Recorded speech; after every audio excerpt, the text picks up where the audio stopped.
provide the resources, like do everything you possibly can to be successful. You need that, in sports and business and at home in order to, kind of help everybody maintain that level of excellence that, that you want to carry. And so, sure, like it's a great conversation. The numbers ring bells. It sounds really amazing, but it's still not as simple as just saying, okay, you can pay this much money and you're going to get this much productivity. If it were that simple, a lot of people would just throw money at things. But there's oftentimes you can throw a lot of good money at bad things, and the Rams have been able to kind of do both, where they've tried to be as intentional about who they sign to certain contracts, even as the value has increased and they're going to have one of the most expensive offenses in the league. We haven't read about or experienced with the Rams like a straight bust explosion, worst decision ever on a big contract, right? If you like, that hasn't happened often. Whereas some other teams have signed, big time, guys to these big contracts that have made no sense. Destroyed their salary cap for year after year after year. Has anyone ever come to your mind? Because there's a few contracts that have been signed in the last couple of years, and I know those fan bases are very excited about it. But man, Jordan Love getting that bag of over 300. It's not that I don't think Jordan Love is good. It's just to warrant that contract was kind of baffling to me. Trevor Lawrence, same thing over in Jacksonville. I'm like, these guys should get paid, unquestionably. But that number for that little productivity from those two was wild to me because both of those guys reset the quarterback market entirely. Not Patrick Mahomes at the time, not Josh Allen, not Lamar Jackson. Jordan Love and Trevor Lawrence did it. Yeah, they benefit. I mean, they should probably send some of that to some of the veteran guys that maybe came before. They benefited from the timing of when those deals, were coming up, or it was time for extensions. And because you know how it goes with the NFL, the next man up is always getting a bigger bag. And when the level that Patrick Mahomes and Josh Allen and Lamar Jackson have played the position over the last 5 years, if you're considered to be a top 5 or top 10 quarterback, then those guys are it's like they're increasing everybody's property value because you just happen to live on the same street as they do, right? Like you're in the NFL, you're on the NFL quarterback street. And what a great street to be on. What a great street to be on. Oh, man. You don't even need to be that great as long as you're on that street. You're on that street with those guys up the street over there. Reminder, Kirk Cousins has made nearly $500 million playing quarterback in the NFL. Yeah. It's and so, again, not if you're a top 10 or 15 guy in the world at what you do, you probably are going to make quite a bit of money doing it. And that's what those guys are. I mean, they are, even guys that you don't feel like, they haven't been as productive. They haven't won the Super Bowls. They haven't done certain things. They are still 10 or 15 or 20 of the best people in the world at their job. And they have a job that is within a business and an industry that generates tens of billions of dollars a year. So, yeah, they are going to be rewarded for living on that street and being in the right community, the right gated community, which is the NFL in general. So it's what it is. I want to make sure I get the numbers completely right for everybody because I know he hasn't made exactly $500 million. However, Kirk Cousins, the fourth highest paid quarterback of all time to date, has made $332 million as a quarterback in the NFL. Never been to a Super Bowl. Nice. It's a team game. Nice, man. I like it. Yeah. Nice. We should have all been quarterbacks, Steve Fish. What were we thinking? Why did you want to play in the NBA? Not a whole lot of lefties out there getting those bags now that I'm thinking about it. Also on top of that, I mean, if you also break it down, this this is all coming right after this huge Myles Garrett move and extension to boot on top of that with this team. That happened right around June 1st, a couple of weeks ago, and it's been exciting ever since then. Apparently, NFL executives expect June 1st to become the new annual blockbuster trade window for the NFL. I kind of like it for a couple of reasons. One, it's like perfectly placed in that little lull area that could be between the Western and Eastern Conference finals and the finals.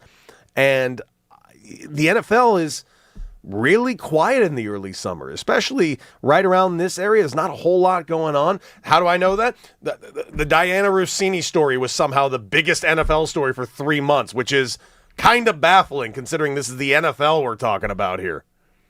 Yeah, this one was confusing to me when I heard that, like, how you just can lean into a date all of a sudden. Yeah. Like, if there's no transactions, there's nothing to lean into. It's weird that I don't just arbitrarily picking I don't it. get it at all. I don't know. Does the NFL need more engagement in the United States? I thought they're trying to grow the game globally. I understand that. They're always trying to take the headlines. Like, look what they've done to Christmas Day. They've fully taken it from the NBA. It seems like this. That's a stretch. That's a stretch. I mean, it's close. I don't like it. I don't want them to. That's a stretch. I still think it should belong to the NBA. I don't support this. I think it's a hostile takeover. Yeah, that's probably what it is.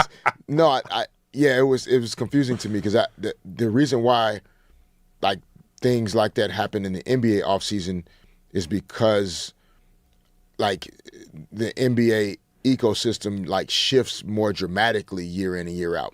Football historically has not shifted that way because the contracts are, there are non-guaranteed contracts. There's other levers that team ownership groups can pull in the NFL compared to the NBA or other sports. And so you haven't seen the big blockbuster trades in the offseason because, you have the franchise tags and you can rework a contract.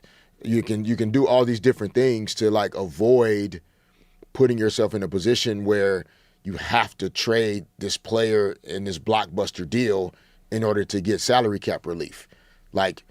So oftentimes what that also does is it allows you to make bad decisions, basically. Yes.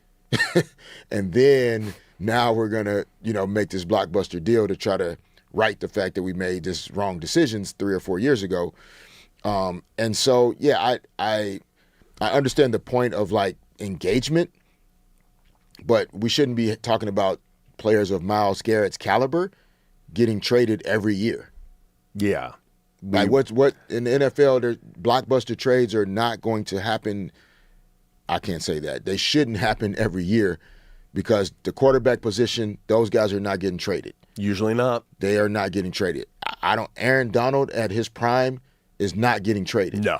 So I'm just, I don't know how you create a blockbuster trade market when in the NFL, the cornerstone players very rarely, if ever, get traded. Yeah, it's going to be interesting. There are still some of those names that might get traded. We talked about Max Crosby yesterday.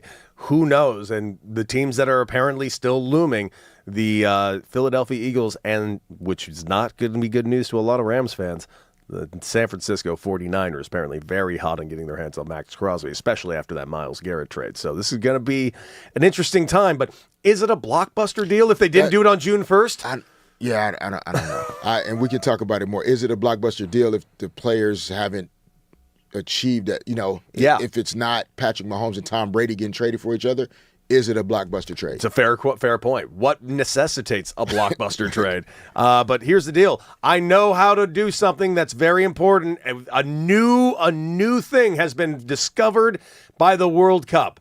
If you want to know how you can get 7 million followers on Instagram, there is a new roadmap to do it, and we will tell you how right here on the upcoming Hit It or Quit It on the new 97.1 The Fan.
and do all the stuff that was done that literally created chaos within the system to then enter the NFL supplemental draft anyway. Like, so you've just like dropped a Molotov cocktail into college football. Sure did. And then you just bounced and left everybody blown up. Yeah. I don't get it. Hit it or quit it. Oh, dude, I'm quitting this, dude. Yep. People have been bringing up the idea of like, well, doesn't he deserve a second chance? Don't we believe in second chances?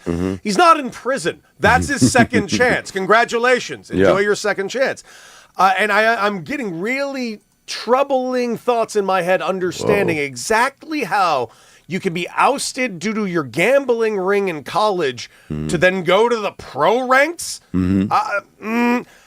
Whatever team does pick him up, you're the worst team in the NFL, and I hate you. Ooh, wow. I don't mind him moving on to do something else. Just like in college sports, no. I don't know if any NFL teams will fully. I can't imagine a trust team wanting to do this. The integrity, that's a big thing, for teams as well. You're asking for a big potential problem. Now, maybe he turns it around and is a model citizen going forward, but I only have $90,000 worth of proof that's not going to happen. I heard that. Hey, guys, we talked, what was it, last week, I think, about Mitchell Robinson being a potential target for the Lakers as a big man. Well, now it says the Knicks plan to prioritize re-signing said Mitchell Robinson in free agency. Hit it or quit it on Mitchell staying put, Fish? I'm not sure of the Knicks cap situation, but I hit it in terms of them prioritizing and trying to make it happen. I mean, you have to want to try to maintain as much continuity as you can with this group that they have currently. Like they should have no reason to believe they can't win the East again next year as it's currently constructed. Right. I think the Pacers will be back and have something to say about it. Celtics will be good again. No, you know that. So, oh my God. What? You're the worst. I can't just be a fan. No, we know what you're doing. We know what you're doing. I hit it on this. Okay. All right. Absolutely. Hit it on this. Run it back. Why change a single thing? He did it with a broken hand, by the way. So, yeah, Mitchell Robinson should absolutely stay there. And if not, please come over here to Los Angeles. There you go. We would love to have you. Love to have you. Hey, guys, you want to switch it up to the NFL? Yeah. The Ravens are running out of time with Lamar Jackson, says LaFleur, NFL Network. He says if he's not extended by week 1 of this season, he thinks he's gone by the next season. Hit it or quit it on this is Lamar's last season in Baltimore, Fish.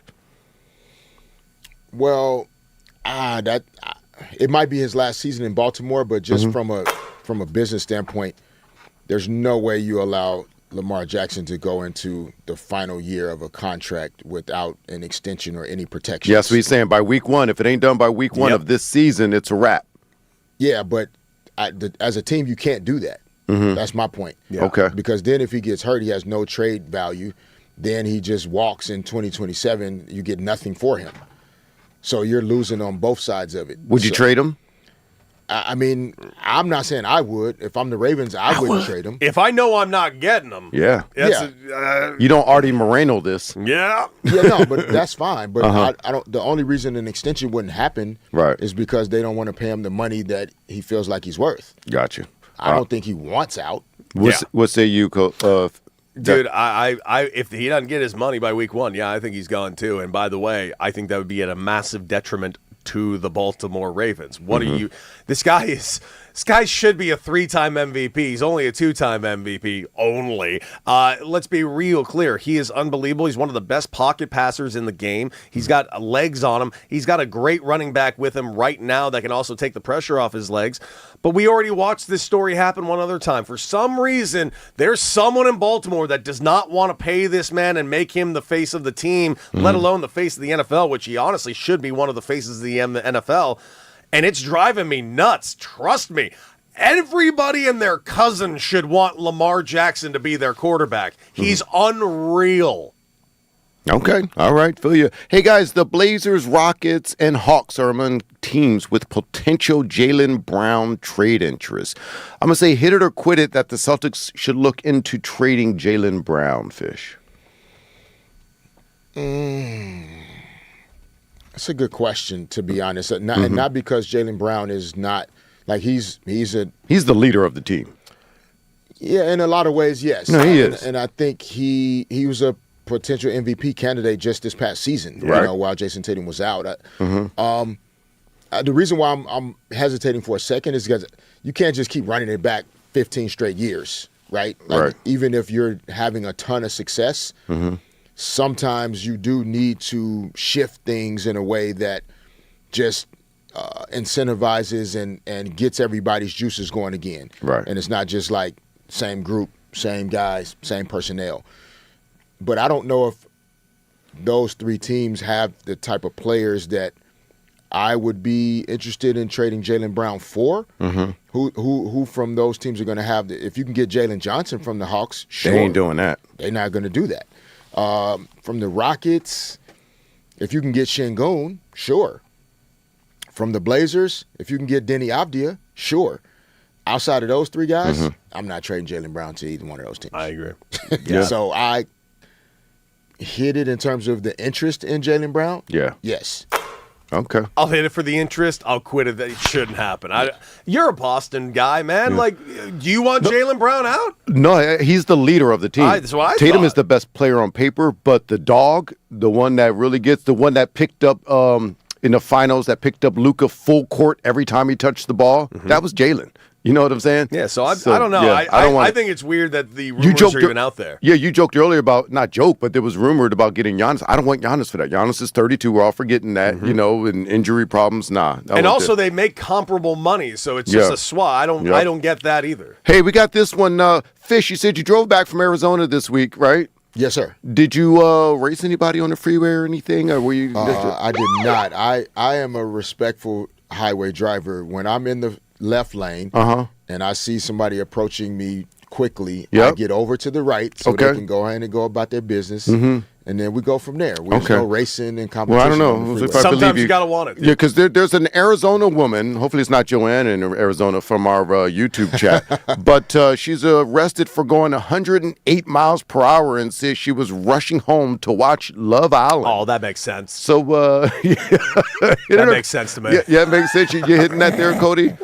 Oh, I'm hitting the hell out of that. Okay. Yeah, all right. it's Love Island. I get it. She was left off with a warning, right? Yeah, for 108.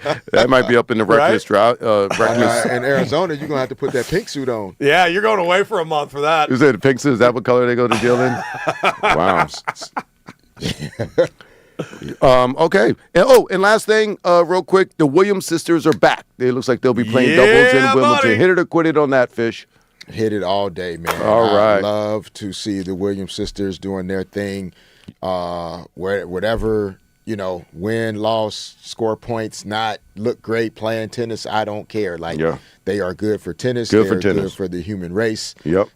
They're good for girls, everything. I love it. Beyond hit it. Very excited.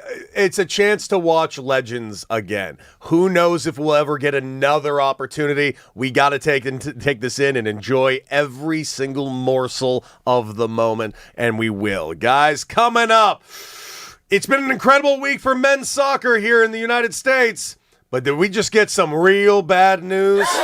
We will discuss right here on the new 97.1 The Fan.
Good morning, Los Angeles. Welcome, welcome, welcome. It's time for some more D-Fish and Decker right here on the new 97.1 The Fan. Hopefully, if you're driving around in your LA commute, you're listening to us right now on 97.1, or you could take us to go on the Odyssey app, of course, the iHeart app, and get in the chat, for it is live right now at The Fan LA on YouTube, Twitter, and Twitch.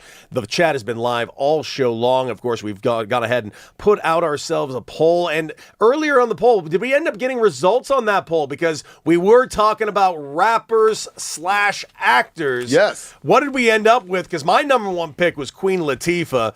Love for living single, my man. Yes, that is true. And the reason we did this, of course, is it's because it's Tupac's would have been birthday here. So the results are. Will Smith, 38%. Oh, we just doing this verbally now?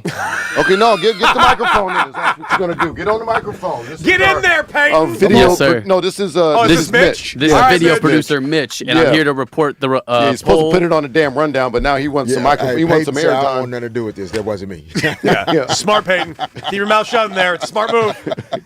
Cody, your pick, Queen Latifah, only got 13%. You guys Ice are wrong. Cube got a good 25%. The birthday boy Tupac only got 24%. And our GOAT rapper actor is Will Smith with 38%. See? Yeah, I told Shame. you guys had him too low on there. Let's see what the kids think about Queen that. Latifah deserves more of your respect, people. Yeah, well, Will Smith, I told you, did a great job acting and rapping, especially, come on, the Fresh Prince of Listen, Bel-Air. I liked him in Hitch. All right. He was very charming in Hitch. Oh, I didn't see that one. Yeah, it's a charming film. All right, guys, We got Trouble in Paradise? We do have Trouble in Paradise for multiple reasons. One, we don't have the Scottish playing in Los Angeles, and to me, that is a problem in the World Cup. Those people in Boston are living the most charmed life in the world because they are running out of alcohol because of the Scots. As for us here in Los Angeles, the United States have been playing here in LA. That first game against Paraguay where they get that huge 4-1 victory. They played a near perfect game, but we do have a real potential issue here because we do have an injury report coming out of one of our star players. The player that we asked Charlie Davies about, is he him? And that is Christian Pulisic.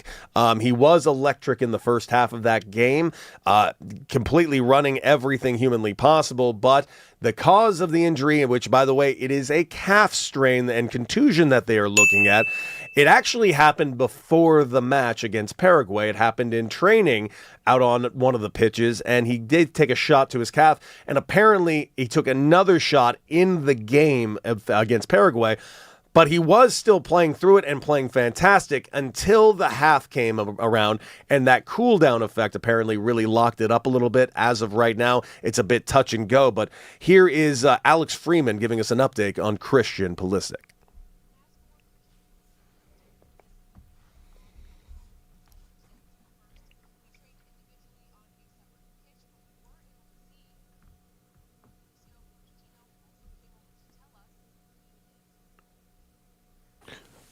All right. Well, now, there you go. Well, listen, guys, this is so it's called a knock. So we definitely got a knock. That's what they call it in the soccer there, Fish. And got a little knock there. Is it different than a normal knot that I would ever get, or is that a specific No, soccer he said term? knock. Yeah. Oh, a knock. Yeah, he's got a knock. on the So- door. A knock on the door. Oh, well, that's dumb. That's what they call it. Don't Thank do. you. Why I'm do like, they what? say stupid things? You That's married. one. That's my one problem with All right. soccer. It's not the You game were doing itself. so well. Just focus for a second. Pitch. All right. It's a field. All right. a So damn listen, he has a history of getting these knocks, so to speak. When he was with Chelsea, he did. With Team USA before in training, he picks up lower body knocks a lot, and he'll miss a game or two. So there is real possible. I mean, there's a thing like I don't know if he'll get a full a clean sheet. You know what that is? Tell me. A clean sheet is if you play the full 90, and if they get a shutout, you play the full 90. I doubt he's going to play a full 90 in this game, especially if they're winning. I think they like to reserve him and make sure he's ready to go for knockout stages. So, D-Fish, what's your least favorite soccer phrase that has been implemented, but specifically from Raj? I don't know. I feel like your sheets should be clean all the time. So I agree with that. okay, that's good. That's good knowledge. You know I what like it is? that. You know what my least favorite is? And I'll freely admit, because I've heard it so much this week, kit. I hate the phrase. Yeah, it's not a jersey. It's a kit. I know. You know why? Why? Because the amount of people I've watched you correct this week has made me so annoyed at you. Well, you guys, if you want us to take you guys serious as soccer, enthusiasts, you guys got to be more sophisticated and get with the lingo. You can't just be talking like it's freaking NFL or something. Okay, so Raj, when is the next game after Friday for Team USA? Next week. But when though? That's what I'm saying. It's should be Friday, Thursday. next Thursday. Yeah, something like that. So he's got plenty of time. All right. So no, I'm just saying. So there should be a real question of like how much he plays at all this week. Yes. Which is what the win in game 1 buys you.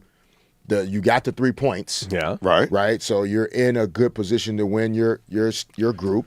Good world. Right. But can you pull a draw versus Australia with him resting? And how are the Aussies? Well, see, didn't we just learn from Spain versus? Don't take somebody lightly, dude. This is Cabo Verde. Yeah, it's not a lightly thing though. Like a calf strain, if he has a knock on the calf. Oh, there you go, Fish. And you got to understand, a knock is a bad thing. I learned. Right. Like then it's not going to get better with him playing. Mm-hmm. So the question is, do you buy yourself some time for this thing to actually heal up? Right.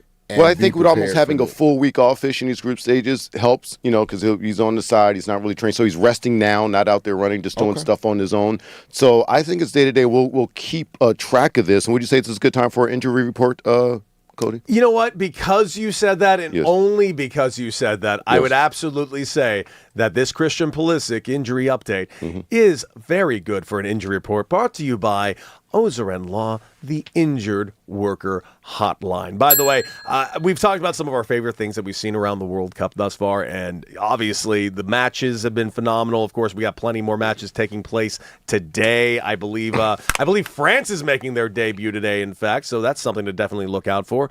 But I don't know, man. The things that I've liked the most, as I've already discussed on the show, unquestionably seeing other people come to the country and find some things. Watching a video of a young British person eating their first In-N-Out burger, it brings me so much joy and a little bit of envy. Can you imagine what it would be like to have your first In-N-Out burger right now, D-Fish?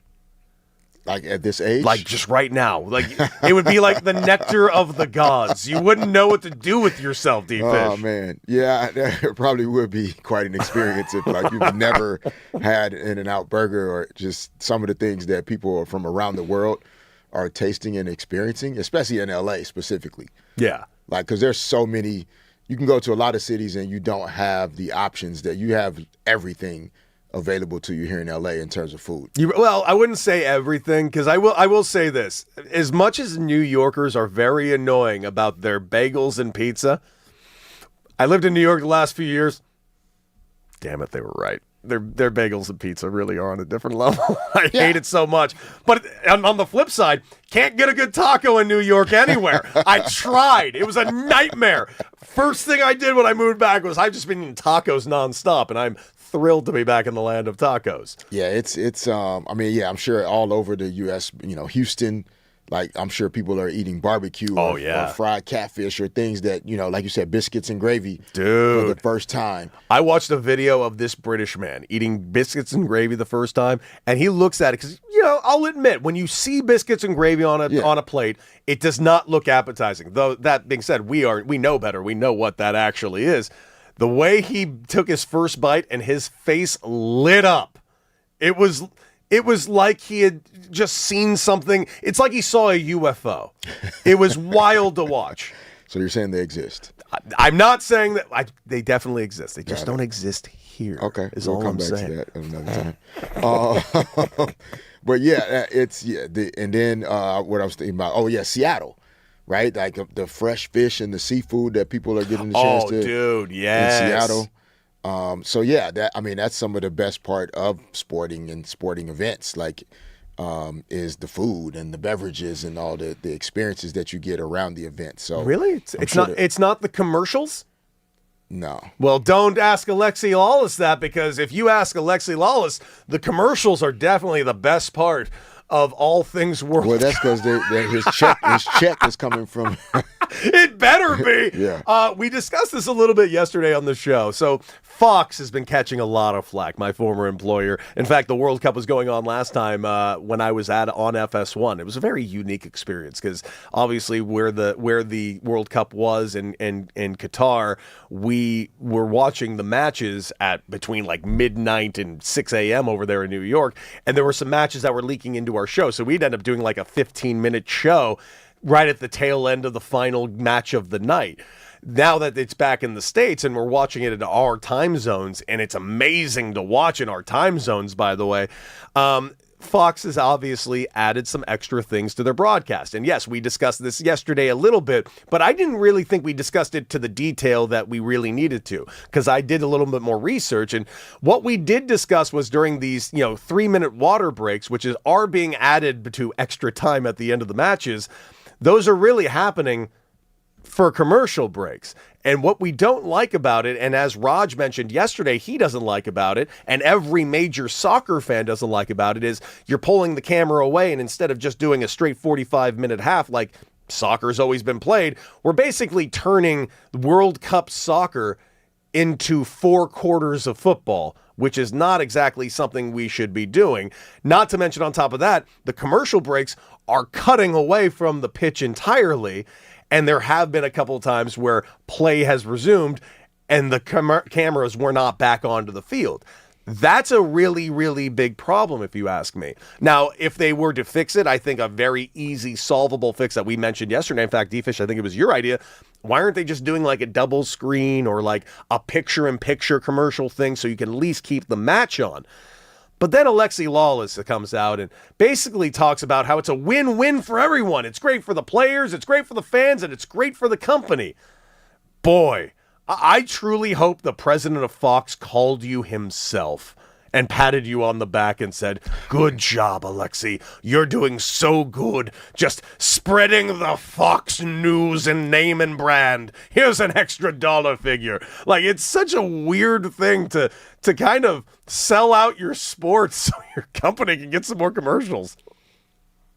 Yeah, Alexi Laws is a former player, or he's a former player, manager or something, right? Yeah. There's no way, like, as a former player, he feels like going to commercials is good, the best thing. Yeah, I understand from a business perspective. Now he works for Fox. Yeah, I mean, if they're generating $250 million in ad revenue, during the World Cup, it's a pretty sizable number. No, I understand. Like, make no mistake. Money runs the world. I get it. I understand. The answer to almost every single question in sports and in life, for that matter, is money. Hey, why is this happening in the World Cup? Money. Why is this happening in the NFL? Money. Why is it happening in the NBA? Money. It's pretty much the answer to every question you could possibly ask in sports. That being said, it's not the money. I understand why it's happening. I do not understand why he's justifying it and really cheerleading it. He could say. Instead, he's like, "Yeah, man, no, I love these commercials. It's the best." Yeah. Is this new? Is there any player sentiment that he's like, does he know something that we don't know? No. Having met him, I can confirm no. Yeah, there's no way. I mean, doing the like the live commercials, where you still have the camera that's on at the field or at the game, and then you split and you go. They do it in golf all the time, like in a big tournament, major tournament on the weekend. You're not cutting away from the U.S. Open to go to commercial completely, but you show the ads and the commercials on the side so that you can still see Roy McIlroy or obviously Tiger Woods in his prime. Like, you're not cutting away from Tiger Woods on Sunday for any reason. No. But we're going to cut away from the World Cup. Honestly, it feels like arrogance on Fox's part. They're just going like, "Well, we know how to broadcast. We've been doing this now for 20 years." But, dude, it's not our game. It's the world's game. And I feel like it's just, how about this? If nothing else, it's kind of just a bad look. Yeah, I would imagine so. There's no way, to me, Super Bowl is like, the commercials are kind of part of it. Absolutely but there's like complete stoppages in football, whereas it seems like in soccer, like, there's things happening all the time like you should see happening. What do you got, Raj? Yeah, and that's why I told you, like, me, we just turned on Telemundo because Telemundo has refused to play the commercials to break away from the game. So they just stay there and they do analysts, they show the huddle, the team huddle, and the guys talking and stuff like that. So Telemundo, like I had on yesterday up here watching the game, I put it on Telemundo. Smart. Yeah. Smart. I just imagine there's like a guy at Fox smoking a cigar in the back. Sounds like Spacely Sprocket. He's like giving a phone call and here's what you're gonna do, kid. You're gonna go on international television. Takes a huge hit of his cigar. He's like, yeah, you're gonna tell them you love the commercials. That's what you're gonna do if you're gonna keep your job, kid. That's how I see it. That was a good impression. I felt good about it. Oh, man. You're going to say soccer's great in 4 quarters. That's what it's going to be. Cody. Yes? What's up? That's just my really good impression of the president of Fox, whoever it is. Because you've actually seen him do that Yes, before. he's sitting there with just a smoldering cigar, screaming. Meanwhile, he doesn't smoke. Probably not. I don't know who it is right now. That being said, I'm loving the World Cup yesterday, and I will also admit this: it took me a couple days because the launch, I was into it. I love it. But dude, by last night, being at the bar watching that matchup between New Zealand and Iran, I gotta say, you got me. You got me wholeheartedly sunken into this. And there's also the aspect that I did mention just now. I can't get over this idea of I can't believe how blind I've been all along. We just needed it to be in our time zone. The fact that it's in our time zone and we can watch these matches in a reasonable hour. Yeah. I went to bed last night at 9. We were done with all World Cup soccer. It was... God bless you. I was still at fantastic. SoFi then. And speaking of SoFi, you were still there for another 3 hours. Yeah, I got an event tonight. I got trash ball tomorrow. I need a rest. You got a lot of pain behind those eyes, buddy. I'm all right. I stayed easy. I only did wine last night. Didn't touch that hard stuff. Not that much. Shay actually made me take a shot. But what I was going to say is people were asking on YouTube because it was Iran, and I was there with some Persian brothers, and they were asking, hey, were they safe and welcomed? And the answer is yes. They were all safe, and they were welcomed there. There was no troubles, none of that stuff. Everyone was just enjoying the passion of the game. So Absolutely. the Americans until after the match? No. Then they were no longer safe? No, everything was great. Yeah. Period. Okay, I know. I just read they went back to Tijuana, though, because they were told they... Oh, well, the team itself they can't stay here. I'm talking about the 70,000 plus fans, which about probably 40 to 50 of them were rooting for Iran and were of Persian descent and whatnot. Okay. They were all Understood. fine. That's what I'm saying. Yeah, they were just treated well because there were a lot of people that weren't renewed. They were just there. They had tickets like myself. I didn't have a dog in the fight. I was just there to support with my friends. That game-tying goal. Dude. Amazing. I don't know how it sounded. How did it sound in SoFi when that happened? Because I will tell you, the roof came off the bar I was at. Everyone joking. So we were in the suite and just with, family members and kids older and just everyone, even my friends, like parents were in there jumping around and just, it was just nuts. And is that the header? Was that the header? Yeah, I think it was. Yes, it was the header. Yeah. It was and awesome. He flicked it off the side of it. It's just beautiful and just got the spin on it. It came from the right and he flicked it left. Just amazing. But did anyone get 7 million Instagram follows? No, I don't believe after that game. Capo Verde, that goalie, 40 years old, got himself 7 million Instagram followers. So there's still hope for all of us.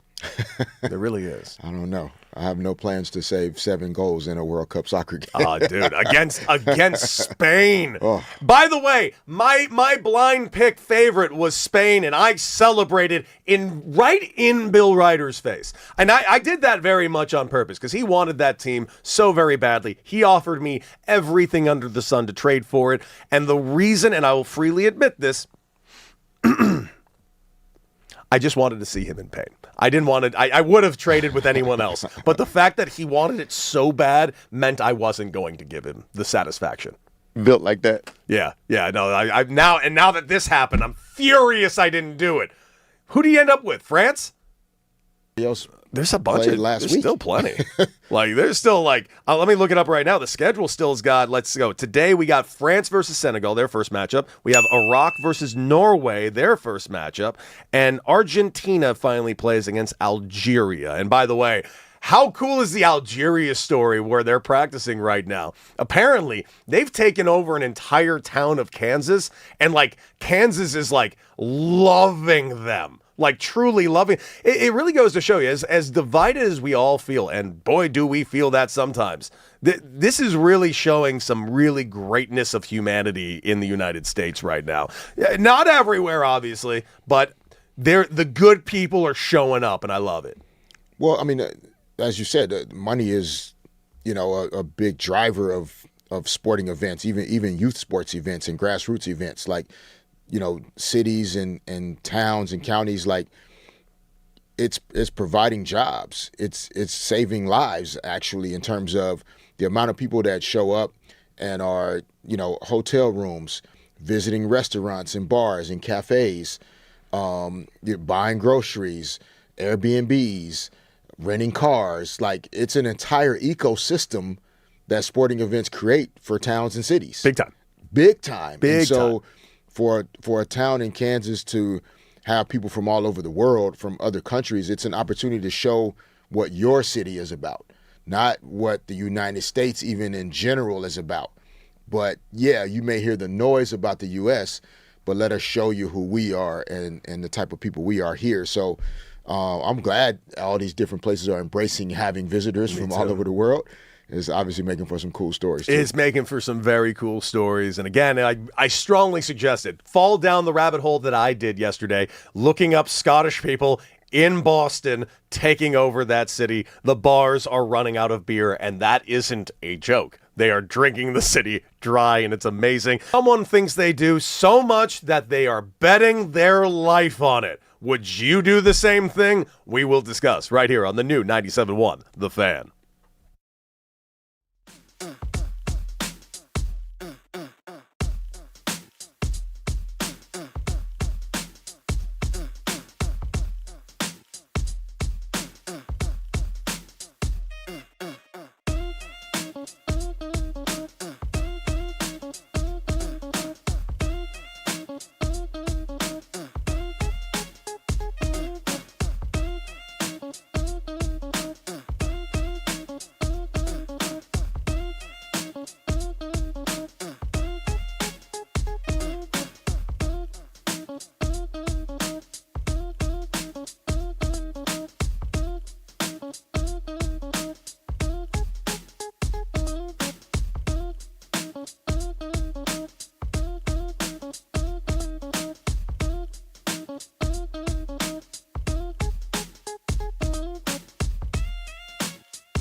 Welcome back. 855-97-LA fan. That's 855-975-2326. You've heard from D-Fish and I all show long. We want to hear from you. And, of course, our live feed right now on YouTube, Twitter, and Twitch at The Fan LA. Join the chat right now. We've been talking everything under the sun when it comes down to the sporting world here in Los Angeles, California. Of course, lots of World Cup. 3 matches today. France making their debut today.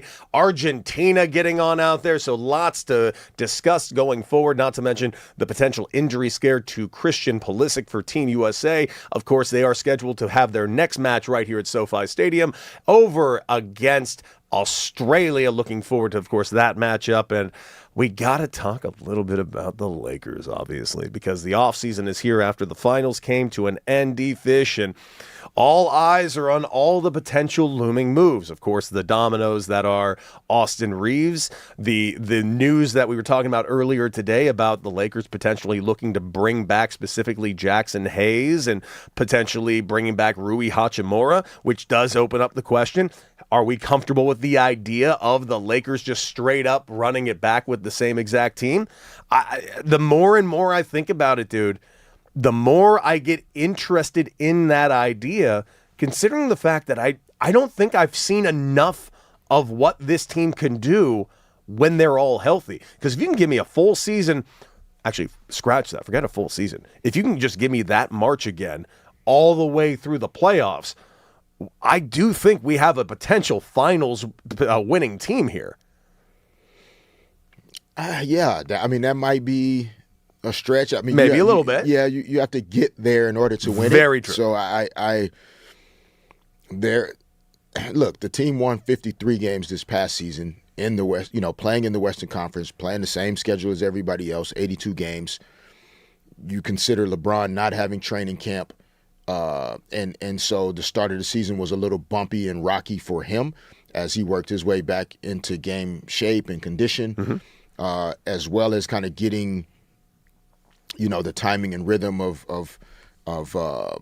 Luka and Austin Reeves and LeBron and the coaches figuring out the rotations in the lineups, because you also had the additions of Marcus Smart and DeAndre Ayton, and figuring out kind of where Jake LaRavia fits in and who's going to start and who's coming off the bench, like all these different things that they had to figure out early in the year.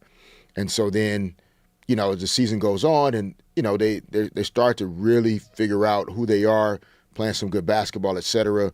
And then, of course, coming out of the All-Star break and into March, I mean, they just, they went to another level. Some of the best basketball in the league. They were unbelievable. Luka catapulted into like the top 3 or 4, MVP candidate conversations. And the Lakers were feeling really good. Walking into a matchup with the Oklahoma City Thunder in OKC April 2nd, and really feeling like the game was a barometer game. Like, the Lakers have been playing great, but are they ready for this matchup? And the Thunder came out and obliterated the Lakers in the first quarter. Like it was nothing. Before the game even got into it. But then to compound that, Luka and Austin both left that game with injuries. Luka hamstring, and then Austin Reeves oblique. And then they weren't the same after that. And so in reality, those last couple weeks of the season, do they probably win 2 or 3 more ball games and end up with 56 wins and probably more? Maybe they hang on to the 3 seed in the West. That's very likely possible. So if you're saying they were going to be, they were in the 3 seed when the injuries happened. Mm-hmm. So OKC best record in the West and in the league. San Antonio second best record in the West and in the league at 62-20. And the Lakers were the 3rd best team in the Western Conference. So, yeah, in reality, the same group just accomplished what it is that we would all want, a top 3 finish in the toughest conference in basketball. And then ideally you're healthy going into the postseason. Mm-hmm. And so, the 3 seed keeps you away from OKC until the conference finals. You would have had to play the Spurs in the second round. But as we could see in the NBA Finals, certain pressure points against the Spurs were weak spots. Yeah. If you look back at the Lakers this past season, they were the best team in the league, and maybe tied with one other team. When they had the lead and going into the third quarter or the fourth quarter, second half, they lost maybe one game all season when they were ahead going into the fourth quarter. And so when you start to think about the type of close games that you play in the playoffs, the Lakers didn't give up leads very often. Yeah. And so to be ahead by 8 or 9 points in the fourth quarter against the Spurs in a playoff game, that's a different conversation. You have two of the best closers in the game in LeBron and Luka. So, sure, there's a ton of scenarios and theories that could bring you to the place where a big part of the group that they just finished the season with would be capable of winning 55 to 60 games next season and a top 3 seed in the Western Conference. And that's for the regular season. You couldn't ask for much more than that. And then in the playoffs, it's always about matchups and timing and health and things that you need to all come together at the right time. Well, I got a quote right here from someone in the chat, and it's interesting because I do see some of this point, and the rest of it kind of loses me a little, but I would love to get your take. Lakers are fine with making money. They truly don't care about winning if they run it back. It's always been what if that, what if this.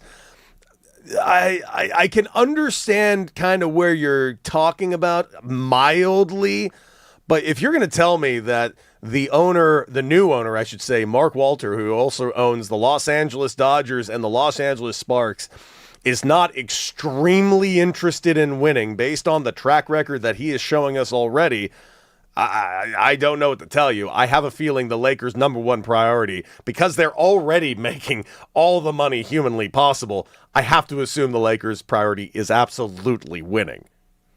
Yeah, I would have to understand what is he referring to a particular time? Is he saying that's how the Lakers are going to be?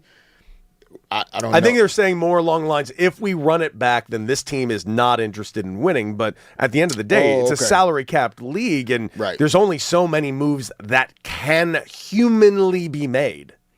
Yeah, and because I think run it back, for a lot of us, it just sounds like everybody on the team is going to be exactly the same. You know, they're not going to make any changes. There's going to be no adjustments.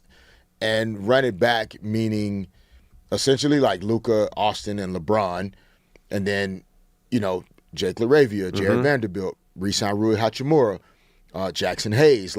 So now you're talking about, and then, Marcus Smart. You're talking about 7 guys maybe that were, key guys on the team this year. And then are there some adjustments you can make around the edges? Are there some specific personnel pieces? I mean, Luke Kennard's shooting ability was big time for the Lakers.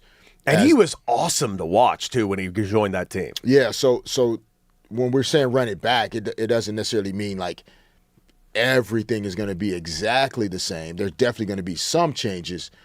But, it does, to say if they run it back with a similar core, they don't care about winning is not true, because we just broke down why they were the third best team in the Western Conference until. And again, before that March, we only got 11 games with LeBron, Luka, and Austin together. And I saw Wendy go on TV. He's like, yeah, the numbers say they can't play together. I'm like, it's been 11 games, and then we saw March, they can absolutely play together. Yeah, I mean, and even Wendy had to pivot and acknowledge that, the Lakers looked like a legitimate contending team. They did. And I think. People still saw a gap there. Like, there's a gap there for the entire league behind Oklahoma City and San Antonio. So it's not like embarrassing to say that there's a gap between the Lakers and the Spurs and the Thunder, because there's a gap in the entire rest of the Western Conference between those two teams. And we're not saying that everything's going to stay the same and in concrete. Yeah, something's got to change. Some of that continuity also then allows you flexibility and things that come up. And so you just don't want to tie the team up into too many big long-term contracts. Of course. Let's go to George in Cali. Phone number 855-97-LA-FAN. Talk to us, George. You're on with D. Fish and Decker. Good morning, guys. How you doing? Doing good, man. How you doing? Good. Question. Aiden had some defensive struggles throughout the season. If they were to move on from him, who would be best fit in you guys' eyes to fill in for that spot? Interesting. For not re-sign who? Yeah, can I get that one more time? What was the name you just said? I'm so sorry. Aiden. Oh, yeah, resign. Yeah, is there a better option out there than Aiden? And that is actually a really, really good question. Funny enough, George, I was actually going to ask that exact same question. I'm even looking through potential names that could replace Aiden. And you know what? We're going to answer that question. On the other side of this, my guy, George, said we are going to talk about that. Is Ayton going to be the guy rejoining this Lakers, or are there other names that we should be looking into here for the Los Angeles Lakers? We will discuss that. Plus, do we need to talk a little bit about Mookie Betts throughout the show? We got some crosstalk later on in the show and so much more. But yes, DeAndre Ayton right here coming up on the new 97.1 The Fan.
Welcome back, 855-97-LA-FAN. That's 855-975-2326. That is our phone number. And, of course, you can call us right now and talk to D. Fish and Decker as we stand right here on the new 97.1 The Fan LA, the voice of LA sports. And, of course, check us out at The Fan LA on YouTube, Twitter, and Twitch. Join the conversation. The chat has been live all show long.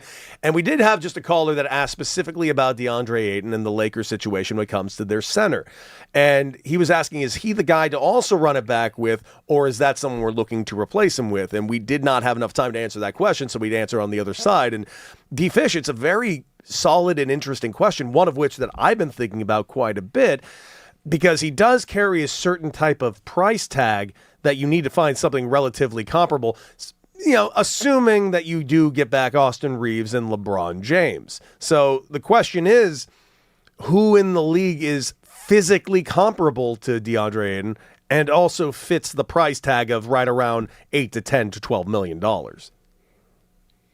Yeah, that list is shorter, and especially based on like what the Lakers' needs are. Like, for example, I mean, Isaiah Hartenstein could be a free agent depending on what the Oklahoma City Thunder decide to do in terms of his club option. Mm-hmm. But he's going to be a guy that's outside, most likely, of the market for what the Lakers would probably like to do financially. I think the Lakers need guys in the front court. It's why Jackson Hayes is a priority, right? One, his contract number won't push them too high, and so they can get that done at a good rate. I think this past year, Jackson Hayes was at $3.5 million, maybe, if I'm not mistaken. Yeah, 3.449. They could probably re-sign him, even increase his number if they feel like, he had a good year. He averaged 7.5 points. I think he shot 76% from the field. Like, he was highly efficient. Great relationship with Luka. They really enjoy playing together. You can maybe double that and have him back at $7 million. Not a crazy number at all for a guy that adds the value that he adds. Then you have to think about, like, what is Utah going to do with Walker Kessler? Okay. Right? So he made $3.3 million last year. He's a restricted free agent. He's going to have some pretty good offers out there, but can the Lakers jump into those conversations? The Jazz can match, but can the Lakers find a number that is a reasonable number for him to get him to come join the team in LA? And my point being, they need to find younger guys that are on lower contract numbers to offset Luka's number, Austin Reeves' number, whatever the number is that you can maybe get to an agreement with LeBron, re-signing Rui Hachimura, re-signing Jackson Hayes. Mm-hmm. So now you're talking about younger guys.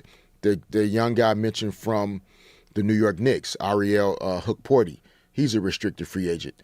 Can the Knicks really prioritize re-signing him and re-signing Mitchell Robinson if somebody shows enough interest in Hookporty? So, I feel like the Lakers would be better off, like, it's kind of like in baseball, the way teams have stacked middle relievers. Okay. And so you haven't, you have your couple superstar pitchers, but then you got like a bullpen full of guys for situations, because all of these guys don't fit every situation.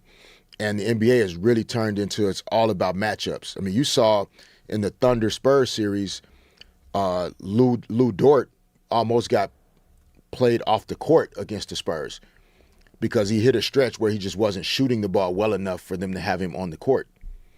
And so it became a matchups thing, but the Thunder had other guys they could pull. A.J. Mitchell, unfortunately, got injured. J-Dub was injured, but the Thunder could just plug in Alex Caruso. They could plug in Cason Wallace. Like, they could plug in other guys to kind of fill that void. And the Lakers, outside of, Luka, Austin, LeBron, they just need a bunch of utility knives that they can kind of plug into various situations. Marcus Smart is a utility Swiss Army knife guy. Yeah. Like those type of guys. Jackson Hayes is a guy you can drop into certain situations, but doesn't fit all situations. So you don't want to overpay for that type of player.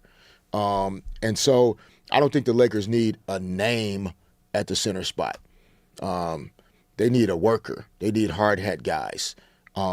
Mitchell Robinson is now a known guy. Yeah, might have priced himself out. Yeah, but it's because he's a good offensive rebounder. Mitchell Robinson doesn't average a bunch of points per game, but it's his offensive rebounding, which in the NBA now means extra possessions, which sets up additional opportunities to shoot threes and score points. That's where Mitchell Robinson's value is.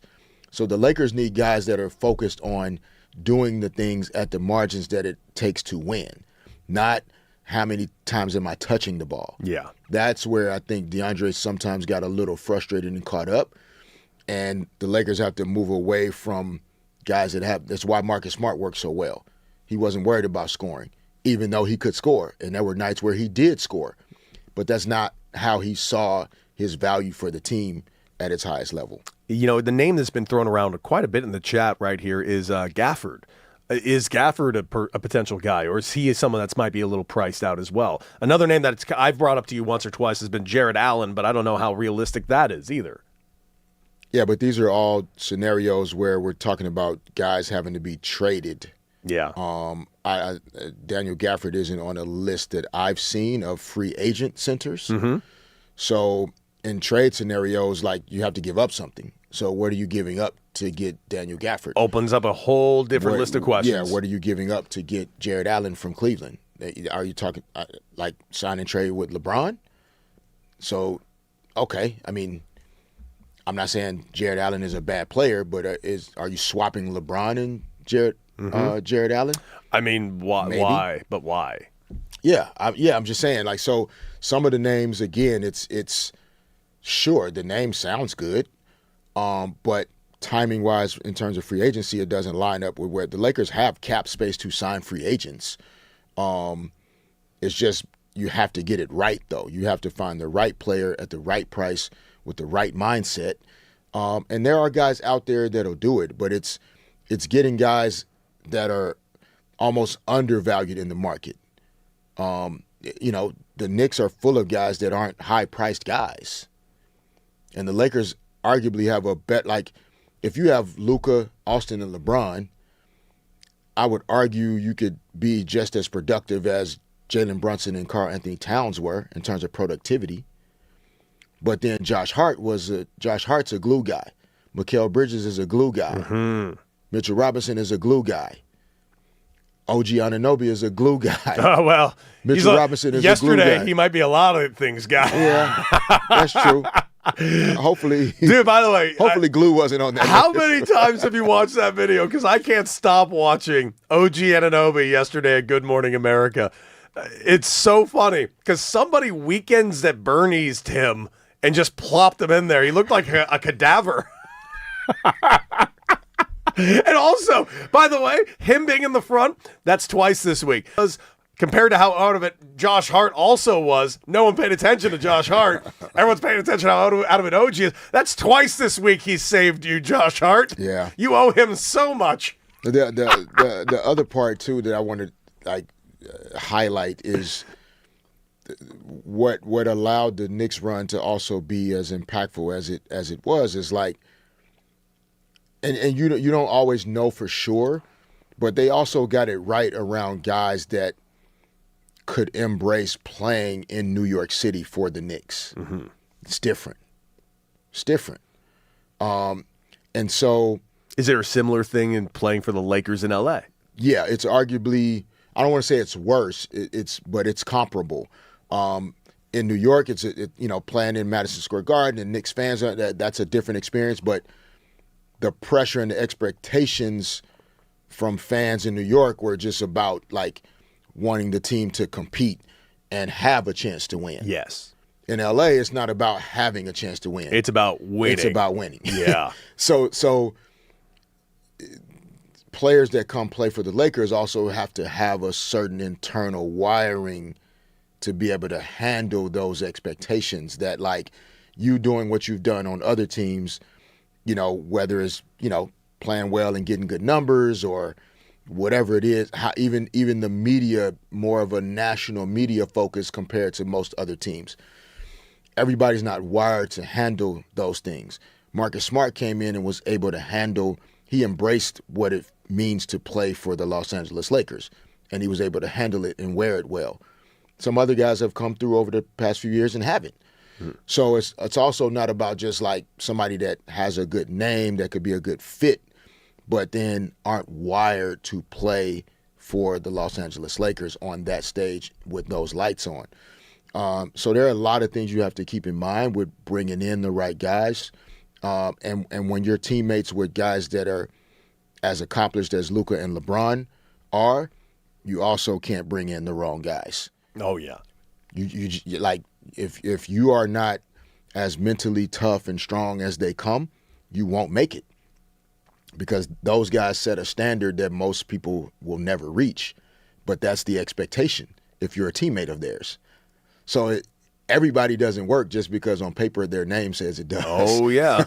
Like, it takes very specific people. What is that like, by the way, when you're already like a pro guy and you get into a clubhouse with like a LeBron, or I'll use like an even more obvious example, like Kobe. You know, everyone always uses Mamba mentality as that phrase that you always like to throw into a sentence type of thing. What is it like to actually be in that locker room with a guy when you're at that level that you can just tell, well, that guy's just built different? And in a locker room where everyone is really built different, but that guy's built even more different than us. Yeah, I mean, I don't know. I mean, it's like, you know, yeah, it's hard to explain it, I think, in a way that fully makes sense. It's like, you know, there's a pressure, and it's unspoken. It's not like they're saying things to make you feel more pressure, but you feel it because you recognize like they're on a different level, and you feel the expectations that they have for you, even though they know you can't get to them, and you know you can't get to them. but the expectation to perform at a consistent level is still the same. The expectation to, like, you don't get to come to practice and not be locked in the way you would in a different situation. Like, it all adds up. Like, you have to be great, and everybody's not comfortable having to be great every day. Absolutely. Well, guys, coming up, we got to have a conversation, and it's sadly about Mookie Betts right here on the new 97.1 The Fan.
877 LA Fan. That is 855-975-2326. You got D-Fish, you got Deck, and you got all of you live right here. And, of course, you can check us live on the Odyssey app. You can listen to us on the iHeart app. You can also take us on the go anywhere you want with those. And, of course, we are live on YouTube, Twitter, and Twitch at The Fan LA. Join the chat and be a part of the show. We love having you guys part of the show. We've had some great callers. We talked a lot of Lakers today. World Cup is taking over. And again, D-Fish, I freely admit it took me too long to get into it, but there's just so many aspects that I cannot ignore anymore. And as lazy as this is, dude, it's just the fact that it is in our time zones makes it just so much sweeter, so much better. This makes it so much more easy for me to get into these games and get to bed at a reasonable hour, as opposed to last time 4 years ago when I was over at Qatar, watching the first matchup in the morning at, 11 p.m. at night and finishing up the final game at night, which was at 4 in the morning, was a bit problematic. I mean, I don't think that's lazy. I mean, that's... I did it. I don't make no mistake. Yeah, I did it. Like not, waking up at 3 in the morning to watch a sporting event seems pretty reasonable to me. But yeah, it's.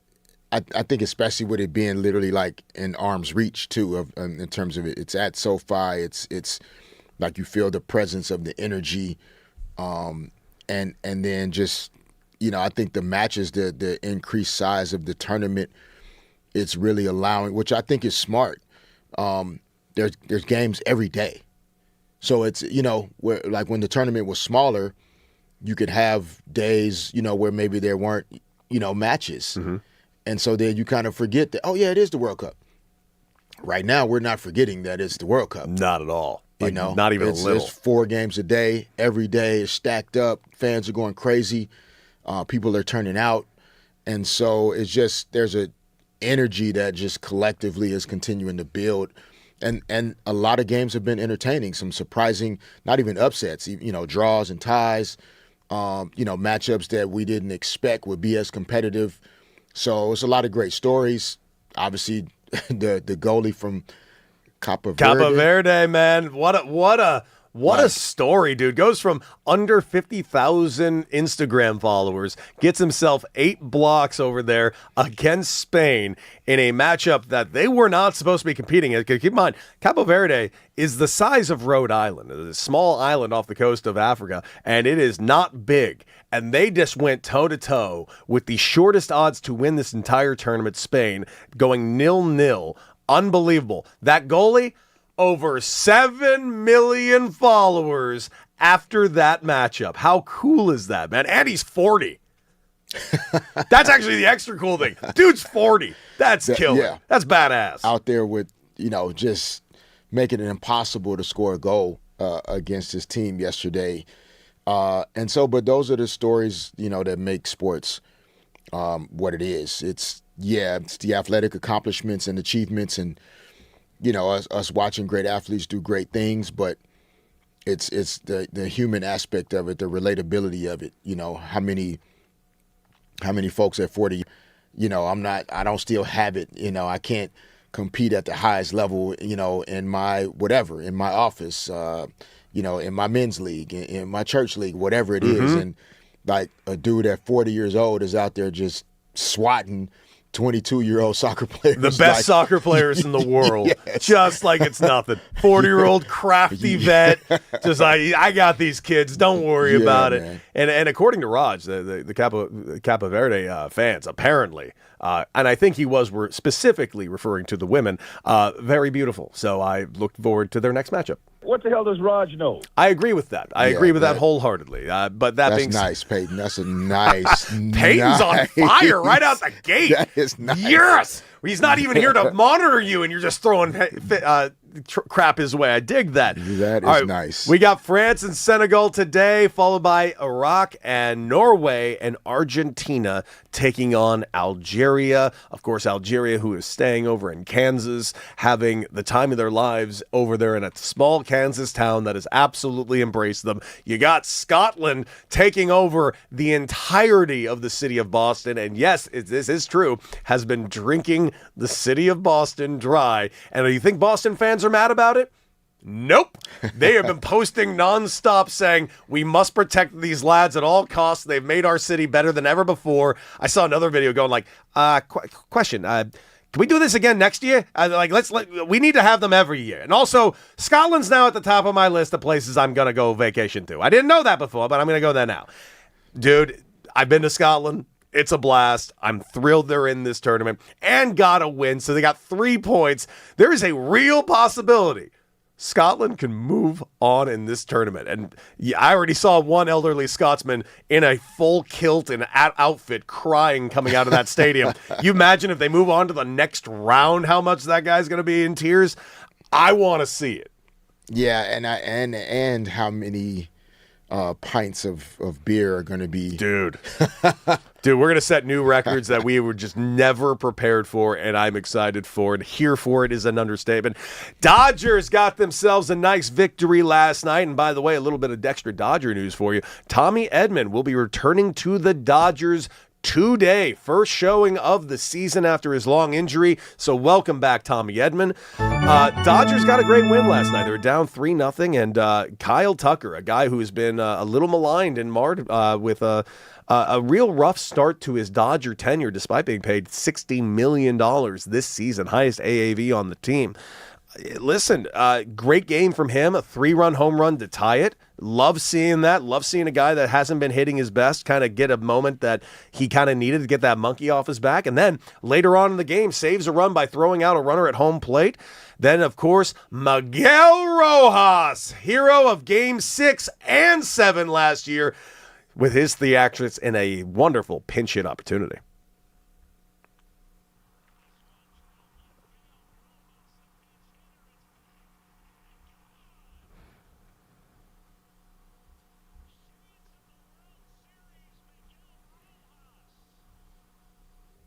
Dodgers look good. They get the win. Another save, by the way, from Tanner Scott. Eric Lauer doing a very, very good job last night, holding them down to 3 runs himself. So the Dodgers still once again rolling, one of the best records in Major League Baseball, as we expect, as always. That being said, there are some things we do need to have a mild conversation about. And D-Mac and Reiter talked about it a little bit yesterday. We talked about it earlier on in the show, and it is something that does have a little bit of concern. And we do have, well, I should say we did have a poll that was live on YouTube. And the question was simply this: Mookie Betts. Are we worried about Mookie Betts' slow start? Well, yes and no, D-Fish, because here's the deal. Am I starting to get concerned about Mookie Betts' slow start? A little. However, I want to point this out right now. Mookie Betts, despite this not being an answer to everything, let's be real clear, Mookie Betts is still currently second in votes right now to be the starter of the All-Star game, and that's just funny to me. That just shows how many Dodger fans show up and how many Dodger fans, despite Mookie, honestly, playing the very lowest we've ever seen Mookie Betts play, probably in his entire career. He is that loved by Dodger fans that he's only 10,000 votes shy of C.J. Abrams to get the start in the All-Star game. Right now, C.J. Abrams of the Washington Nationals, 579,000 votes. Mookie Betts, 567,000 votes. So it's actually quite close. And I am waiting for Mookie Betts to break out of this. However, he is currently hitting at a low part of his career that we've ever seen. His stats right now, batting with a 204 average. Granted, that is a 50-point jump than it was just simply a week and a half ago, so that is something very positive to look at. The concerning number for me in Mookie Betts thus far this year has not been his average. I think average is a lofty stat. It's on-base percentage. That's the thing that's been concerning me a little bit, because this is a guy whose on-base percentage has been as high as 408. He's usually averaging around 370, 366, 367. And last year, which was a slightly down year for him on base percentage, he had a 326 on base percentage. This season, 267. Mookie's just not getting on base, which is a problem twofold. One, Mookie's not seeing a whole lot of pitches, not drawing a ton of walks. He's not getting as many hits as he normally does. But also, Mookie Betts has got legs. He's got legs that can cause a lot of trouble on a base pass. So we really, as fans, need to get Mookie back on base. That being said, he is picking it up a little bit, had another hit last night. This is where I want to calm down kind of all of it, though. Because if all the numbers were down, D-Fish, I'd be concerned. His power numbers are not down. In fact, his power numbers are slightly up because he's only played in 37 games this year. He's got 7 home runs. Last year, he played 150 games, had a little bit of an injury scare at one point, but he had 20 home runs in that 150-game season. The season where he famously showed up a little underweight because he got very sick at the beginning of the year. But 7 home runs right now in 37 appearances, his power numbers are up, so that tells me Mookie still very much got it. It's just a slow start. So I mentioned that poll that we had. We asked the question, are you concerned with Mookie Betts' slow start? Well, 36% of you say, yes, we are concerned, but 64% of you agree with me. Not so much. He will bounce back. What say you, D-Fish? What bounce back means, I think, one, it's a volume thing for me. When I think about averages and percentages, like until you get to 1,000, opportunities, and then we can kind of gauge, like, all right, there's some issues here. Like at 1,000 at bats or at 1,000 swings or whatever, for the last 5 years he's been at these percentages, and then now this year, once he hits the same number, that percentage is dramatically lower. What we're looking at right now is a situation where his volume is so low, there's really no way for the percentages to be comparable to what we've seen historically. Yeah, in baseball, 37 games is a very small sample size. Yeah, it's 1 month, essentially. Pretty much. So we're trying to basically say Mookie Betts is washed at 1 month into the season. Yeah, and that's crazy to me. He's Mookie Betts. Like, that's a stretch for me to make, just as a guy that also wasn't a high volume player for the teams that I played on. So my percentages weren't always in alignment with my performance. I could still play well, but I could be 2 out of 7 from the field. Whereas, teammates that had a different role, they had 18 field goal attempts, 20 field goal attempts, 25 field goal attempts. So their averages could be naturally higher because they had 3 or 4 times the volume. So when you're looking at a teammate who's played in 60 games so far, their numbers are weighted differently. Their averages are weighted differently than Mookie's are. So sure, he's a veteran player. He's played a ton of baseball. The Dodgers have done a lot of winning since he's been here. So he's played a lot of long seasons. We talked about earlier 70 postseason games just, since he's been in LA, which is that's half of another season in baseball. And so, yeah, you could see some effects of just evolution and time and aging, and a guy that's played at an all-star level for over a decade now. You could see a little bit of drop-off, but washed is a stretch. Big old stretch, if you ask me. Man. So I think he will bounce back, but it's also not like bounce back doesn't mean, 300 with 40 home runs and all these off the chart things. In reality, it's his defensive glove that, to me, is like that's the thing for the Dodgers that completely is as long as he continues to be elite on that side of it, and then all he needs is like timely getting on base. Totally fine. And by the way, like we had Dave Roberts on the show last week. The injuries are the injuries concerning? Is the downplay concerning? Yeah, to a point.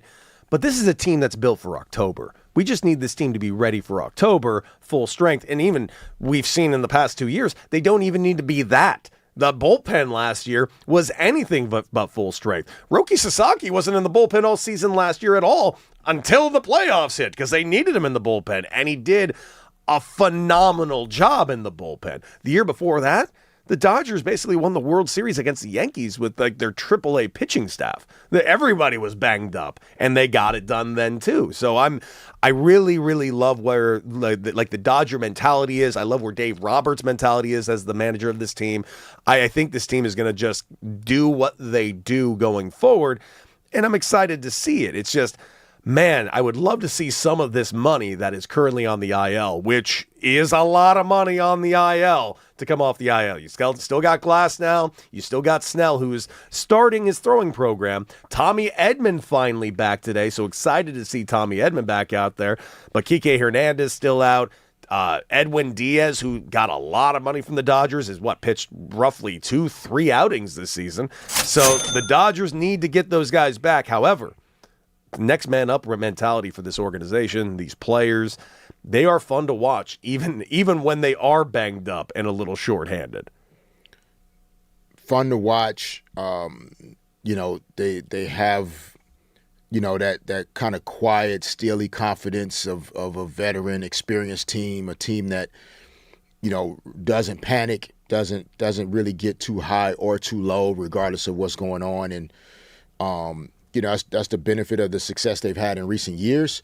Also, the wiring and makeup of the individual players that they have, like very accomplished guys that, that have like a belief in themselves that is unshakable to some degree. And even watching the game last night, like Mookie had that look on his face, in terms of just making plays and competing at a high level, like.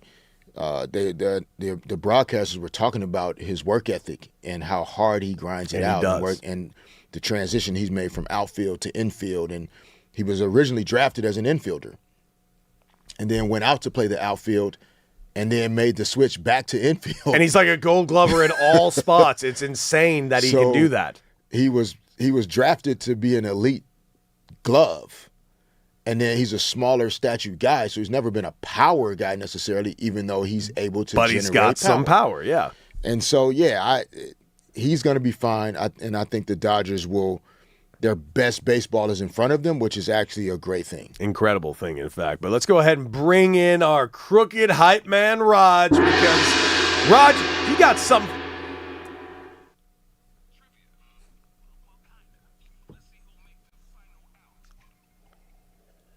The new guy cut you off. You know how it is. That's what happens when you hire a lodge. Yeah, it's supposed to make this better if I don't have to push all these buttons. Thrown right under the bus, Peyton. Right under the bus. Yeah, that's right. But guys, we're doing a little. That's right. What is it? Final out. That's right. I've got a question here. Now, earlier we talked about a certain quarterback that may be on his way out of Baltimore if he doesn't sign. So it got me to thinking, guys.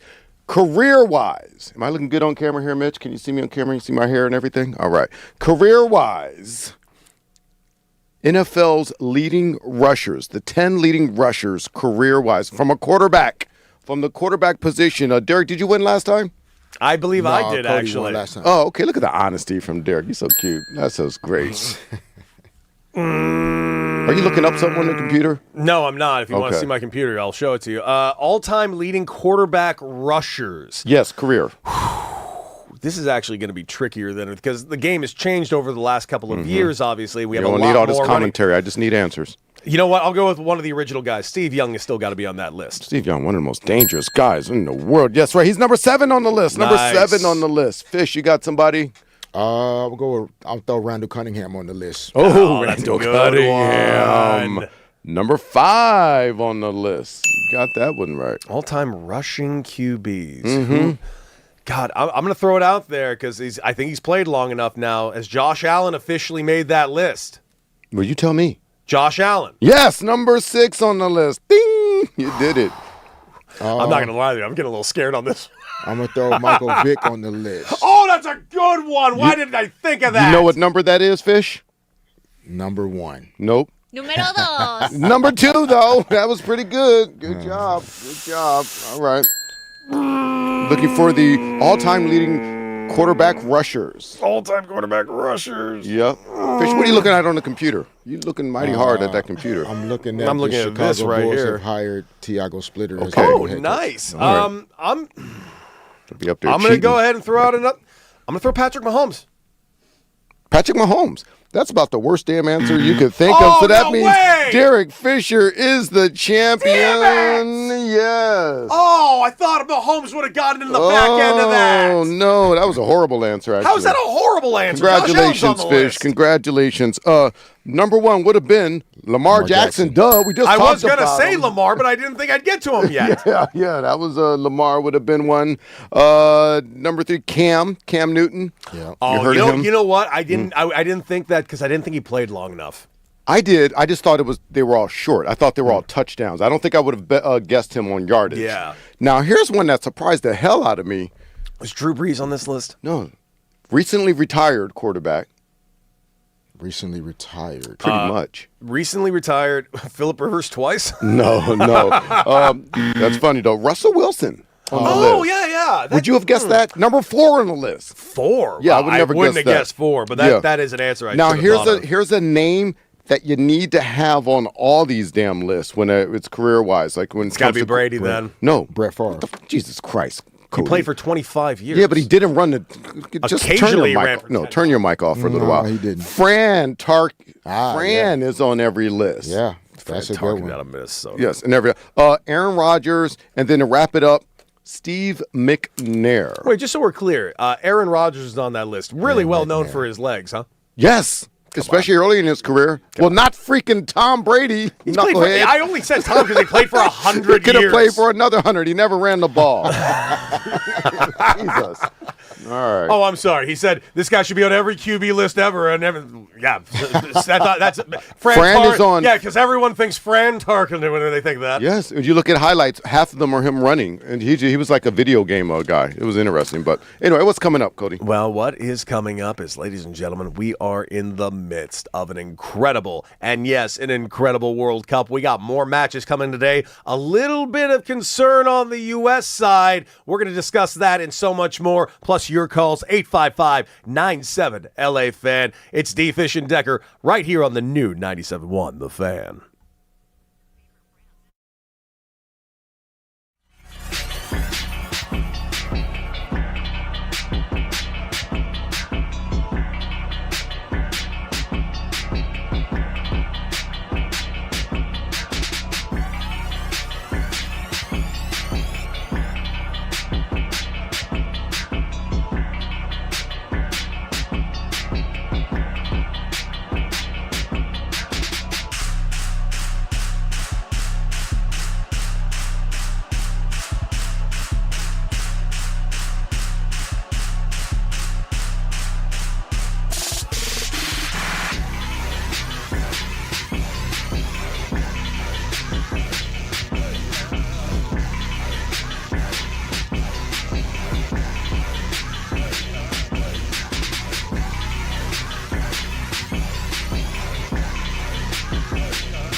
Welcome back, 855-97-LA-FAN. That's 855-975-2326. D. Fish and Decker with you guys right here all the way to the 10 a.m. hour, as we are every single day, Monday through Friday, right here on the new 97.1 The Fan, the voice of LA sports. And, of course, get in that chat, ladies and gentlemen, because the chat is live on YouTube, Twitch, and Twitter at The Fan LA. And, of course, the YouTube chat has been a big part of today's show, yesterday's show as well.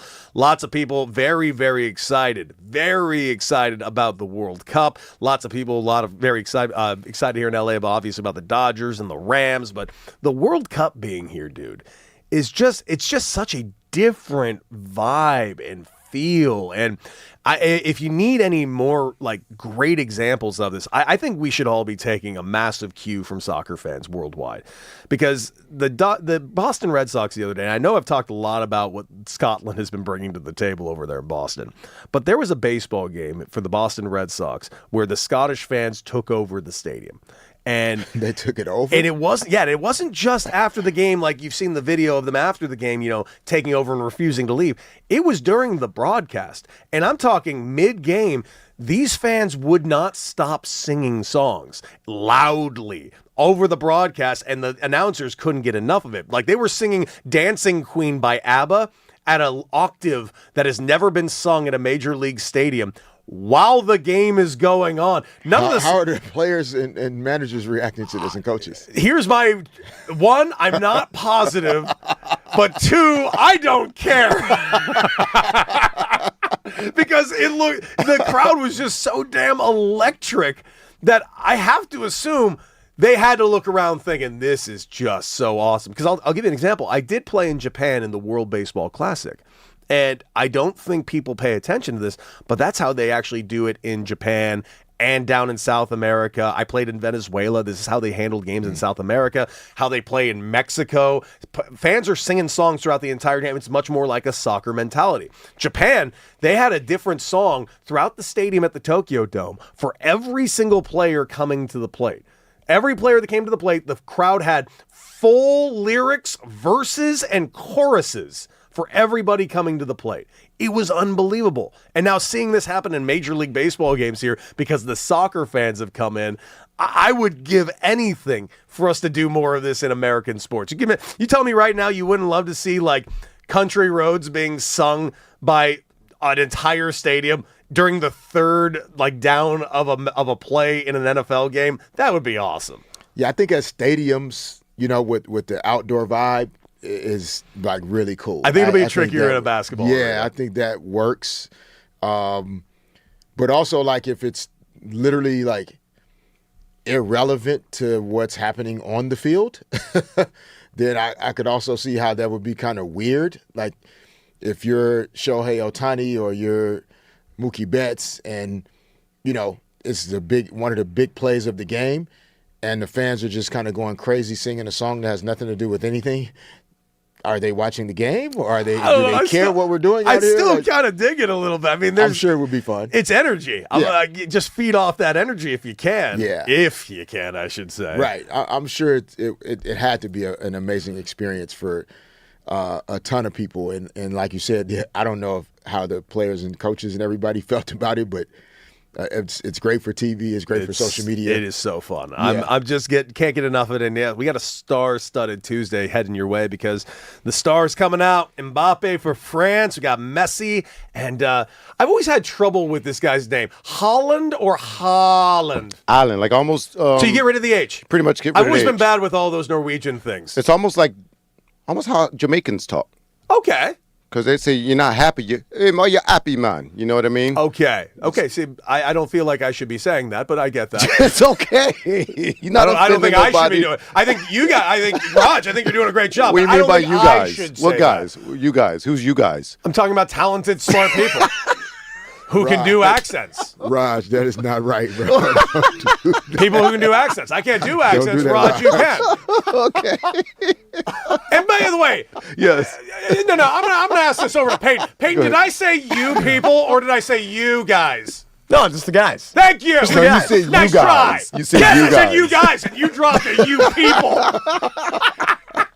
I see what you're doing. You are a crooked ass. Oh, man. It's a hostile work environment, D-Fish. But anyway, Alan, he plays for Manchester City, so he's probably the best number 9. Remember what a number 9 is? That's a striker, buddy. Hot damn, my Oh, boy's man, doing he's all going to right. look so good in his Yeah. kid out there and striking. So he's there. He's a big, tall, powerful dude. So get a chance to watch him if you can. But yeah, some big hitters. Mbappe out there. And of course, Messi is out there as well, who's the 10. You know what the 10 is on the No, but you could tell us. a 10 that Pulisic wears number 10. Neymar used to wear number 10. Ronaldinho used to wear. That's usually the best player, like playmaker and stuff like Thank you. that. Really? On the squad. Yeah. Jersey number? Yes. Kit number. Damn it, Derek, we were doing so well. It's a kit number. I'm never gonna call it that, but Well, and we have someone that is very excited to talk about soccer and the great game, and I believe the Great has something. Oh, let's go to the Great. What's up, you got your soccer jersey on? Hail to the Nah. It's called a How kit. y'all doing today? What up, Deck? What up, D-Fish? What up, LA? How y'all doing? YouTube chat, Big Sis Joanna. Hail to the Nah. I just want to say this. Soccer is completely overrated. Y'all are just on this World Cup thing because it's in America. If it was not in the United States, I don't know how much Raj would care, but the rest of us would not give a damn. It's soccer. Come on now. Dude. It's Come on. You got to get into this, man. It's the world's game. Let's get a little cultured. It's our time. Yeah, I'm good. I feel sorry that they have to come to this sorry country right now because we are not repping. Oh my God! We are at a low. I hear what you're saying, but dude, you gotta watch some of these Instagram videos of some of these people coming to the country, and and also this chant because we support the U.S. I know we got played that. That's the way we like it. We like it. We love it. Come on, man. You're not. Don't make me- Show your American pride and sing. Bro, don't make me throw up on the phone. That song was so trash. Remember y'all played that last It's week. It literally awful. hurt my head. It's Yo, awful. it's so awful. Like, here's the thing.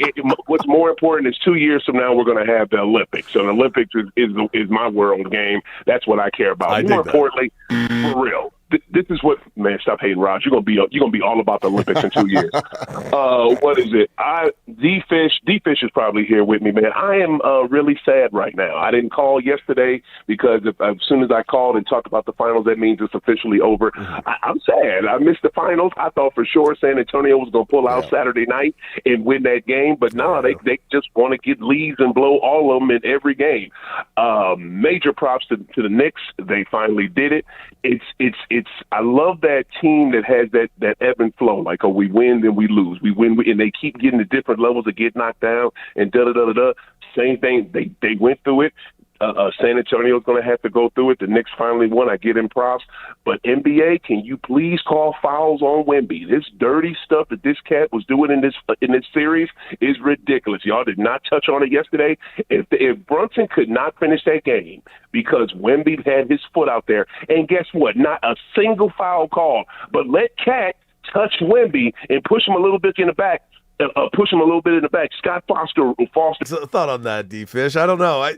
I as much as I hear what the narrative has now turned into about Wemby a little bit in that series, I was watching the game. He was getting tugged left and right too. I mean, it was a physical matchup all around. Now, yeah, maybe you should have probably gotten a flagrant for that Jalen Brunson thing, but outside of that, I'm not there. yeah, I mean that was by definition and the way they've officiated that particular play. Yeah, that was a flagrant. That was a closeout. That was reckless. I think that's how they define it. But the officials do understand going into the game, like what the scenarios are. And so imagine the Spurs winning that game, and then we go back to the Garden for Game 6, and there's no Wemby. Like, how would fans really feel about that? How would the league feel about that? How would sponsors and people that have paid for ads feel about that? Furious. How would fans that have paid thousands of dollars for seats feel about that? So those are all things that get taken into consideration. But, yeah, that play should have probably been called. Not probably. It should have been a flagrant. Yeah, I think, the teams were very physical with Wemby, for sure. I think he got frustrated at times and wanted to make sure people understand just because he's slight in frame, like you're just not going to push me around and shove me around. the way that a lot of teams try to do. But they'll officiate him differently the more he's in these situations. Mm-hmm. We saw how the narrative shifted for Shai Gilgeous-Alexander this past year, right? Like it kind of turned, and then the same whistles that he's been getting the last 3 or 4 years, all of a sudden now he's a foul merchant. Now he's a foul merchant, and he flops, and so, you know, for whatever reason, these narratives are like impacting the game actually, which is weird for me to even say. And then O's comment about Scott Foster being the extender, and then he threw something about the Lakers in there real quick. He couldn't help himself. And I'm just like, people don't really realize how it works out there, right? Like when somebody's shooting a three, the referee has nothing to do with that. Yeah. When somebody's at the free throw line, the referee has nothing to do with that. If I try to cross over left to right and I dribble the ball off my foot and goes out of bounds, the referee has nothing to do with that. If I foul a three-point shooter and give them 3 free throws, referee has nothing to do. Mm-hmm. So there's so many things that happen in a sporting event that have nothing to do with the officiating. It's really why most of the best players and coaches never even acknowledge it. Mm-hmm. I don't remember a lot of videos with Kobe or Shaq or whoever, just like the officials are the reason why something did or didn't happen. You can complain about it if you want to, but they don't determine the outcome of games. So that's always been an interesting one to me. But, you know, if it keeps fans engaged and they can swirl those thoughts around in their mind, it's fine. Although it's okay. if Foster were to make shirts the extender, Scott Foster the extender, I'll buy a dozen. Oh, it would be great. Lean into it. I don't know. Can. Some people don't feel that way about Scott Foster. A lot of people have gone home and not been extended when Scott Foster has officiated. All right, guys. Well, it is that time. I can't believe it. We finally made it here. We're going to bring in our good friends, Brock and Alex, from our mid-morning show, titled Brock and Alex, right here on the new 97.1 The Fan.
Welcome back. The new 97.1 The Fan, the voice of LA Sports. D-Fish and Deck with you guys. And if you're joining us live on YouTube, Twitter, and Twitch, you're seeing some more faces joining the show right now because it's time for a little bit of crosstalk with our good friends Brock and Alex, which you can check out right after this, our mid-morning show here on the new 97.1. And guys, I am now officially obsessed with the World Cup. I welcome. I'm officially obsessed. It took me a couple of days, but I am officially there. What was the moment that finally got you Scottish fans. Yeah. The Scotland fans in Boston. Dude, I send you those videos. I spent an hour in bed watching Scottish fans taking over Boston in every semblance of the phrase, and then extra videos of Boston fans talking about, we can never let these guys leave. They now live here now. They made our city into something so much better than ever was. It's hilarious because the moment you got Boston, I've been sending you, DMing you every single drunken Boston video that I've seen online. It's amazing. I know. It's amazing. It's beautiful. And it's honestly giving me hope for the future of humanity is what Norway's it's doing. in town now, too. Okay. Forces are combining, and alcohol will be running out very in shortly. Boston. By the way, Yeah. I saw an incredible video of the Norway fans. You know how everybody has their chants or this or that. Norway, one of their things is there's a guy that just hits a drum, and everyone in the crowd pretends they're and they all make the sound together. It's like they're boating to Troy to take down the city. There is not, and I say this out of respect, there is not a scarier group of people than a group of Norwegians just. They're all 6'4". They all can deadlift 5,000 pounds. They all have long, beautiful blonde hair. They all have hair. They all look of the like gods. Thor. Just a scary group of people, not in a vacuum, but in a sense of if something goes wrong and they get upset, I don't know what I can do to stop these 11 Norwegians that are marching down the street drunk out of their mind, and they're all 6'5". Yeah. Anyways, that's what's got me way on board. And also, I did watch the match last night. New Zealand versus Iran, and I went to a bar and watched it. And there were so many Iran fans that were there, and just seeing the passion from them especially when they scored that game tying goal. The place, just the roof came out from the bar. So there is a vibe around this. And also, I was mentioning this to D-Fish, the other aspect. I'm more into this one, not because it's in Los Angeles in the United States. The timing, man. Because you can watch it. Dude, it can just actually being see in it. our own time zone. Right. So Dude. it's crazy because I covered a World Cup, but it was in France, and so I was there for the time zones. But everyone back here, as you mentioned, middle of the night, early morning. But once you really understand and see the fandom and what it means to all of these countries, and you have everybody together in one spot, we know it. Like, what would be the closest thing? Maybe like college football, like that crazy fan insane when you see like what these games and what these matches and what these players mean to these countries and people. And when you feel it, you literally, I get goosebumps talking different. about it. It's a different vibe, and it's so rad that the United States as a whole, we not only get to see it, but we're a part of it right now. And all of these different cities and towns are adopting these outside teams that have made their towns their home base. And it's so magical. And it's so sick. That and the Fox broadcast doing a great job making it 4 quarters. Dude, what is, I asked them that yesterday. I was like, why are they on that agenda so high? Why are they forcing that? Like the hydration breaks? Because I asked that Money! yesterday. I was like, The is answer this is normal? money! Did I No. miss She's something? right. The Did I miss something? hydration break is not new. They did that in the Yeah. Club World Cup some. Yeah. They That's did it what in I thought. Qatar When a little bit when it was really When hot. it's really out there. hot. But it was Right. 120 there. Right, correct. They are doing it in indoor stadiums here, but that's not the only thing. The going to commercial by Fox is just that shouldn't be happening. Now I put on Telemundo. Yeah, they're not. They right? refuse to do it, so I can Alexi- I love respect that. that. Alexi Lawless loves it. Also, for them to actually say, because I heard it on the very first match, but I've heard it on multiple broadcasts now, like they are actually calling them quarters. No, they're not. Yeah. No. No, they're not. Yeah. Yeah. And that is breaking news that they're doing that. Yeah. No. Because No, Raj they're has fat not. fingers and hit the wrong button again. No. Yeah. I don't know if it Who is a called it consistent quarter? thing or just two crews that I just happen to be listening to. I've heard multiple crews refer to it. No. And that'll be the end of this quarter, and we will be back for the rest of the first half. And The first time I thought, okay, they're just trying to be funny and piss some people off for the hell of it, whatever. No. But then I heard it again. I was like, okay, is there like a memo going around Fox? Yeah, we got a problem. This is an issue. Yeah, we got a problem. Fox. Let's stop doing that. But is it not fair from a broadcast standpoint in terms of engagement in the United States? Not historically what it has always been, Raj. Fair. But in terms of engagement in the United States, nobody's like, we'll watch our streaming platforms for a straight 53 minutes, Yeah. but we're not watching sporting events of any kind for 53 straight minutes. Are you saying for like the halves, the 45-minute halves, and then the added Yes. time, like the extra time? Yeah, But that's just in what, terms of- But that's what soccer is. That's what it's always been. No, I understand that, It's but in the nonstop. US, Here's this. Like, that's what should be happening, not like completely going to commercial break. Because it also breaks the flow. Like, that's the thing of soccer. It's like there isn't stoppage time unless there's an injury. Like, that's why these hydration breaks just feel so strange. It's not normal. Yeah. Well, let's go around the room. What has been your favorite thing so far about the World Cup? Brock, what do you got? Favorite thing so far is Japan saying, we don't care that we have a massive height disadvantage to the Netherlands. We are going to kick corner kicks every 30 seconds, and you are going to like it, and eventually it's going to work. And the fact that it actually did, as the broadcast was literally saying, I don't know why they keep doing this, and then they had one in to tie it up, that has been my favorite moment, I think. Gold. What about you, D-Fish? What comes to mind for me is like, By far one of my faves. But I just love how like unknown athletes have just skyrocketed to fame, fame. And it started with Cabo Verde's goalkeeper yesterday. Oh, 7 million followers. No, he's up to 8.4. Since the show started, he got another 1.5 million. He is up to 8.6 million followers. And he started at 40,000 before the match yesterday. And So what you're saying is everyone needs to stop hiring these social media companies. The way to get more followers and subscribers is by stopping the single greatest soccer team in the world But it's- 8 times. this has With been the a 40-year-old. thing. But because before the World Cup started, there was this other New Zealand, I think he was like an influencer or something, and he was a defender on. Yeah, I don't panic before the All-Star break, especially like, as you know, 162, like first half of the season, everyone's kind of like getting settled in. Post All-Star break, I think is like, that's when Kyle Tucker, I think, would have been like, we need to have some serious conversations of this $60 million man. And is he living up to the expectations of that contract? Which again, new place, new city. For some reason, well, not a lot of players do this. They're playing better on the road. So having him get that 3-run home run to tie the game last night in and Dodger throw out Stadium. the runner at home plate. Tommy Edman had a couple months of healthy ball at Tommy Edman level.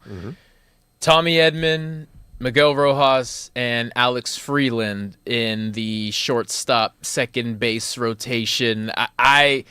I would put Mookie fourth there. That doesn't mean he can't start, but that does mean I would expect a fresh bat to get in there in the 6th or 7th inning. And that's a weird conversation to have about Mookie. However, yesterday, defensively, was the most athletic he's looked all year. Man. And that does mean something. I don't know how much it means, but it means something. I will say that is bold. There's no dollar figure you can give me to pull Mookie Betts Yeah. out of like a high intense situation. Say if it's October right now. Yeah.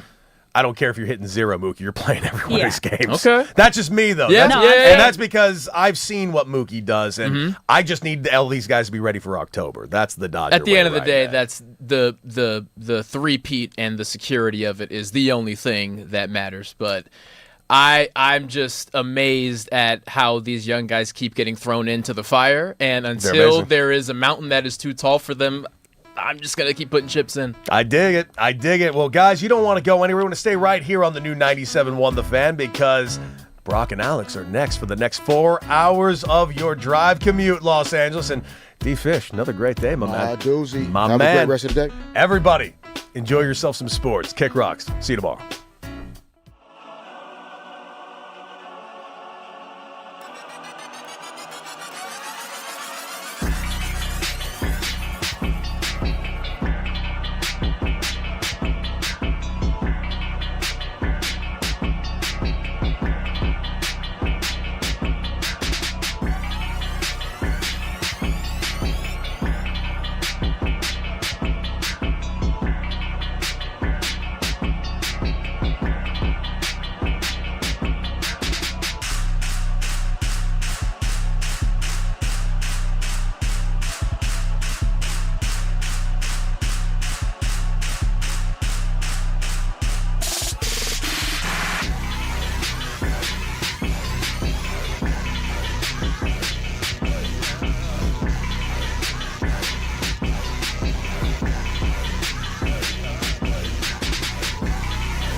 What's up, LA? Welcome to Brock and Alex on the new 97.1 The Fan, the voice of LA Sports. I'm Alex Curry here with Brock Vereen. Thank you for spending your midday in LA with us, whether you're listening on the radio, the Odyssey app, or the iHeart app. We appreciate you being here. We want you to be a part of the show, so you can call us at any time at 855-97-LA-FAN, 855-975-2326. And whew, Brock.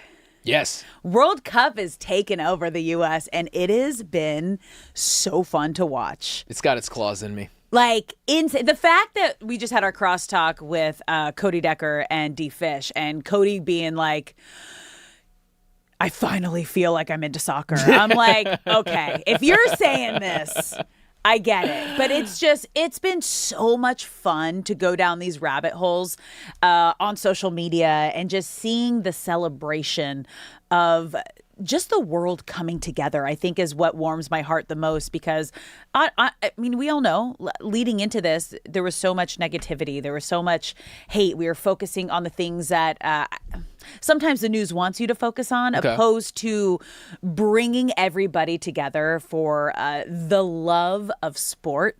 And that's what we're seeing in this World Cup right now. Completely agree.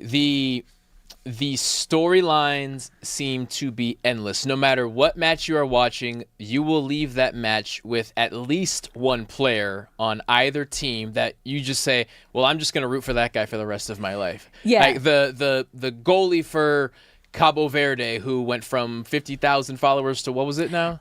Hold on. It updated as I was talking about it, you guys. He's already, so he has gone up to 8.6 million followers. 8.6 million in followers. under 24 hours. He started with 40,000 followers before Cabo Verde played Spain yesterday. Incredible. And after they ended in a draw, and he was the player of the match and just absolutely had the game of his life. He's 40 years old. He also has a day job. He has a full-time job. I believe he's a driver or something like that. There's also... I heard teacher, driver, something. Yeah. It's the fact that he put up one of the best defensive performances against the far and away favorite, one of the far and away favorites to win the World Cup, and he will be a hero in his country and other countries forever. It's about the stories about the defender for Curacao who... The international team reached out to him via LinkedIn and said, hey, do you still play soccer? And do you want to play for us? He's like, okay. These stories are magical. And again, it is, you cannot watch a match without falling in love with at least one or two players on that. I want to just put this into perspective for the Cabo Verde goalkeeper, right? Because 8.6 million followers. Yes. Like some of our top U.S. athlete followers, Joe Burrow has 4.2 million. Jaylen Brown, 3.9 million. Lamar Jackson, 3.5 million. Aaron Judge, 2 million. Josh Allen, 2 million. Jalen Brunson, who just won MVP, finals MVP, 1.7 million. Ohtani is the only one that's close, but that's like a global superstar, and he's been here for we're coming up on a decade. Yeah. And he's at... To U.S.-specific sports star, like Patrick Mahomes could walk through Paris right now, and he would get bothered a little bit. Let me see what he's at. Whereas Cristiano Ronaldo can't walk through Paris without armed security guards. Like Lionel Messi has... There are children with Lionel Messi posters on every single continent and probably every single country. Patrick It's just a different type of thing. 6.4 million. So it's just like, and then those kind of followers, 507 million for Messi. Like that might be the most. A different level of fame. 500 million. So this is the comparison that I make. So the Monaco Grand Prix was last week or the week prior. It was recent, and they always do the drone shot of all the yachts. Yeah, and Monaco is a level of wealth where there's the top 10 on the Forbes list. Yeah. And then there's the people in Monaco who are so far beyond that the Forbes list is below you have them. To have like a billion, like a certain billion in your bank account to even live there. Right. Like it's its own little tax adjacent thing. Wild. It's wild. And I compare that to here. Like, yeah, in America, the football players, some basketball players, even though that's more international than football, yeah, they're stars. But then there's the Ronaldos and the Messis. They're on the Forbes list. Yes, but they're not on the Monaco Forbes list. No. Which is like, it's insane. It's nuts, man. But it's and I love so it. beautiful because he was talking about how his grandparents raised him and they recently passed away and weren't able to be there, and just everything that this moment means to him at 40 years old. How cool is that? Like, it's never too late. And it's funny because I saw something like this before the World Cup started with a New Zealand defender, Tim Payne, who started the World Cup with under 5,000 followers. And there was like a New Zealand influencer was like, hey, like he has the least amount of followers out of a million. And fans are just like eager to get to know these athletes and just accomplish a dream. Like, this is the biggest tournament. Yes, the Olympics are huge, but like because soccer is... And I think we talked about this with like when we were ranking the top 10 athletes of all time. Like, where do you put the Olympic athletes compared to athletes that are playing in a league constantly, like on a yearly basis? And that's where like soccer kind of meshes the two together, because the World Cup is like the Olympics in terms of the entire world coming together on the biggest stage with the biggest audience. And it's just every young soccer player's dream to reach this moment and to win and be a part of this moment. The crossover is so neat too, because you can be born in Brazil, plucked and sent to an academy at 13 in Spain, and then now play professionally in Germany, right? And there are now 3 countries that are rooting for you. Yeah. And I'm blanking on the name of the player that it was. But when I was at the game last week in Houston, there was a German player who I was sitting next to. I don't think they were his family, because they would have had better seats. But I think they were. I'm pretty sure. Facts. I'm pretty sure they knew them because they were wearing all of his garb and his uniform and everything. He didn't get in, and I looked up his stats. He doesn't play much, but they were speaking Portuguese. It's like, oh my God! So there's a guy who's like, he's either from Portugal or Brazil, and he said, like, it just puts it from Los Angeles to Houston. I was surrounded by members of the Asian community who were fans of Germany. Yeah. And I couldn't figure out why. And my wife looked it up last night. Germany sets up soccer academies in Asia. So there are so many Asian-born players who play in Bundesliga, which is like the Premier League in Germany. And now they just root for Germany. If Japan isn't playing, if South Korea isn't playing, they just all go for Germany. And you just love that. You can't recreate that in any other sport. I love that so much. I mean, there's so many. We're going to continue to just like gush over the World Cup and everything that's happening. The Scottish Tartan Army drinking Boston Dry. So we knew this was coming just because the flights over from Scotland ran out of beer on the flight. And you're like, okay, this is going to be intense. But they're going to Boston. They're going to be fine, right? No. Locals say they've never seen anything like it. The drinking has been 3 times the amount, like average-wise, that they sell on St. Patrick's Day. Oh my in Boston. God. Their opening weekend, it was 3 times the amount that they sell on St. Patrick's Day. Oh my God. And I've heard, like, I went down such a rabbit hole last night with the Scottish in Boston because it's one of my favorite things. They've learned the bartenders' names. They're tipping them well. Locals are loving it. It feels like the city has come alive again. And the coolest thing was the Red Sox planned ahead, and they had Scottish Heritage Night at Fenway Park, and the Scots took over Fenway, and they had the kilt. They did like a Scottish jersey, like Boston Red Sox jersey. So they had kilts and kits, and they were raging in the outfield. You guys, like you know how they play songs in between innings? They would continue singing the songs throughout the inning. So it sounded like a soccer game at a baseball game, just crazy chants in the outfield throughout the entire game. And it just looked like so much fun. I have to find this video. I'll send it to you. I'll show you. During the Please break. send it over because I've been I have sending no them. doubts it was incredible. It's so funny because you had Scotland. You traded with Cody. I did. Since you traded with Cody, all the Scotland stuff that comes up on my phone, I just DM him like 10 videos a day. I was like, look how cool your team is. Look how cool your team is. Look how rad this is. They've just been like, I gave the him Scotland. sweethearts. He has Scottish heritage. It was the right thing to do.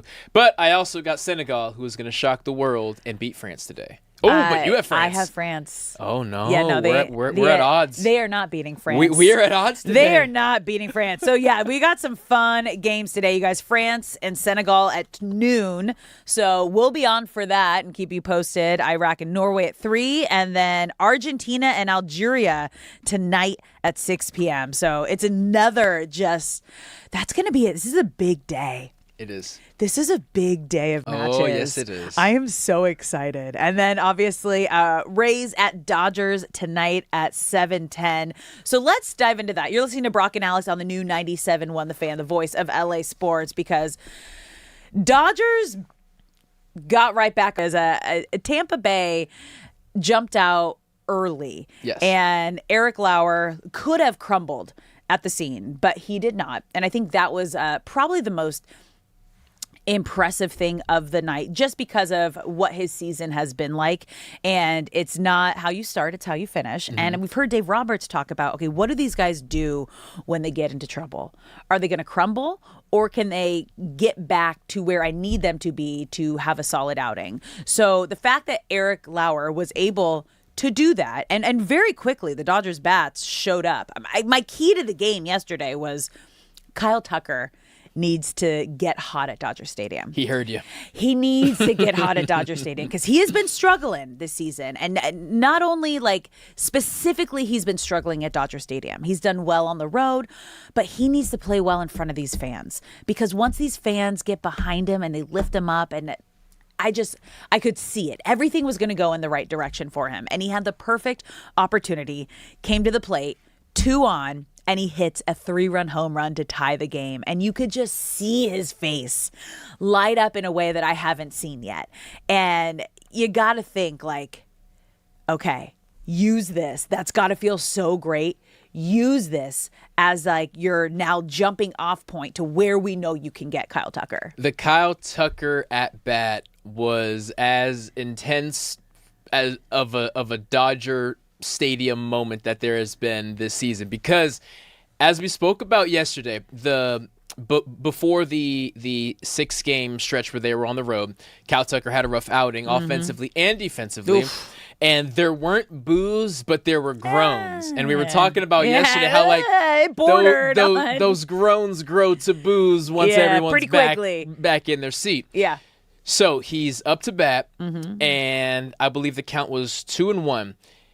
There was a changeup in the dirt. From the moment that pitch was thrown, it was going in the dirt, and he swung, but he did that thing where you already committed and he can't pull back, and he swings, and the groans started. And I'm sitting there thinking, if he strikes out, this is the moment where the boos are not groans. They're just all-out boos. A couple pitches later, he hits that home run, and I was thinking, we were so close to disaster. So close. Fans were on pins and needles. But the beauty of it is, at the turn of the side, he immediately goes out there and makes an impact defensively, throwing out a runner who's trying to push it for home, and that ends up being the difference in the game. Kyle Tucker, I feel that we're later in the season than we probably expected to say welcome to the Dodgers. Yeah. But I feel that was a welcome to the Dodgers moment. I love that so much. And you know what? Because, first off, tying the game with that 3-run home run, saving it with that outfield assist that was just absolutely insane, allowed Miggy Rojas to come in and get the first pinch hit go-ahead home run of the season for the Dodgers. And that was just like a chef's kiss of seeing every kind of aspect of the Dodgers and what they've put together on this roster, from Eric Lauer on the mound, getting in trouble. Obviously, he wasn't having the best season before the Dodgers picked him up, to then Kyle Tucker, how he was the big offseason signing, still had not lived up to the expectations. And then Miggy, who has just been this plug-and-play hero for the Dodgers over the last 2 seasons now. Yeah.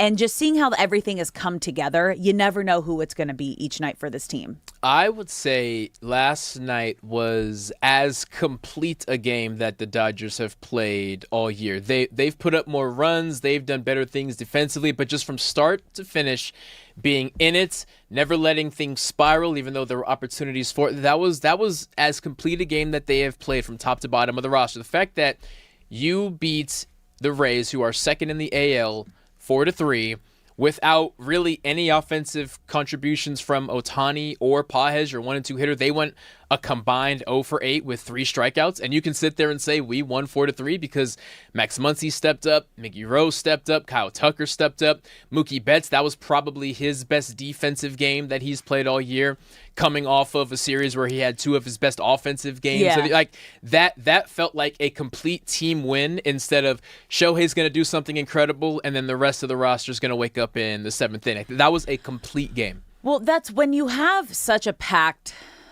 roster like the Dodgers do, and everyone's like, oh, you're paying, if you're not in LA, you're paying for these championships. It's like, no, man, do you see, like, night in, night out, it really is different guys stepping up in different moments for this Dodgers lineup.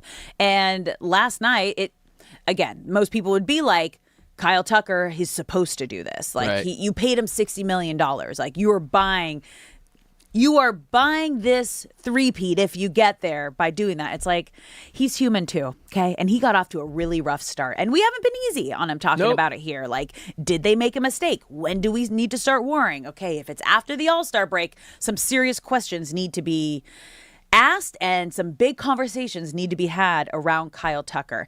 And it had really been the young guys and the Andy Pageses who have been the MVP for this team. And to see it be the guy that's been struggling, I mean, you could say that 2 of the guys that have been struggling, Eric Lauer on the mound, and then Kyle Tucker, both at the plate and on defense, to really be able to get this team to a place to where he's been the star before. Miggy Rojas comes in for a pinch hit. First pitch he sees, blasts a home run out for the go-ahead home run.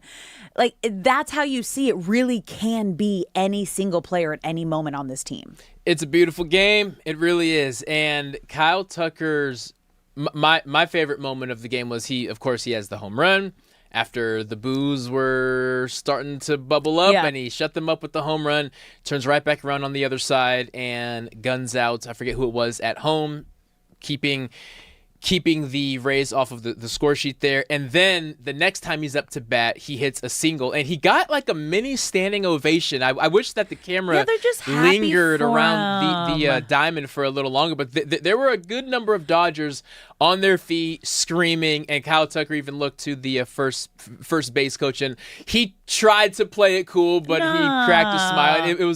It was a smile that was long overdue, but well-deserved. Very happy for him. And Miguel Rojas against lefties is just an insane thing to watch. He's batting over 300 versus lefties this season. And if you can just be the savvy vet that can get us some innings on defense at second base and just knock a lefty out whenever we need you to, buddy, that is as good of a final year as you can ask out of anyone. And he will be riding that role until October. Nah, it's great. And like the fact that fans are celebrating Kyle Tucker going 2 for 4 and knowing how big of a deal that is, not only for him, but for the team as a whole, that says a lot to you right there. Because I think everybody could feel the struggle that was happening. Similar to... not similar because it's, again, he's new, but we've been having this conversation obviously about Mookie Betts and him getting his first back-to-back multi-hit game in Chicago is just wild because that's a struggle. That's a struggling at the plate for someone like Mookie Betts. And I think it was what Cody just asked us. Do we need to start having those conversations about Mookie right now? I don't think we do yet, but obviously something's been going on. Like you could tell with the the reaction and the error during Yamamoto's like perfect, almost perfect game in that moment, because normally Mookie's not making. That's the last person you would expect. Because he's who I want in those crazy moments, because I know no matter what, he's going to get it done. And that's why I don't think I'm ever fully worried about Mookie Betts, because come September, come October, when the games, I don't want to say they don't matter now, but when they matter more. There's a little more intensity to these games, and obviously they matter way more in October. He's showing up, and we got nothing to worry about. Like, he's going to be just fine. The biggest key I had yesterday, and I'm on the camp of when is it time to worry about Mookie? There's been games where I have been worried, but then he does something and I'm not worried. So I'm towing the fence right now, but I will say yesterday is the most athletic he's looked. And why I highlight that is because we know that last year, the entire season, he never really got back to full strength after that weird illness that he had during spring training. He lost like 20 pounds. Yeah, maybe even more. You can't lose that much weight and be yourself at any point until he's you already like take time not off. like a big person. No, he's a lean, mean fighting machine. Yes, and he relies on that athleticism. So that oblique injury that he took, it really affects things. Yesterday, defensively, there were, I believe, 3 separate plays. One of them was a double play, and I was sitting there thinking that is the most athletic he's looked as far as torque.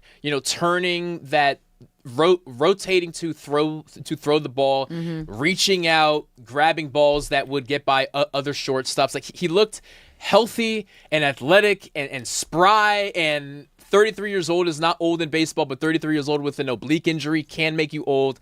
I was really moved that he looked light on his feet and very cat-like for the first time really this season. So I'm still towing the line, and there are moments where I'm not out, but I'm curious what someone else can do with some of those reps. But because I'm on that side, I have to be the first to say, hell of a game yesterday. Yeah. Reaching out. I'm not participating. I refuse to participate. Touching me, touching you. Sweet Mookie Betts.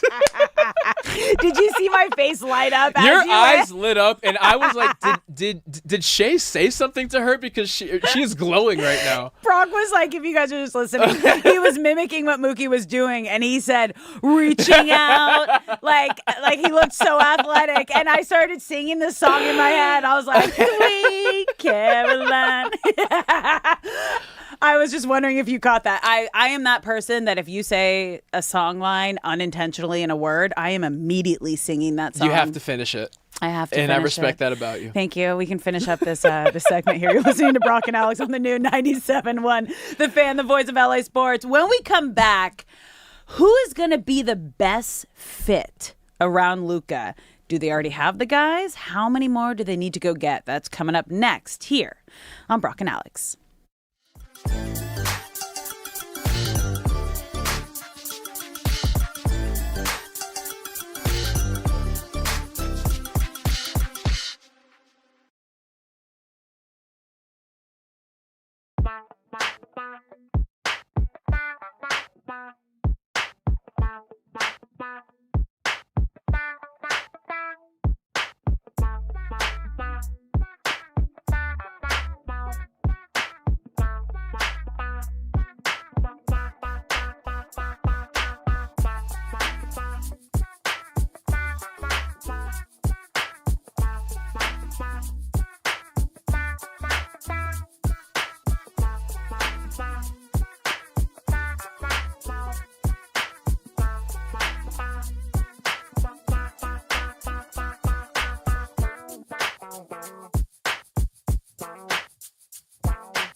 What's up, LA? Welcome back to Brock and Alex on the new 97.1 The Fan, the voice of LA Sports. I'm Alex Curry here at Brock Vereen. Thank you for spending your midday in LA with us. Whether you're listening on the radio, the Odyssey app, the iHeart app, or watching us live on YouTube, Twitter, or Twitch, we appreciate you being here. During that break, we are just like totally immersed in World Cup fans just getting ready, raging in the streets already, you guys, ahead of the games today. Obviously, the first one is France and Senegal at noon. They're going to be at we just figured out, it's the New York, New Jersey Stadium. Because remember, they took out the sponsors. All the sponsors are being covered because they're not paying FIFA. So it is the city name of the stadiums. And where's my flag? There's France. So we're playing each other today. As if you were listening last week, we had a blind draft. And in that blind draft, we picked a favorite, a mid, and a long shot. France was my favorite that I picked. So we're going today against Brock's long shot. My long shot. I initially had Scotland, Wild. but I traded for Senegal. And I am going to be proven correct today in a couple of hours. No, it's not going to be an upset. We're not. We're not getting the Spain, Cape Verde upsets upset. have kind of been looming in the air a little bit, though. Yesterday was a little, I think, probably the biggest I would say so far. Yeah, anything can happen. I think the biggest, what would be the upset, is that Algeria-Argentina match tonight, and the Algeria fans, you guys. So if you've been following their journey, so they their home base is in Lawrence, where KU is, and the entire town has really taken them in like family. Like all the restaurants and bars have bought their jerseys. They've put out videos saying welcome. The KU marching band learned their national anthem. They have been selling out and packing their practices, and already there's videos of them in Kansas City. The fans are lighting up the crazy sparklers. I don't know what they're called, like the smoke sparkler things that are not the flares. Yeah, it's like a safe flare, basically. Yeah, like a celebration flare. Mm-hmm. They are raging in the streets already, you guys. I feel when we get our first aerial shot of that stadium tonight, the fact that Lawrence, Kansas is only 40 miles or so from Arrowhead Stadium, I feel we're going to be very shocked how that's going to be an away game for Argentina. I do not know where Argentina is training. I know it's somewhere in Kansas, but I believe it's even further than Lawrence, and I feel all of Lawrence has got tickets to that match. Well, it's a little different too, because obviously the Algerian players are a little more accessible. That too. Like Argentina, like you got superstars, so you got high security. You're not allowed to look at Messi. No, don't even look at him. We've seen like kids out on the field practicing with Algeria. Like that is the coolest thing. It's just been like they welcome them with open arms, and the national team is like, we're all in. It's so and cool. They're down on the pitch with them like during their training sessions. Like it's so beautiful. Algeria is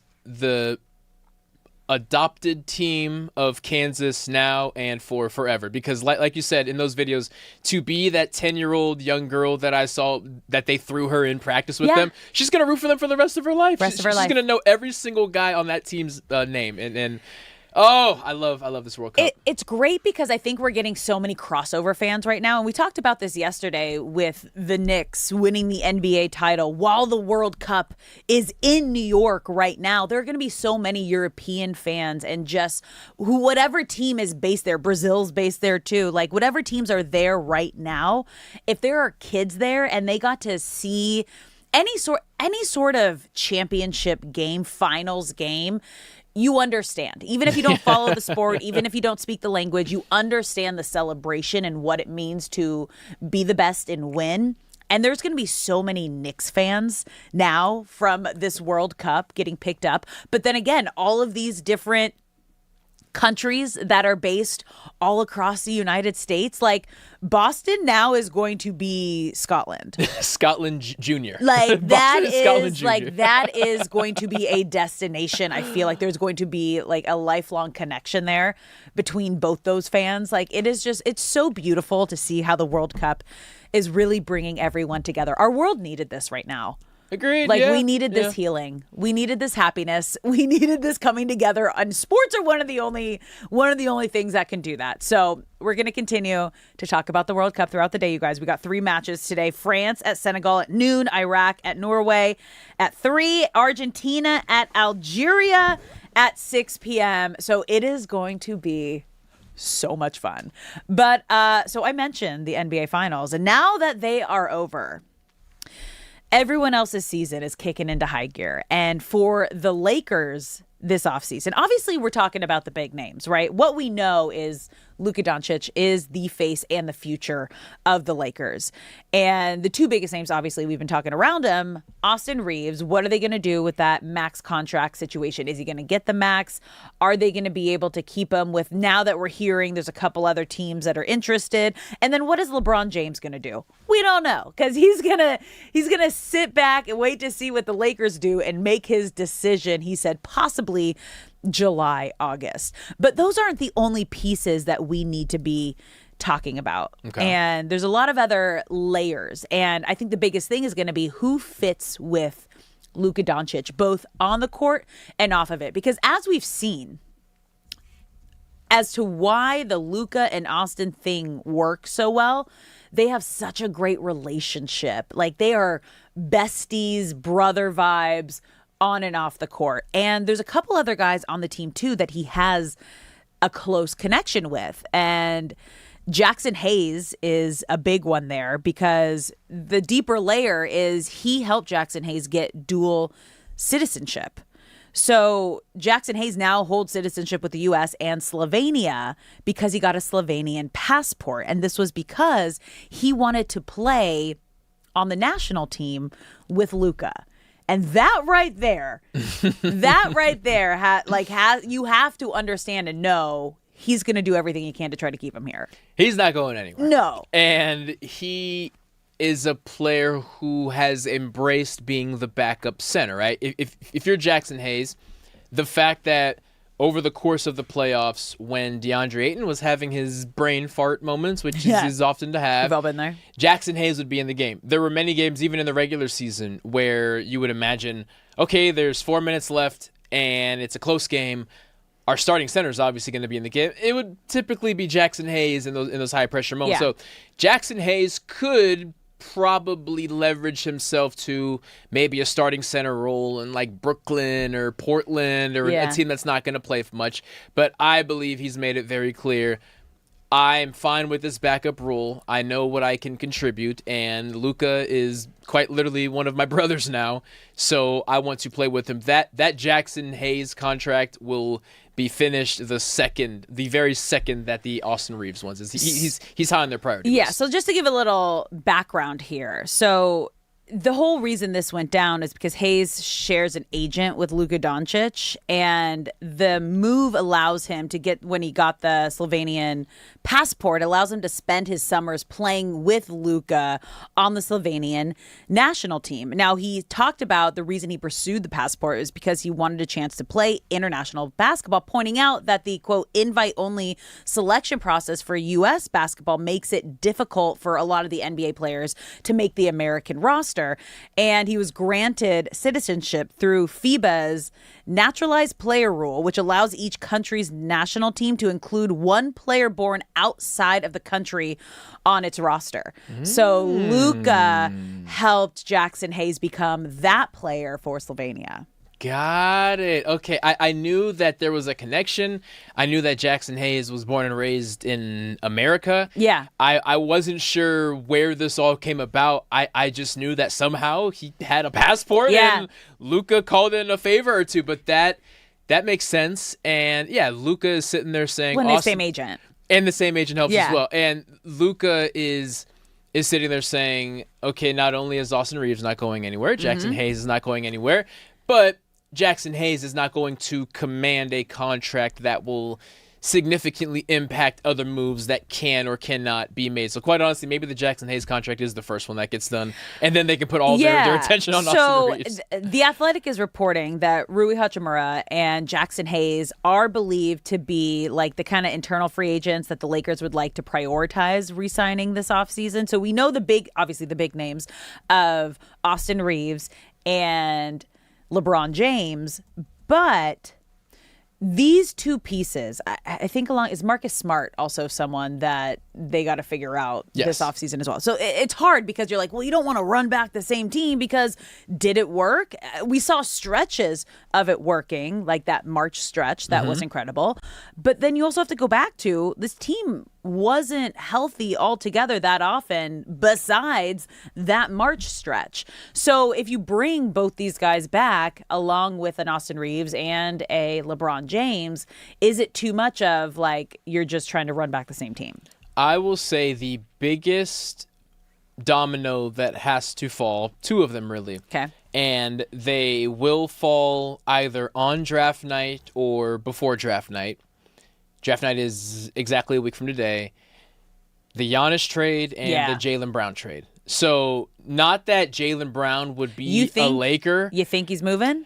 I believe he's moving. I feel every move that Jaylen Brown has made post their season ending has indicated I am not going to be a Celtic anymore because he is burning bridges publicly and doing pretty foolish things if you were going to go back and put on a Celtics jersey next year. So Jaylen Brown will not become a Laker, but when a superstar of Jaylen Brown's caliber and the $300 million contract, whatever he has, is moved, it takes 3 or 4 teams to make something happen. Yes. So Giannis, of course, is being rumored to the Lakers. I hope that doesn't take place. But Giannis is the same thing. In order for a team to land Giannis, typically other things have to get moved. Yeah. And I'm curious to see what the Lakers end up with or who they end up with, because there's opportunities for role players, especially a roster like the Celtics. They're full of role players. Maybe the Lakers can get involved there. I would say those two guys being traded before or on draft night is an opportunity for the Lakers to strike before they even sign Austin Reeves. I don't even think I realized we were a week away How crazy from is the that? draft. Yeah. Well, there's so much going on right now. Like the NBA Finals just ended this weekend. We are in the midst of the beginning of like the World Cup pandemonium, which has just been electric. Basketball wastes no time now I think about it, because the NBA just ended. Yeah. And the draft is a week ago. The WNBA draft is Dude, like 48 hours after the insane. championship. It's insane. The college championship. Like, it's insane. Absolutely insane. But this feels like close. Because if it went to a game 7, it would have been even closer. Yeah. So things are going down this week, which is good for us because then we got stuff to talk about. We're going to take a quick break here, you guys, when we come back. Do you care, LA? We're hitting the hot topics around the world of sports. Don't go anywhere.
What's up, LA? Welcome back to Brock and Alex on the new 97.1 The Fan, the voice of LA Sports. I'm Alex Curry here with Brock Farine. Thank you for spending your midday in LA with us, whether you're listening on the radio, the Odyssey app, the iHeart app, or watching us live on YouTube, Twitter, or Twitch. We appreciate you being here, and we want you to be a part of the show, you guys. I've been meaning to mention this. We are giving away Sparks tickets, you guys, in about 15-20 minutes.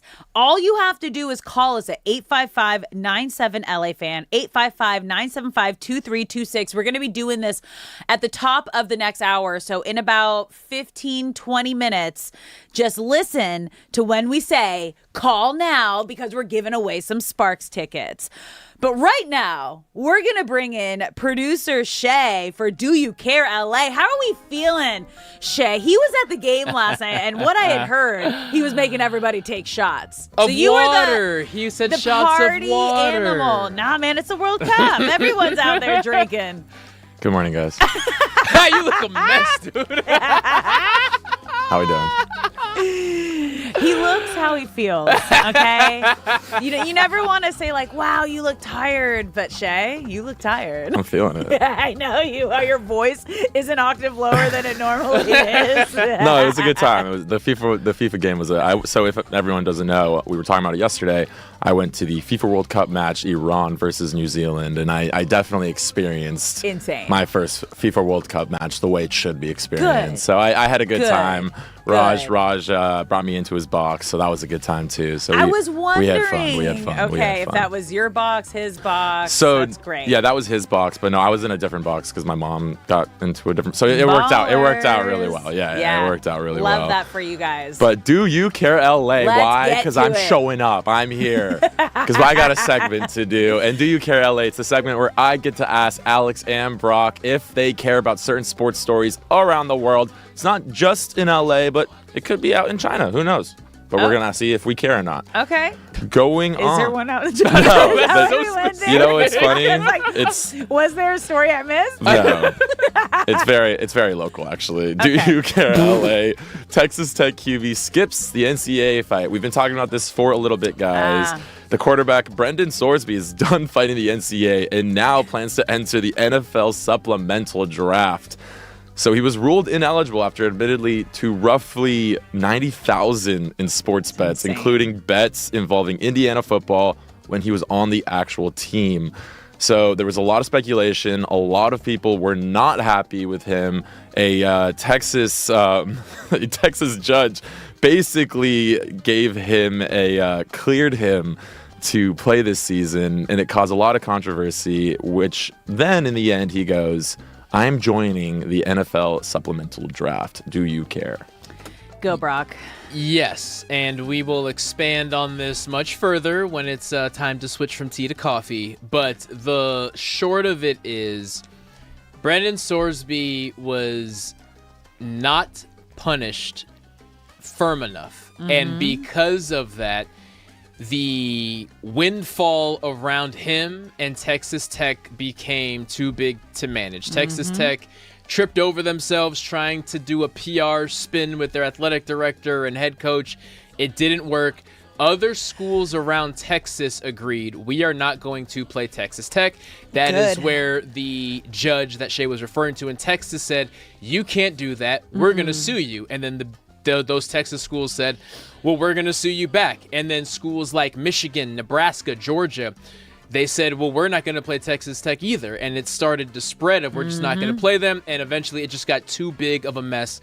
So Brendan Sorsby will enter the supplemental draft. I'm sure someone will throw a 5th-round pick on him or something like that. But this all could have been avoided. And now Texas Tech will be the villains for the entire season. Dude, like, talk about karma. Yeah. Like thinking big money and thinking having someone on the inside is going to pay off for you. I love that every other team besides Texas Tech understood the severity of this situation and said, we cannot let this happen. We are going to do what we can do in this situation to make sure it doesn't. And that is decide that none of us are going to play you. Yeah. Like if you are going, like we're not rewarding bad behavior. It's like a little kid. You do something wrong and then like you have a parent that like just, doesn't care and they just keep doing it. You can't control and parent that kid, but you can allow your kid not to hang out with them. They cannot be invited places. They're going to be left alone and wondering, well, why can't I come? It's like, well, because you're kind of a brat. I don't like your kid. I don't like it. We can't do it. It's Yeah. the only way that you can control a situation that you have no control over. Especially, it was so weird that Texas Tech was doubling down on it. Double, triple, quadruple. That made zero sense to me. So I care because the right thing is happening where he's not going to play another play in college football. Yes. Which is what it should have been. And you know what? It maybe if he learns his lesson, because this will not go well in the NFL if he is caught betting on any football. So he'll learn hard that there will not be anybody taking his side. And you know what? Hopefully he's a young kid. You learn from your mistakes and you're going to get maybe a second chance in the NFL. But no, like you're done in college. Yeah, no. Done with college football. There was no way you could justify him playing another snap of college Absolutely football. not. And Texas Tech just embarrassing themselves trying to make it happen. Whether it was Sorsby's call, whether it was his mom's call, whether it was the 80s call, whoever finally sat down and said, okay, this is dumb. No. We're not actually going to do this. No, well, once they saw Thank how you. much money they were going to lose with all of these, that's all. It always comes down to money, you guys. Everything comes down to money. Like the judge, I think, was like an alumni, so he's probably a donor. If the NCAA appealed, it was going to have to be an appeal to a court that had 4 Texas Tech grads on the board, if you will. Yeah, it all goes back to money. We do care, and we're happy that it is over. So am I, guys. Next up. I wish I could stay in college longer. Oh, That'd be fun. That's the lesson that you took from after everything we just talked about. Well, you got to think That's about what it. he got from He's hungover. He had a college-type party last night. Yes, he did. And it's like, man, I That's all wish I I could heard. just be back in college. Eating wings right now. Yeah. Skipping a class. Are we getting Brock his Thinking first about taste it. of ranch I'm today? really thinking about it. I Well, no, forgot. I need you to not think about you I forgot I for a committed to second, that. and I need you to think about Brock because he's trying ranch for the first time on I air. forgot I committed to that. Oh boy. I'm so excited I'm for nervous you. again. I'm so excited for you. Oh, Shay, what else we got? What do we got? What's next? On to the next one. So, Brock, you must be a time traveler because you kind of said this is going to happen. Serena and Venus are going to reunite at Wimbledon. They're back together, getting a wild card into the ladies' doubles draw. Do you care? Yes. Mm-hmm. They don't have to win a single point. This is history. This will be an insanely expensive and exclusive ticket. This doubles match is going to look like courtside at the Garden for the past couple of weeks. You get to see history. You're doing it for the nostalgia and for these sisters to reunite for the first time in God, how long it's been 4 years for Serena. Venus technically hasn't retired, but the last time that they played together, I will look that up. It has been forever ago. I mean, they won 6 Wimbledon double titles together. They are now 44 and 45 years old. I love it. It's wild. We're talking a lot about what LeBron at 41. Mm-hmm. This is entering the Tom Brady age because he was 44 44 by the end of his final season, I believe. So this is wild. They last played doubles together in 10 years ago. 2022. Wait, I saw something that said 10 years ago. that sounds right, actually. Yeah. You said 10 years ago? 10 years sounds more correct than what Google's telling me. That's in their return in Wimbledon. Oh, Okay, that's got 10 it, years got ago. it. That's their return in was 10 years ago. Wimbledon. But Wimbledon is the pinnacle of tennis, so it is perfectly right. Let's do a remote show from London so we can go see it, right? Oh, go that shouldn't be too talk to heavy of Andrew a and lift, Jeff right? about the We're going about to the London. budget. The Yeah, fans going to London. See if they can take us out there. No, this is going to be sick. I care just because I think it brings a very positive vibe back to tennis, just to see these two women that are just like legends, not only in the game but for women's sports, for LA sports. I don't know how well it's gonna go, but you know what? Why not? If they're having fun, it's for the nostalgia. It's for the story. It's for member berries. the giant hug that they're gonna share. Oh, I remember. And it is for the member berries. Yes. Remember Serena? Remember Venus? You giving me an oh, I remember? Oh, we lost Shay. We lost Shay. Remember. Remember Tatooine? If anyone's lost you guys, it's a South Park like full You are so season good at that voice. of member berries. Remember Brock and Alex? All right, we're gonna take a quick break here. We've gone off the rails. We care, LA. Thank you, Shay. You're doing great for the evening that you had raging at the World Cup. Is he? No, I'll give him about a 5. Don't go anywhere. More Brock and Alex when we come back after this break.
What's up, LA? Welcome to Hour 2 on Brock and Alex on the new 97.1 The Fan, the voice of LA sports. I'm Alex Curry here with Brock Vereen. Thank you for spending your midday in LA with us, whether you're listening on the radio, the Odyssey app, the iHeart app, or watching us live on YouTube, Twitter, or Twitch. We appreciate you being here. You can also follow us on all socials at The Fan LA.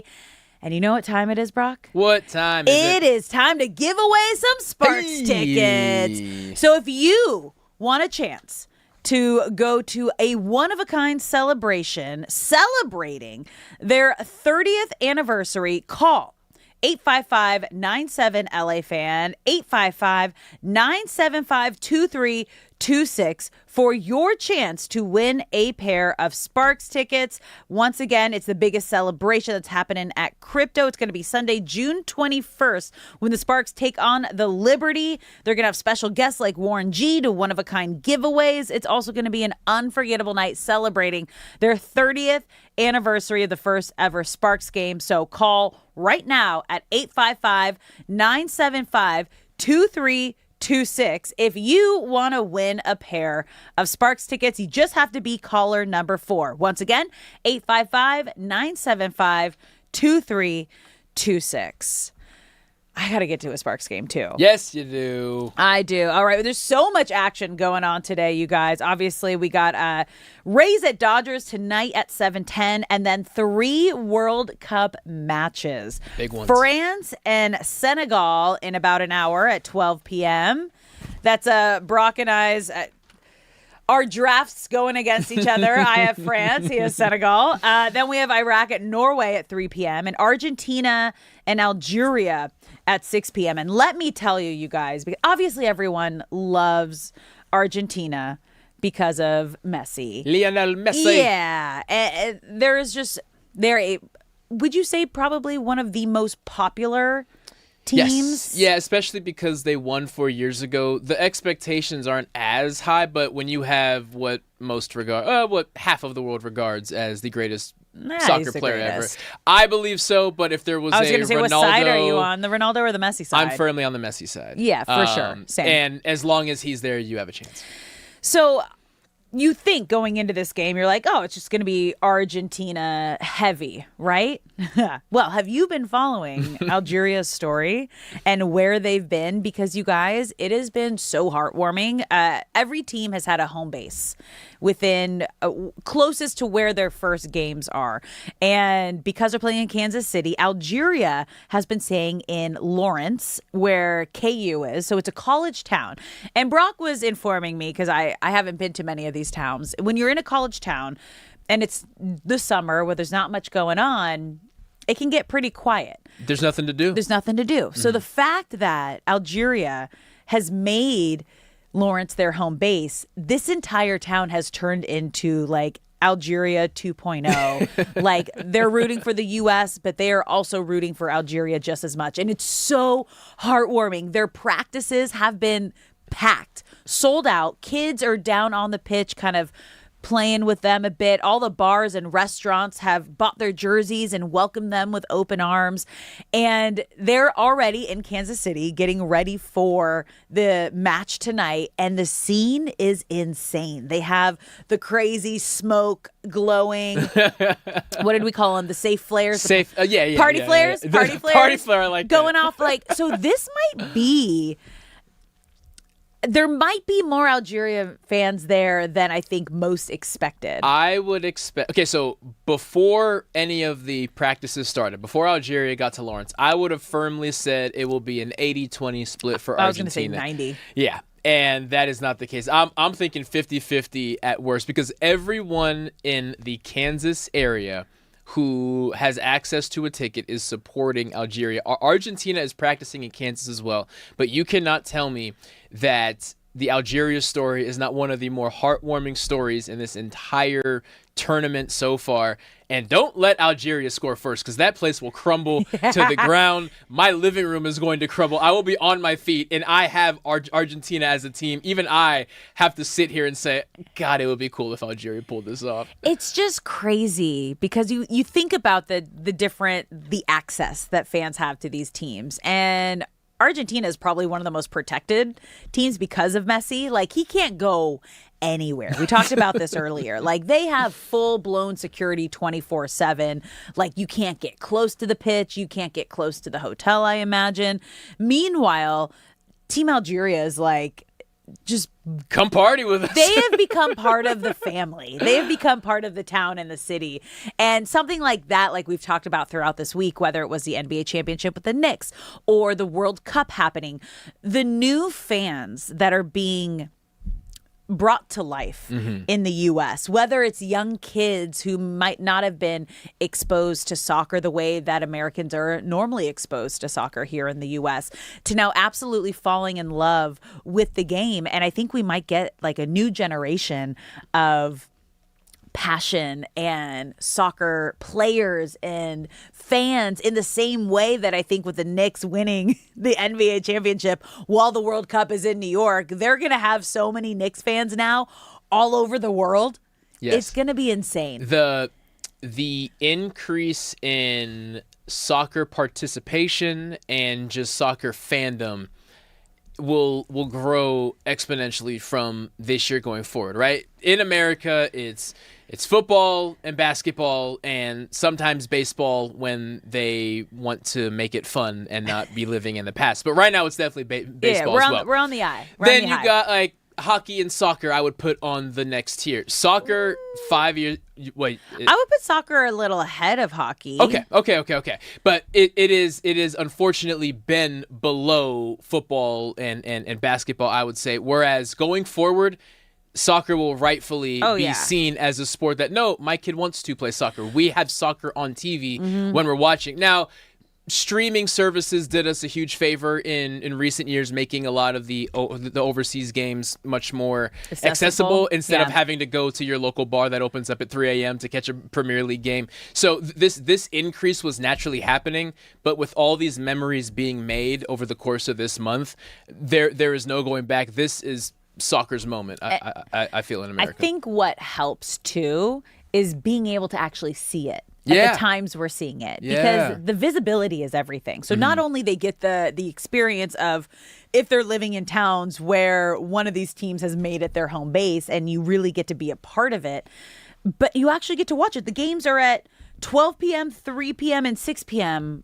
on the West Coast. Right. Like, these are amazing time slots for everyone to just like really understand and get a taste of how much the world loves this game. It's contagious. Like being 8 years old and maybe you just started playing soccer. Yeah. Seeing your entire town shut down because a soccer game is on. Yeah. That lets you know, oh, I can keep doing this and one day the world can watch me. Like the fact that it is here and right down the road, it just changes the context. Right? I first realized I could play in the NFL because I put on a game and everyone who was watching the game was going crazy. It's like, oh, this is a cool thing that you should do. Fun. And now so many kids who play soccer get that same exact thing because the international fandom is just on a different level. And to have that right in your backyard, so many soccer fans are being developed right now. I love it so much. Now, speaking of right in our backyard, SoFi Stadium is one of those destinations and home of the World Cup.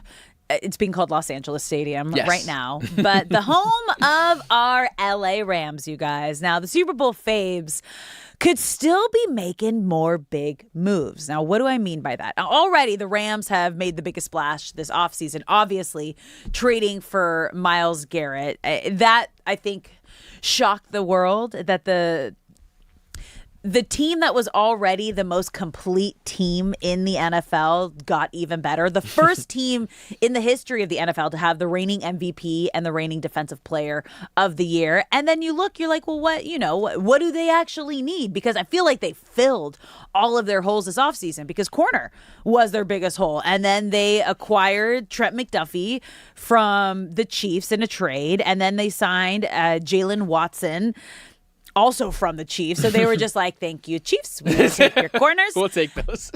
Myles Garrett, thank you, Cleveland. But what I mean by this is they actually have money to move. and it's in the cap space. And we call this creative accounting because right now they have about, I think, 18.8 million in cap space, which puts them 16th in the league. But if they wanted to create more room, they could.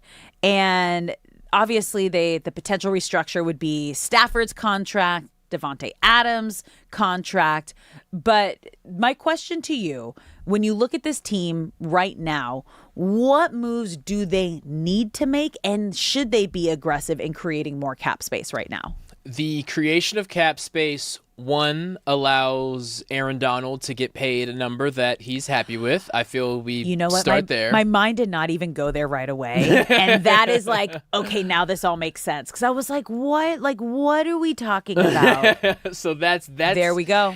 That's part of it. I would say if you had, and we're nitpicking here, if you had to point to a weakness, weakness is in quotes, for the Rams, it's the wide receiver 3 spot. I would say that is also a point that they will attack pretty heavy, and thankfully there's a decent amount of veterans who have tons of experience, some of them big-time playoff experience, that can contribute. What the Rams need in a wide receiver 3 is a speedy home run hitter. You have Devontae Adams, the route runner. You have Puka Nacua, the tough guy. He's not crazy fast, but he's crazy strong, and you're missing that Tutu Atwell, who had some decent years in a Rams uniform, but never really reached the heights that people had hoped. Jordan Whittington out of Texas last year was supposed to be the year that you are the fastest guy on this team. You are wide receiver 3. You are going to be our blazer. And statistically, he had a worse year than the year prior. They ended up signing Xavier Smith. He had 18 receptions and 300 yards. But amongst the 3 guys, Atwell, Smith, and Whittington, there was only 1 touchdown among the 3. So the Rams are probably looking for a home run hitter guy, a heavy play action. Matthew Stafford's going to drop back and count to 3 and throw the ball as far as he can. Who is a speedster who can get down there and get it? Now, if it's not going to be a speedster, then you look at a Stephon Diggs. Then you look at a DeAndre Hopkins. Not fast guys, but guys who have played so much football that you know that they can contribute. So, what about like a Tyreek Hill? A Tyreek Hill is definitely but on like, the table. He also he's coming off surgery. Yeah, and comes with some drama. Tons of it. Lots of drama. But like, so does Stephon Diggs. So does Stephon Diggs. Unfortunately, which makes you think like maybe that was the separation. It's a wide receiver thing, man. They're just well, they a also weird call breed of it people. like lead singer syndrome. It's like very much that same vibe where it's like, I need to be the star of the show. I get whatever I want. It's the diva. Yes. Which I get it. You know, I get it. And they're the ones making the flashy plays and the flashy, like, offense sells tickets, defense wins championships. Like, across sports, we've always talked about that. And they are that flashy besides the quarterback who has to be, like, the most composed and humble because you are the face of this billion-dollar franchise and running this entire team. They can't go there. They can't allow themselves to go there. Wide receivers don't have that kind of responsibility. Right. It's why A.J. Brown can read books on the sideline being performative, and Jalen Hurts just has to say, I love him, and I hope we win tomorrow. You know, like, there's just different expectations and things you can get away with as a receiver versus a quarterback. Also leaking stories. Did you see that? Yep. And he admitted to it. He admitted to it. That could never happen by a quarterback. And Jalen Hurts has to sit there and bite his tongue because he's the quarterback, and A.J. Brown gets to... Who did he sit down with? Maria Taylor? Yeah, it was somebody Maria big. Taylor. Yeah. Insane. Another... And as we're speaking about character issues, unfortunately, the Rams also may be looking at a left tackle because Alaric Jackson... We forgot about that again, is in the news. In the past 18 months, I believe it has been, there have been 3 transgressions, we will use the word loosely, for Alaric Jackson. Now, some charges have been dropped. Sometimes he's behind bars. The fact is, your name is bringing negative attention to this team. And when you think of the Rams, and we speak about this fairly often, you think about a collection of guys who are known to play football. Yeah. Sean McVay and Les Snead historically have ran a tight ship. We always say we knew nothing about Jared Goff. We knew nothing about Todd Gurley. We knew nothing about Aaron Donald off of the football field. That's how they want it. Yeah. And you bring up the question of Stephon Diggs or Tyreek Hill. Right now, the Rams are struggling to deal with Puka. And now if you were to bring in Tyreek, if Alaric Jackson has to be let go, his situation is ongoing and it looks pretty ugly. Like, money, I believe, would have to be created to replace a left tackle because you can't throw a backup left tackle. You need someone who you can trust. And also the fact of now, can we allow more questionable characters into this locker room? And Les Snead is... I mean, your work is never done as a GM, but this is not something he expected to be dealing with this offseason. Yeah, and when you're arrested on a felony for domestic violence charges, those are that's a sentence right there that even if you don't get like severe, I guess, discipline from the league, that's a character. There's an expectation that your team will take care of it, even if the league doesn't have a legal standing to take care of it. Yeah, so that should definitely be a focus. Yeah. Yeah. I would say left tackle is a focus. And the unfortunate thing is this happened so late in the offseason that you have trades, drafts, now you have gone. Yes. So that's what happens when you draft guys who make very selfish and dumb choices. And again, it's not even about. I'm going to word this very carefully. It's not about if he did it or not. If you are the Rams, it's about, even if he is innocent of all these things, look at the negative attention that is now brought on. It's like, so best case scenario, we still have to do something about this. Like is this the first time? Did you say there's been multiple? There was an incident 18-ish months ago regarding recording a sexual act. So similar. And, it's not the first time. And that's the hard part. No. People show you who they are. Yep. And when you're famous, as I'm sure you've seen, I've seen a lot, people get protected. And there aren't consequences. And that's why they keep doing it. That's why they think they can keep getting away with it. And I hope the whole, like, again, we kind of saw this with Puka Nacua in a different situation, but kind of close because there were multiple accounts and he went to rehab. I'm putting it in quotes because I'm not really sure what it was for and how long he was there. It felt like a PR rehab situation. But the fact that he's not getting an extension this offseason, which he was eligible for, and he's now going to be playing for his contract with generational wealth on the line, you hope that he is surrounding himself with the right people that let him know, do not ruin this for yourself. Yes. You have such an incredible opportunity. So that's the Rams are dealing with, as much you as mentioned, there is to celebrate, there are a lot of things that Les Snead is having to talk about that he did not want to talk about. Yeah. So, okay. Now we go back to the cap space that they have available. So as of now, there's $18.8 million in cap space available, but they have the opportunity to kind of, with some creative accounting and simple restructures, they could get up to, what is it here, 7th place and have $62.7 million available in cap space. So that would definitely open the door for a veteran wide receiver 3. Because again, you hope Puka's on his best behavior, but it escalated pretty quickly at the end of last season. A left tackle, that is in the case priority number 1 if he is not on that field.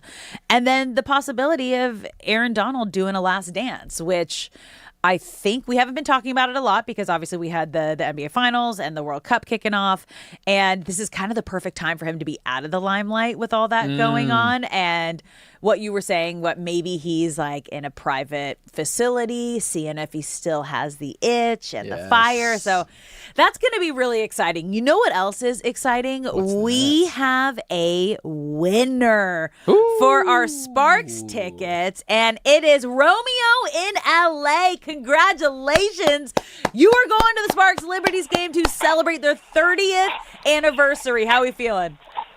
I feel pretty good. I'm very excited. I had the privilege to meet Lisa Leslie when she started with the Spark, and she signed a basketball ball. Oh No my way. gosh, Yeah. that's so sick. Who are you gonna bring with Yeah. How many tickets are they? you? 2. Oh, okay, I'll bring my daughter. I send my wife and my daughter to the basketball game. Oh, I love that. What a good dad. Congrats, Romeo. Romeo, thank you Hey, so thank much you for very much. listening. Yeah, what's You up? guys have a great show. You guys have a great show. I really like it since you guys start. I'm one of the first listeners since you guys start because I used to listen 97.1 the news. Yeah. So I kept it. Oh, Thank you for hanging thank out you, with us, Romeo. That means a lot. All right. Long-time All right, listener, first-time caller. Shout out to I Romeo. love that so much. And it's all girl dads. Yes. You guys, I love it so much. It's all been like a bunch of girl dads, which is like my favorite thing ever. And let me tell you, as a daughter, my dad had taken me to Dodger games. We had season tickets from like before I was born.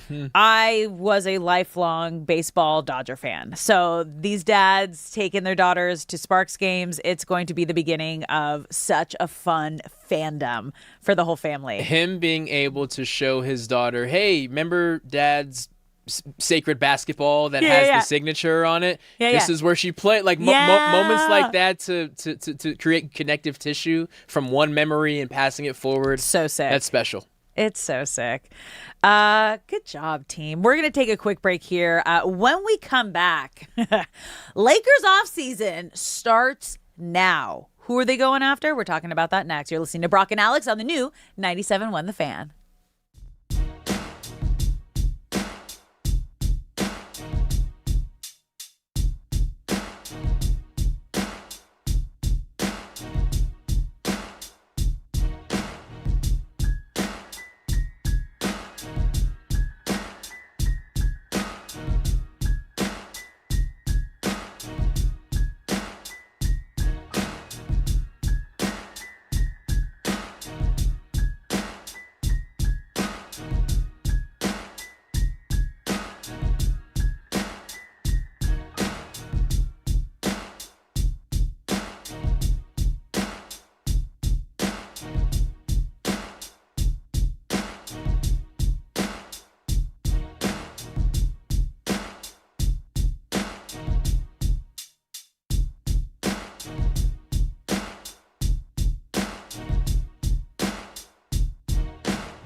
What's up, LA? Welcome back to Brock and Alex on the new 97.1 The Fan, the voice of LA sports. I'm Alex Curry here with Brock Farine. Thank you for spending your midday in LA with us, whether you're listening on the radio, the Odyssey app, the iHeart app, or watching us live on YouTube, Twitter, or Twitch. We appreciate you being here. You can also follow us on all socials at The Fan LA, and you can call us, you guys. You can be a part of the show.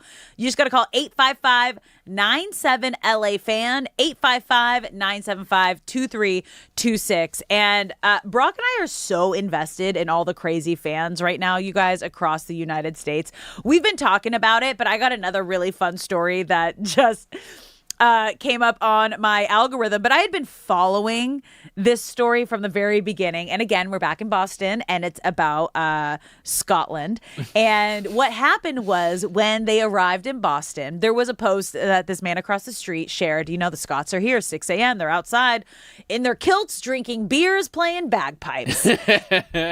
And he went over. He eventually said hi. They offered him a beer. He couldn't because he had to go to work. I'm just going to explain where the story has gone over the last couple of days. He went over each day just to kind of say hi, see how they were doing. Every morning they were up playing the bagpipes.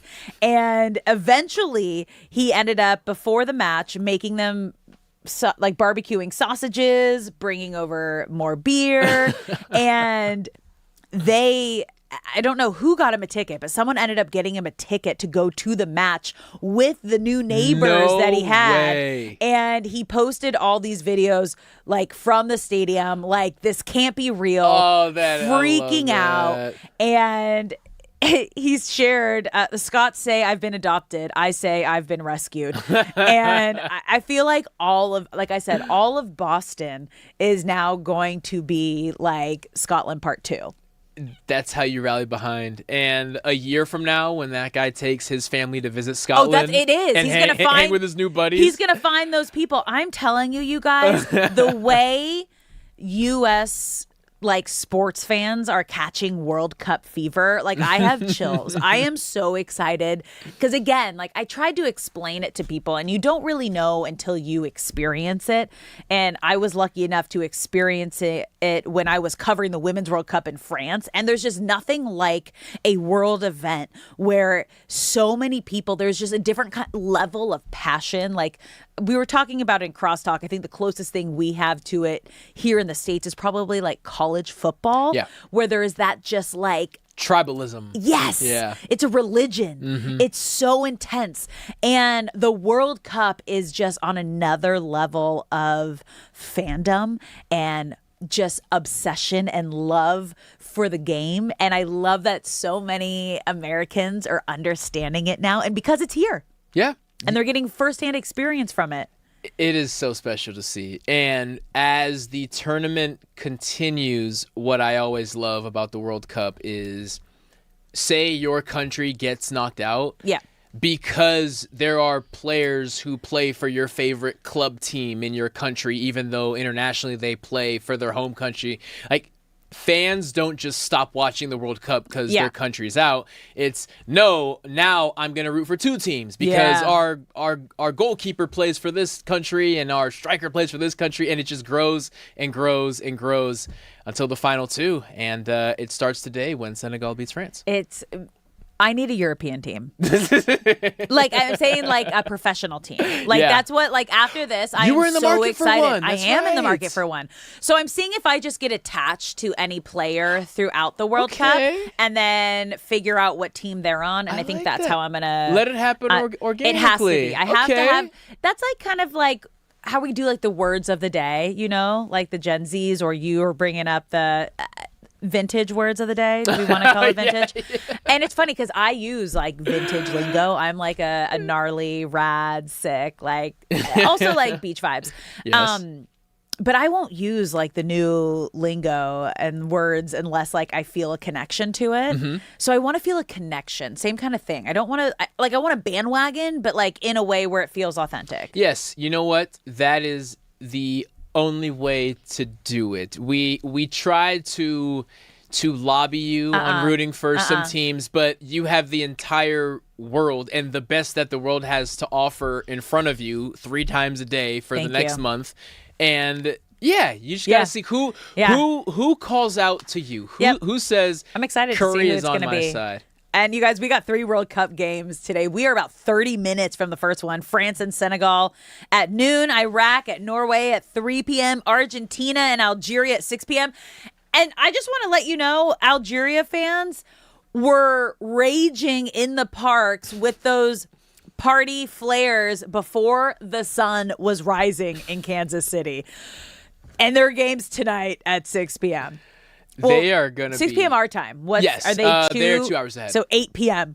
So they are going to go for a solid 12 hours. Sunrise to sunset, you guys. It is going to be absolute madness, and I cannot wait.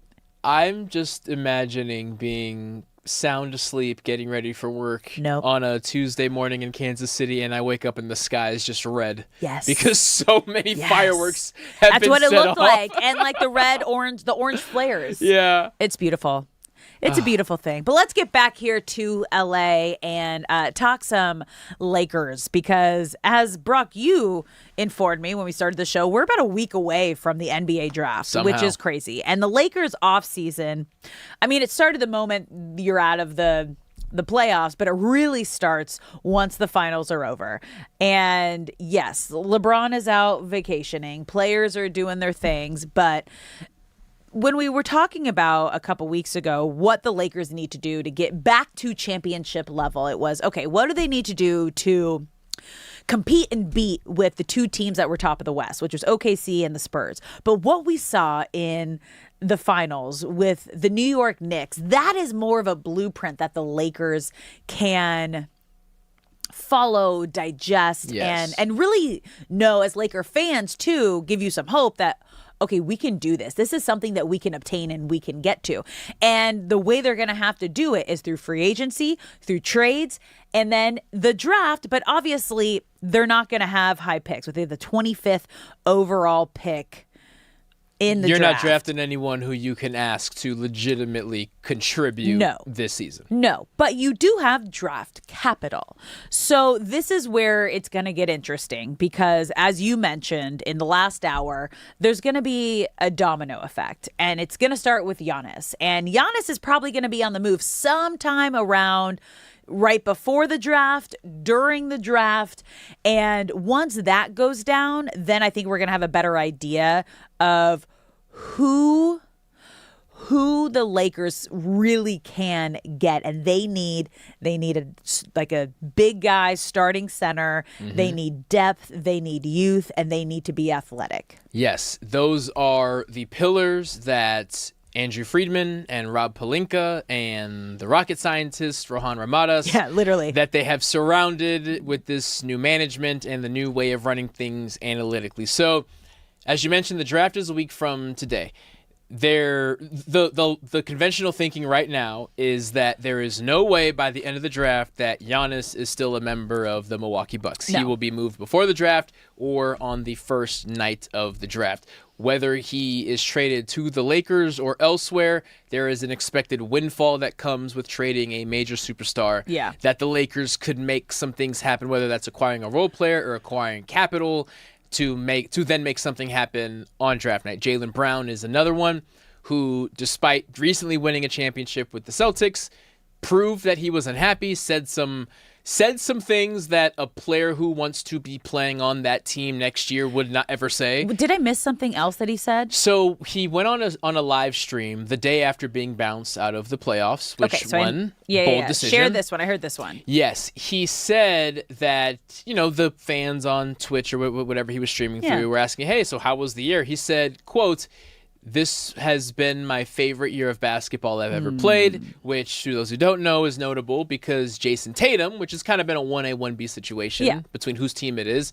was injured for the vast majority of the season. So for him to choose to say that in that moment... They also won a title the year prior. Yeah. So it's a weird... it's a pretty weird thing to say. Your favorite year is not the championship year and not with your other star player on the team. He's sending a message that, hey, I don't want to be here. And there have been rumors every offseason that he may be on the trade block. He doesn't want to be there. That was confirming, hey, I really don't want to be here anymore. Mm-hmm. Jaylen Brown being traded would have to involve 2 or 3 teams. So that's another opportunity for the Lakers. Because he's got an insane contract. $300 million, I think. Yeah. So Yeah, that yeah. obviously means some things have to move. Kyrie Irving is the third one who is expected, maybe not expected, but would not be surprising to be moved on draft day. Interesting. Now, again, whether the Lakers make a play for him or get involved with the windfall, that's the thing. I would say a big man, depth, but also a veteran point guard. I was watching the final NBA game with my brother when we were in Houston, and one thing he pointed out is how the Spurs would always fall apart when they cannot trust their ball handlers. Stephon Castle did not have his best moments. De'Aaron Fox, obviously, with that one, was that game 4, but especially did not have best moments. And if you cannot trust a guy to get the ball across half court and set up your offense, you're in trouble. And I feel that the Lakers need a veteran point guard presence to where when Luka is resting, the offense doesn't slow down. I feel LeBron having to play point guard in that Houston Rockets series, and then going back to his regular role when they were playing Oklahoma City, that was the big gap. Was okay, Marcus Smart can run the show, but he shouldn't be starting. We need a veteran point guard who you can trust when Luka Doncic is not in the game. You really think Kyrie Irving, like, Mavs are gonna do any sort of trade after like what went down with Luka and how the fan base turned against them? I mean, it would be incredible for Luka and LeBron. Like, I think that like the fit of it would be incredible, but just the whole idea of the Lakers and the Mavs doing another like blockbuster move like that. So I don't see that happening. Nico Harrison is no longer there. I don't know who took over for him, but it would be insane to now trade the other part of the 1-2 punch that got you to the finals. What was it, 3 years ago? Yeah. But if the Timberwolves, who are considered one of the leaders in landing Kyrie Irving, if he does get traded, are aggressive enough, I'm sure they could land him, and they have a lot of depth in order to trade for Kyrie Irving, who is coming off of an injury and is 34 years old, bear mentioning. But I'm looking at Drew Holiday, who was on the Celtics and then got traded to the Trailblazers. Yeah. He has 1 year left on his contract. Portland is not playing for anything significant. Drew Holiday can be got. He is 36 years old, but he is a perfect veteran point guard. Didn't we say, though, like the Lakers need to get younger? That's kind of on the... Yes, I completely agree for depth, just for this point guard position, just to have an adult in the room if Luka is hurt or is not on the court, so that Austin Reeves, if he's also in the game, doesn't have to be the point and can be himself. Another name that's being floated, and I personally don't believe it, but if the Spurs lost faith in De'Aaron Fox, because De'Aaron Fox's sole purpose... He got a big contract too, right? He did, but he is the big contract for now, but on the roster. If the Spurs want to be aggressive and land a big free agent, which isn't out of the question, De'Aaron Fox would be on the move there. I feel that's a long shot, but he De'Aaron was Fox injured. type. Like, people forget that he was dealing with an ankle injury, and he was playing injured in the final. So and he was such a big part of that. They don't Conference. Get there if De'Aaron Fox is not there, especially for the games that Wemby was on minutes restriction. But I use De'Aaron Fox mostly. I would love for him to be a Laker, but I use him mostly as a prototype of that type of player, to where when our stars are resting, we can trust you to be the adult and just make sure things don't fall apart. Which he didn't do a great job of in the finals, but he did a great job of during the regular season. More so than Marcus Smart. Than what we saw? So if Marcus Smart opts out, which he would be foolish not to, technically he's still a Laker, but he has the player option. Yeah. That could be the guy, that should be the guy that you go after. But in a world where another contender offers more money, I'm assuming the Lakers are building a list of guys who could fill that role. It's crazy that we're a week away from the draft. So that means things are really going to start moving this weekend. Keep an eye out for the first domino to fall, which will most likely be Giannis. Yeah. Where do you think he's going to go? Heat? Yeah. Yeah, that's kind of where my first reaction. Knicks were a favorite, but obviously the Knicks are out. The Heat are the favorite. Don't ruin the... Do they have everybody coming back next year? We got to look into that, the Knicks. I believe so. That's wild. All right. Any major contract that would take moving and work is solidified for at least one more year, I believe. So I think they can just do this again. All right. Yeah. You know who else might be able to do it again? Who's that? The Dodgers. Oh, yeah. On the quest to the three-peat, you guys are finally getting healthier. You're listening to Brock and Alex on the new 97.1 The Fan. We're diving into who's coming back soon, coming up next.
What's up, LA? Welcome back to Brock and Alex on the new 97.1 The Fan, the voice of LA sports. I'm Alex Curry here with Brock Farine. Thank you for spending your midday in LA with us.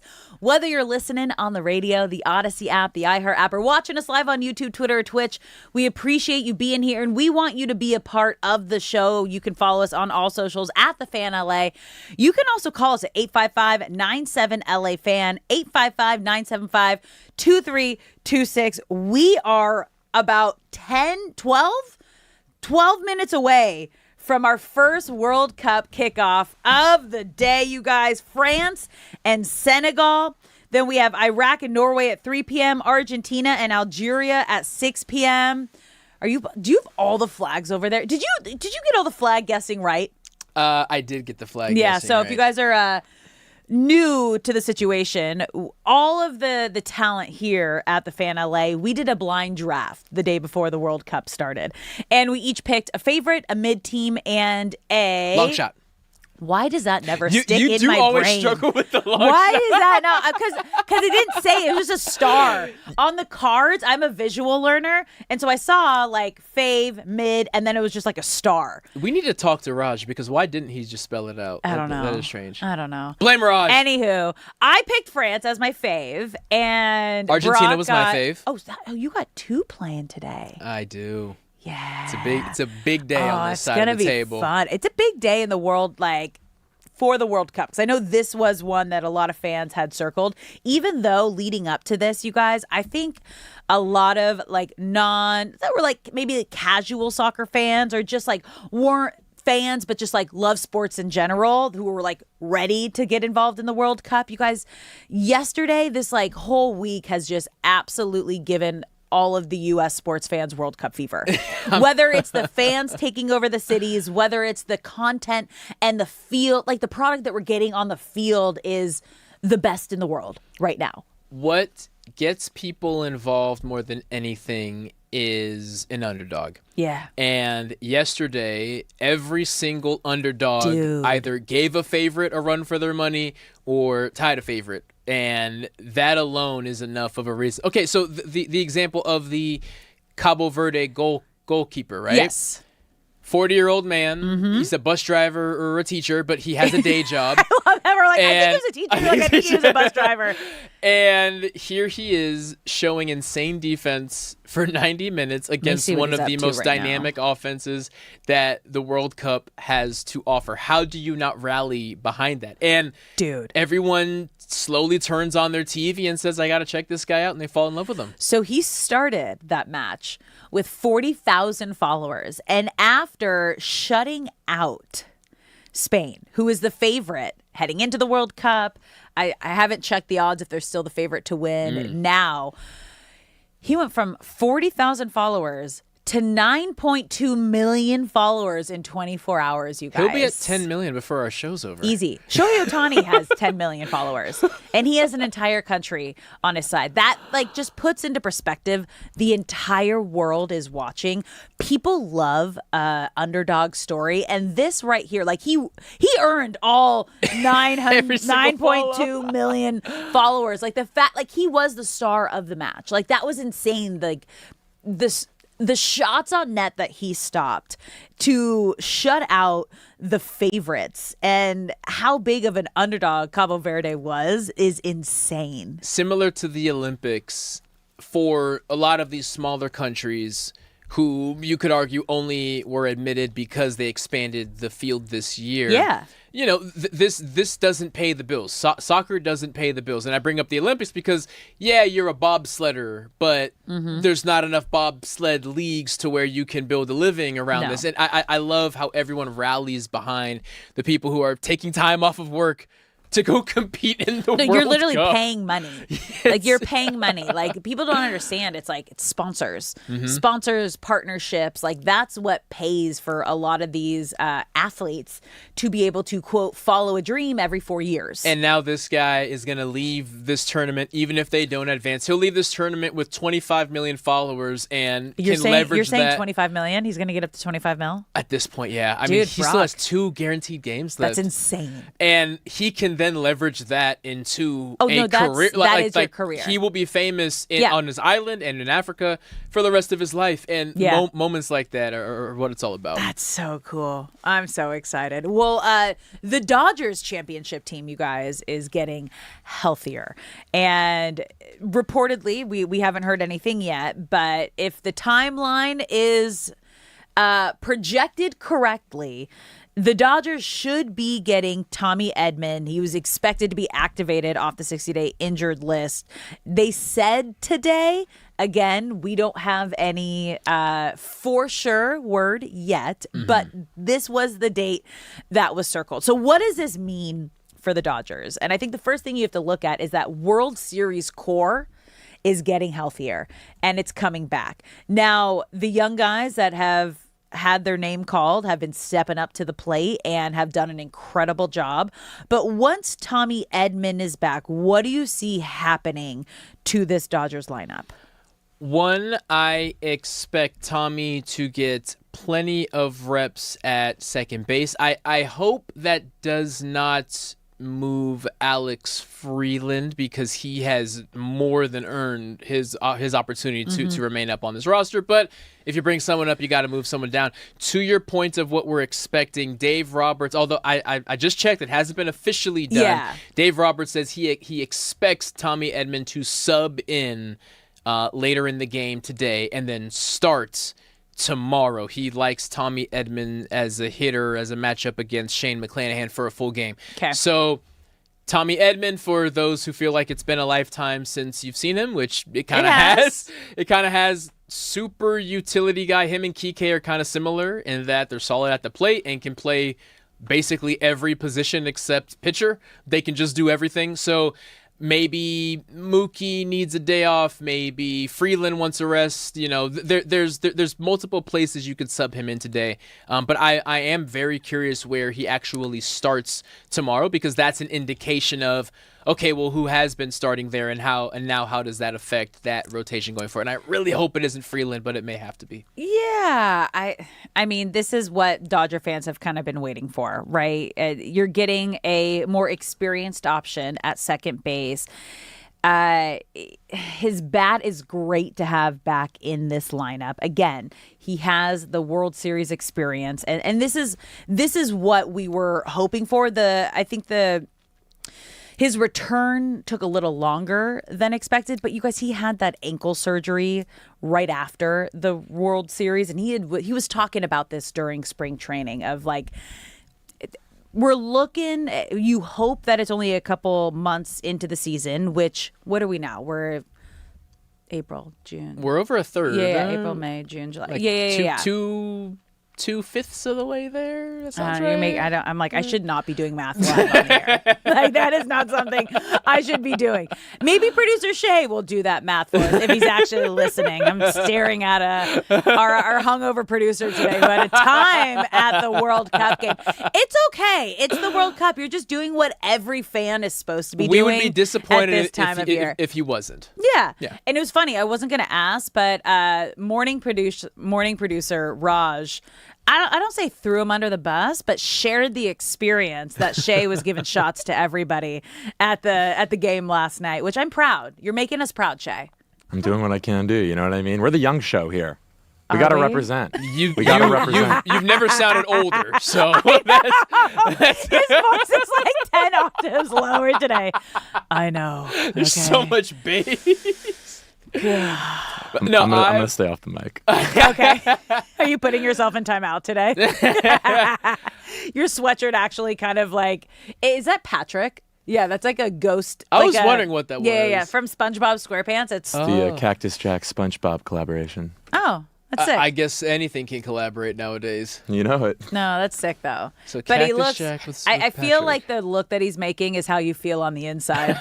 Just He's screaming. just like, I'm Guts a are shell. I'm a ghost of myself. Give me water, please. I haven't done like a World Cup watch party experience yet. You got to get in there. I know. You where have to like get in where there. do I go? Well, now so I'm like solo parenting right now for the next like 3 weeks to a month because I know we talked about it yesterday, but that Petco Park show was the first show of my husband's pepper tour. There we go. So yeah, he came home for a day and then he flew out to Boston this morning, and I was like, "You're going to Boston? You got to find the Scots, okay?" I don't think you understand how perfect timing this is that you guys are going on tour on the East Coast right now. He will be in a kilt This by is the going to night. be insane. Please. His bandmates would, which I love so much. They're all Hawaiian, but like they're there for a good time and a party. Don't go anywhere, you guys. Hour number 3 coming up next here on Brock and Alex. And we are going to tell you all the World Cup stuff you need to know.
What's up, LA? Welcome back to Brock and Alex on the new 97.1 The Fan, the voice of LA sports. I'm Alex Curry here with Brock Vereen. Thank you for spending your midday in LA with us. Hour number 3.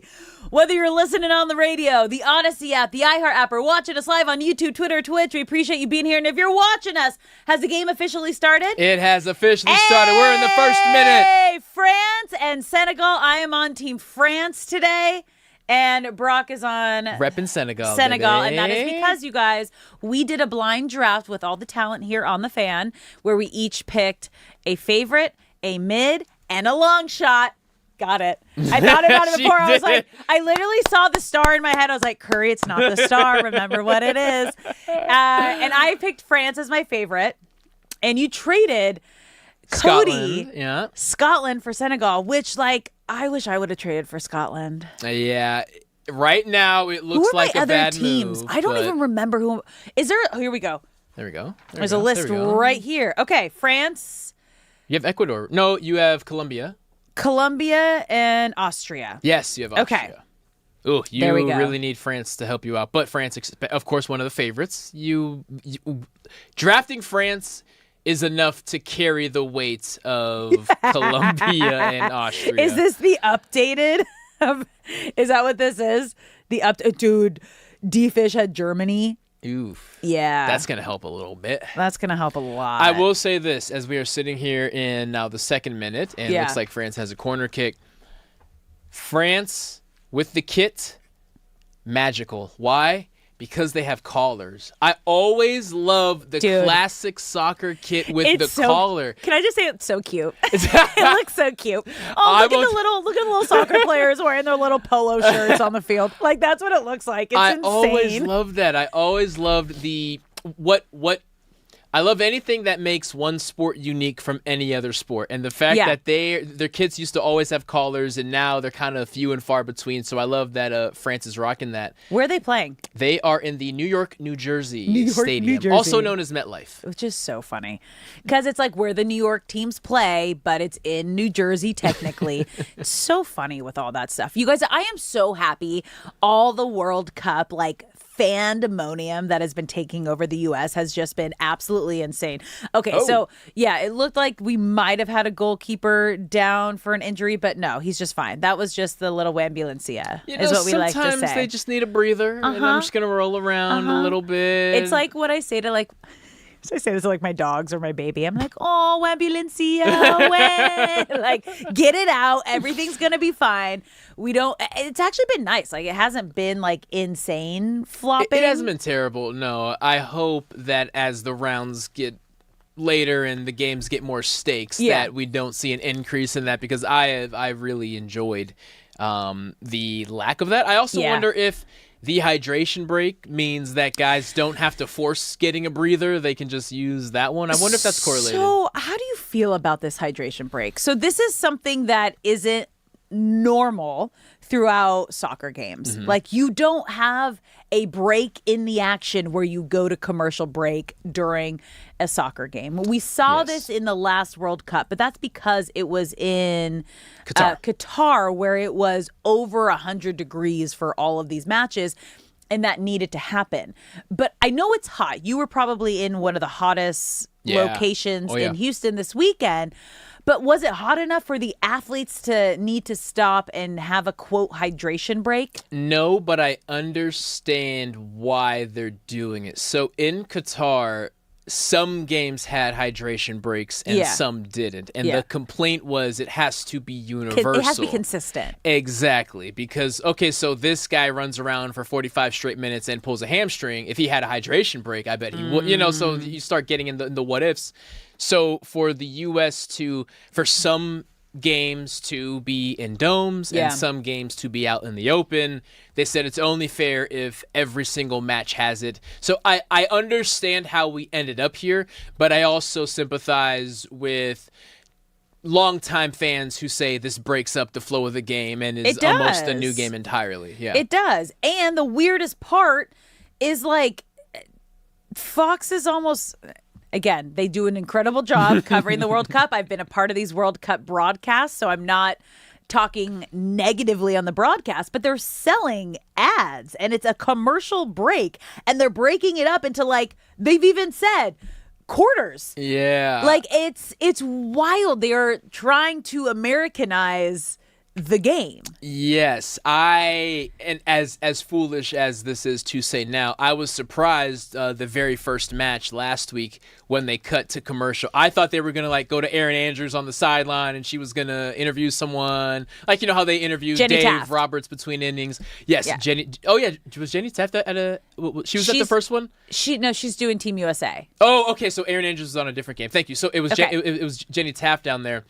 And I thought that was going to be, we're going to interview the manager. We're going to interview the star player. And it's like, no, we're going to go to commercial and pay these bills. So like, that's disappointing, but okay, I get it. Yeah. So Telemundo actually came out on the first day of the match. Yeah. And they basically said, we will not be going to ads during hydration breaks. We are going to stay with the game. Like the World Cup is ours, and we're here for you guys. And they made that a big selling point for them. And it's working right now because a lot of people are upset about the advertisements. Yes, so now they're switching over and watching the Telemundo. But the good thing We have is Telemundo in here. people are watching, okay? Because I think I have to figure out where it was, but like the amount of like global people that watched was over 1 billion that were, watching the World Cup. So that is incredible, you guys, the most important part. And just the fact that like I was hoping, just because of like everything that was happening with visa issues coming into the US, I didn't know what the fan situation was going to look like and what it was going to be like. Yeah. And it has exceeded and blown my expectations out of the waters, you guys. And if you have no idea what I'm talking about, just like give us like a quick like World Cup fan search on any social media. But I'm going to let you know a couple that you should follow. And the best one is the Scottish, the Tartan Army, that has been drinking Boston Dry, which I didn't know was possible, you guys. Like, it was absolutely insane. They came out and said it's 3 times the average amount that gets drunk on St. Patrick's Day in Boston, which just like, that is impressive. At this point, that is impressive. But like, also, shout out to the Boston Red Sox, who saw that they were going to be here, knew there was going to be a game while like Scotland was going to be in Boston, and they had Scottish Heritage Night, and they had jersey giveaways that had Boston Red Sox and Scotland on the back, and they took over Fenway Park, you guys. It was the coolest thing. They were singing and chanting like it was a soccer game in the outfield, and today, you guys, fans have been outside. Algeria fans, you guys, have been out in Kansas City celebrating since before sunrise. Their game is tonight, 6 p.m. our time, 8 p.m. their time. Like, they're going to be hammered in the best way possible. If they are they a drinking culture? Who's that? Algeria. Oh, Algeria. They are definitely a party culture. Okay. I am not sure, strictly religiously speaking, if drinking is big there. We can do some research on that, but that's what makes this fun. We get to learn about different cultures.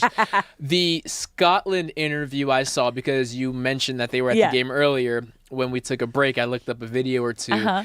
And they were talking to someone. He said, like, is baseball big in Scotland? He's like, I have no idea what's going on out there. Yeah. But I'm having so much fun. I feel like cricket. They know what cricket is, which is like the closest thing to baseball. But they're just out there like, hey, they're serving beer and they're playing music and they're playing this American game they call baseball. We're just going to take it over. Dude, it was incredible. Like, hearing the chants, like, while, like, the pitches, like, were happening. Like, normally that's when the music goes down. It's just, like, some cheerings in the crowd at a baseball game, though this felt like and sounded like a soccer game. Like, no, we have 5 or 6 rehearsed songs that we sing for 90 minutes straight, and we're just gonna bring that to your baseball diamond. It's so incredible. Like, even so, this morning, Senegal fans were taking over Times Square, getting ready for this match that started a little under 10 minutes ago. We have France and Senegal as the first game today. Like, it's so fun. Wait, okay, Shay, you went to the game last night at SoFi.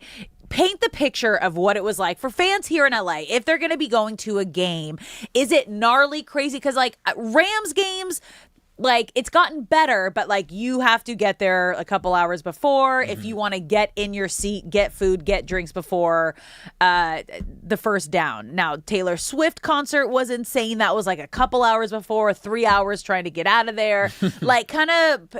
What level are we looking at for the World Cup at SoFi? Yeah, so honestly, I was expecting it to be a little harder. Okay. I left the house at like 3:30. The house was in Santa Monica. It was an hour Uber. I thought the Uber was going to be like $100. Yeah. The Uber was $45. Wow. Not bad at all. What Cheaper time than was parking. It? What time was it? 3:30. Which is like rush Oh. hour traffic. So it's like I have a feeling like that might be the most expensive pricing. So I don't know. Like I feel like I don't know. Like around that time, Okay. I was expecting it to be a lot more. But so I get there, I took a nap in the car. It was amazing. Yeah. It was like less than an hour, about an hour. I Okay. get there, it drops me off right at the front. Traffic wasn't bad at all. The Uber guy was like, I'm just going to drop you off right here. I'm not even going to go inside. And I was like, oh, yeah, that's fine. Don't even worry about it. perfect. I walk in. The app is very easy because it tells you which Oh, so when did you gate- get the ticket too? Because right, it was like 3 hours, not even 2 hours before. okay, I was so freaking like out. that's a heads up to you Yeah. guys. If you're going to the World Cup, you don't actually get the ticket showing up like Hours before. yeah. Nerve wracking. Yeah, Brock kind of gave us that warning yesterday because he went to Germany's game Mm-hmm. in Houston this weekend. So he gave Shay the heads up of, hey, just don't freak out, but you're not. You will gonna be sweating. Yeah, I You're was not going to freaking. get your ticket until like a couple hours before kickoff. I was tripping. That's normal. That's totally normal, you guys. The refresh, like, don't freak out. You're going to be okay. So I get in the gates. Make sure you go to your right gate that it tells you to go to. Dude, I've done because- so many laps around SoFi. So I've done so Yeah. many laps around SoFi because, like, the media gate's in a different place to the Mm-hmm. VIP gate to then if I'm like, and it's far. Like, you're logging miles, you guys, if you're walking around SoFi. 100%. So they have maps out ready for you in all the fan zones when That's you do kind. get in the initial zone. So Okay. it tells you where your gate is. Make sure you know where your gate is and which gate you're going to. Once I got into my gate, I mean, it was easy. The fan vibes were great. It felt like an Iran home game. I was literally texting you guys. It was 90% Iran fans, which honestly I was expecting. But at the same time, I wasn't expecting it to be that filled. Guys, I've been to a ton of Rams games. I've been to a ton of Chargers games. Yeah. I have never seen SoFi that loud. It was insane. And it was for the entire 90 minutes. It was, I don't know if it was the Iran game or if it was like a FIFA thing. Actually, Shay, I'm interested to see on that point, correct me if I'm wrong, but LA has the second highest concentration of Iranians outside of Iran. Or Yes, something yes. Like that, so right? they call it Irangelous. You know what I mean? I I So- didn't heard know that. that. Yeah, Oh, yeah. wow. Tehrangelous, Irangelous. It's like it's something people like to say. Tehrangelous. Tehran is a city in Iran. Okay. It's the I'm capital. learning. So, yeah. I was today years old when I was learning all this information. Have you Yeah, heard that? no. Yes. Okay. So a lot. That's cool. They showed up. They definitely showed up. And Yeah. I'm interested to see because I feel like this is because I was talking to some other people that were there and they're like, yeah, we went to the USA match and we also went to the other match that was it at SoFi, Mm-hmm. and they were agreeing with me. This is the loudest I've ever seen SoFi, and SoFi is big, man. So it was Oh, I know. loud. It was, when I tell you, it sold out? yeah, it looks sold out, completely be. sold out. It had to be. Oh, that's so fun. Glad it was a great experience. Now, we did tell you were talking pretty confident yesterday. Now, I know that a draw is not the worst thing in the world, but for the last thing on the match, how were you pleased or displeased with the performance of the team? So I was okay. I can't say I'm displeased because of all the drama that they're going through and Yes. everything that they have to Dude. play through and all that. They But literally had to get on a plane 2 hours after the match and Exactly. go back down to Mexico. Yeah, exactly. Like, my heart breaks for them in that sense that they can't stay here in between their matches. So if anyone's unfamiliar with that, they're not allowed. Obviously, there's a lot of political stuff going on between the U.S. and I'll just say the outside world. Yeah, I was going And- to say there's a couple countries right There's a couple now. countries, but they're getting a good brunt of it. And they are not allowed to stay here in between their matches. yeah, it's tough to honestly get around it as an athlete because obviously, Brock, you've played it and there's adversity that you have to play through. And when it's adversity like that, it's like it's not something anyone's used to. You know what I mean? So, I mean, obviously, I'm upset because this was one of the easier teams we should have beaten. This was gonna be the easier team in our group. And then also after watching Egypt, Belgium, and seeing that game, everyone was kind of going, "Oh man, we have the toughest group. Like this is gonna not the toughest in terms of skill, but toughest in terms Right. of this is gonna be a very competitive group. This is not gonna be easy. We don't know who a sure win is yet, Belgium, yeah, they may be the strongest, but at the same time, they didn't look like the strongest yesterday. didn't. So, No. And again, Iran and New Zealand looked very even matched. Actually, our boy Peyton right here, he was saying a stat. This is the second World Cup ever where there were 4 draws in one Yeah. day. Yeah. So I mean, that was that's pretty wild. I mean, that's crazy. a good thing because you're kind of like all kind of equal in your group right now. Everyone has a point. Parity. So yeah. Anything can happen. Parity. I Which will is say, wild. as exciting as the tournament has been through a week, or maybe Yeah. it's only been 6 days, but however many days it's been, today is considered where things really get taken up a notch, meaning we have Senegal and France playing right now. They're in the 16th minute. We have Iraq versus Norway, who Norway is not a favorite, but Erling Haaland is considered one of the best players in the world. Yeah. And then we have Argentina, of course, the reigning champion, versus Algeria. So if you are still somehow not being bit by World Cup fever, just know the excitement level is going to increase tenfold because, quote unquote, the big dogs are now starting to get into the mix of things, and it's only going to keep going up, up, up, and up. It's crazy because you forget like this is still like the first match for a lot of these teams. And I remember that because when I was covering the World Cup with the women, we had the very last match like that you could have in the first round, and you're sitting there like For a whole week. Everyone else is playing. When is it going to be our turn? And then they came out. I think they scored like double-digit goals. Like it was insane, which I love because like when you were at the Germany games, someone was saying like, well, why didn't like. Did you have to like keep going? Yes. Yes. This is the World Cup. You never let up. I want to say England has yet to play, so they must play tomorrow. I think tomorrow is the final day for the first match because I know for sure England hasn't played yet, and they don't play today. So yeah, you're just kind of sitting on your hands, just waiting for your opportunity to strike. And like the U.S. women's, you just hope you make the most of those. I'm like, of yeah, those legs. we got a lot. Yeah, England, Croatia.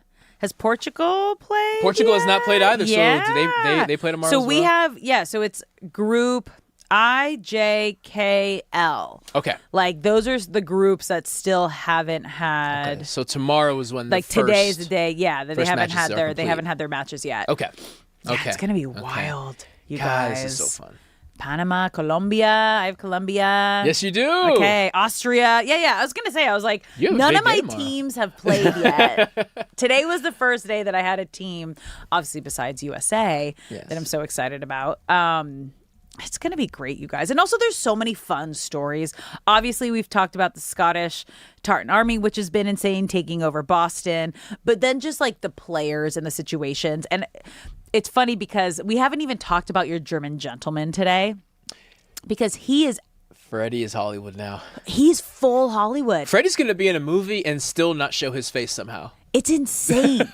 Like he was like before the World Cup started, like that's what we were talking about. That was the guy that was like, oh my God, are you watching this German man who's making like a road trip across the country and just like trying all the different American foods. He's going to like every insane like tourist spot he can go to and just really seeing how beautiful the country and different our country can look. And it's so rad. And then he had JJ Watt kind of treat him out in Houston. Country music star, I'm blanking on her name. Was it Ella Langley? No, but she's from Texas. I can tell. That's the song. Oh, okay, yes, sure. That's the song it might that. be Ella Langley. But It's yeah, Ella Langley. It is Okay, Ella. okay, thank you. She reached out, and they're going to a concert at some point. Yeah. This guy's just taking over it's America. Beautiful. I think the new Freddie is the goalkeeper from Cabo Verde. Oh, Freddie! Freddie's getting his he's chain got- snatched a Yeah, little bit. Yeah. Okay. This is like the new guy that everybody's in on because he held Spain to a draw yesterday, and he went from 40,000 followers to, let me see, it keeps going up. He's probably at 10 now. Let me see. He is at 9.3 million followers in 24 hours. And he'll be at 10 by this evening. Yes, he will. Which is insane. I'm just so happy for him. I'm so happy for all these stories. It's just so fun. That's why I want to be like, I want to be in the crowd with like one of the countries that are visiting just going ham. I got to figure this out. I will say, before we have to step aside for a brief moment, Senegal is here to win. Dude. Senegal is not playing scared. It's still tied at 0, but Senegal is looking aggressive, and France looks on their heels. We're in the 20th minute. Every time I've looked up, they've been like on France's 18. Yeah, which is wild. I was like, is that France? No, France is defending. I'm glad you said that because I thought it was flipped at first. So I was like, oh man, France is taking advantage. And I really looked at the colors. No. France has been on the defense here, which is wild. We've had no. Miracles happen. No. Believe. We're gonna go here. You gotta It's gonna be believe. France. I need France for my pool to do Brock and Alex.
What's up, LA? Welcome back to Brock and Alex on the new 97.1 The Fan, the voice of LA Sports. I'm Alex Curry here with Brock Vereen. Thank you for spending your midday in LA with us. I'm giggling because we were just doing a funny little social media thing where I had to say that intro in 5 different ways, and I was almost like, wait, what am I supposed to do now? Am I supposed to be suspicious? Am I supposed to be angry? Am I supposed to be excited? And Handle it like a pro. I almost went into like a different tone. But Brooke, I am so impressed with your acting skills. That was great. Have you done any theater? I was just shooting from the hip there. And that was impressive. Well, thank you. I was also staring like hardcore, like watching from the side. I was like, don't blow it. You got this, Brock. And you nailed it. Like, that was so good. I was so impressed. That was the first TikTok I've ever been a part of. Oh my God, Brock. Yeah. Oh, did I just ruin the moment? No, I forget that like you're not the social media man. Like you were like the least millennial, like, because we grew up, like our generation was, I think, are the last generation that didn't have social Correct. media, and then we grew up with it starting like end of high school, beginning of college. Yeah. So like MySpace, but it was Facebook, but you had to have your college email. Yeah. Did you have one? I did at the end of college. Were you ever into social media? Yes, I would say Twitter was my news source throughout college for sure. And then somewhere, you know what? It's when the not collaboration, but when all the roads met of Facebook, Instagram, Twitter, TikTok, whatever it used to be called, the original name. When all of them were big at the same time, I just got overwhelmed, and so I just stuck to Twitter.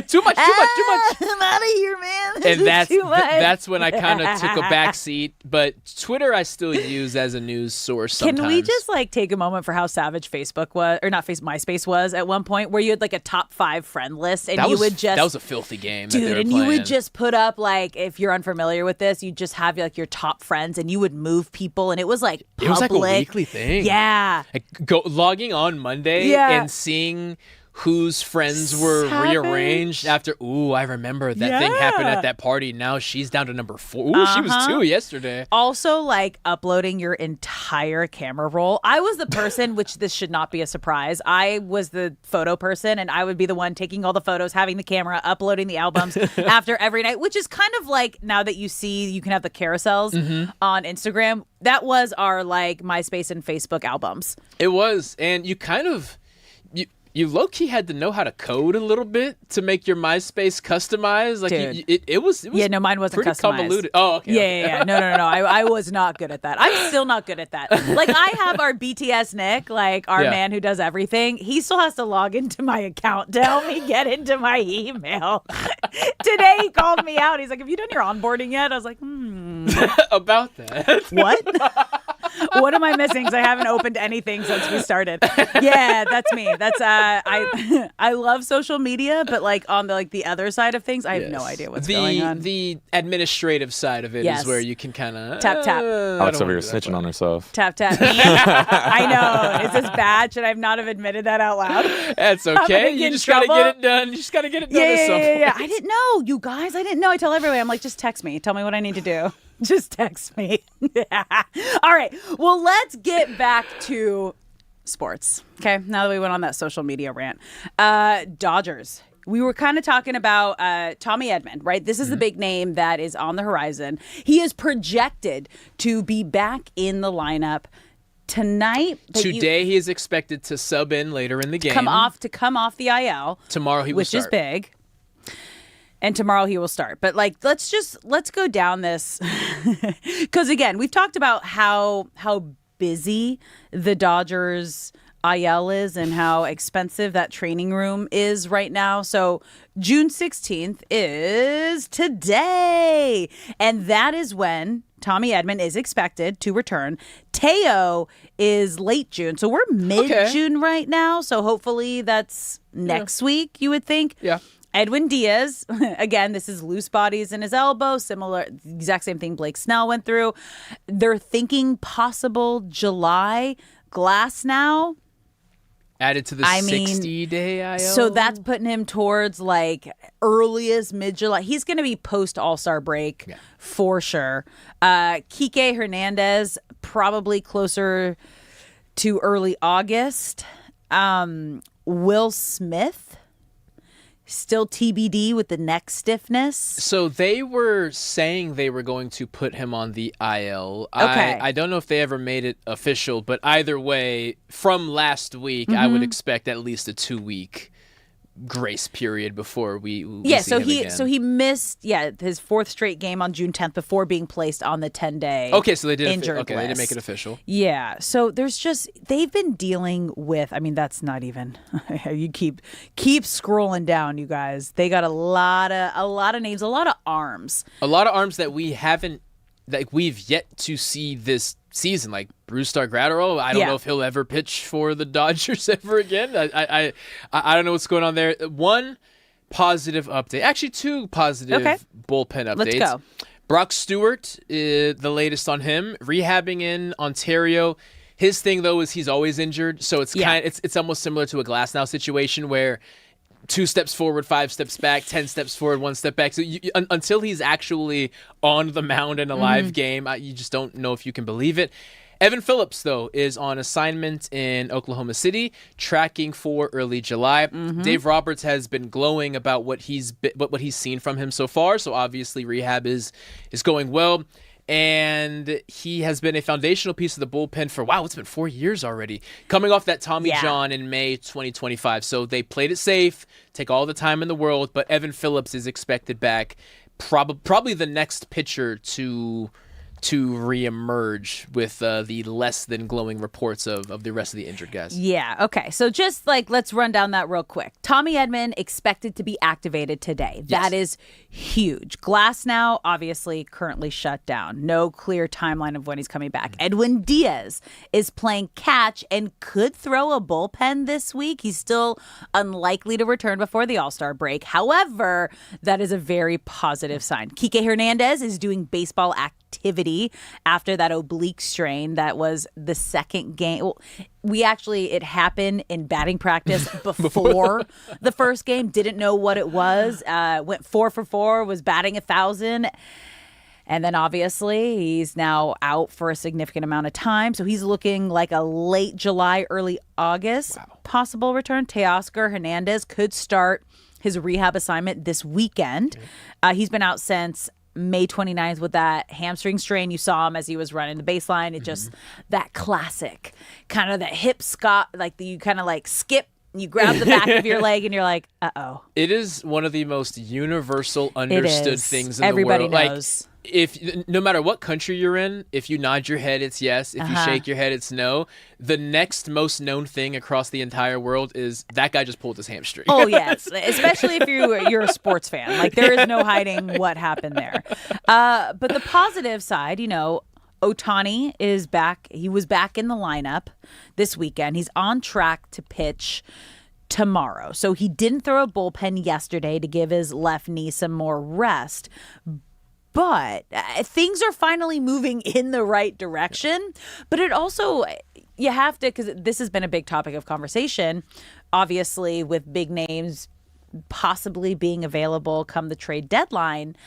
Do the Dodgers now still try to go out and get another piece, get another arm? I was firmly on the side of no this time 2 weeks ago. That was before the Glasnow news. Yeah. And that was before the Shohei news. And really quickly on Shohei, I was surprised that he was moved to start tomorrow because I would figure pitching would be off the table for a while. Dave Roberts was talking yesterday, and they asked for a Shohei update. They said, well, his knee, he feels it mostly when he's pitching. Yeah. Hitting, it's not much of a factor, but pitching, he's a righty. It's his left knee, so all that force that he generates comes out on that left knee as he plants it. But Dave Roberts also brought up a good point regarding, well, even though he doesn't feel it when he's hitting, we still have to be mindful of base running and probably not stealing many bases and pounding on that knee and sliding if you got to bend that knee.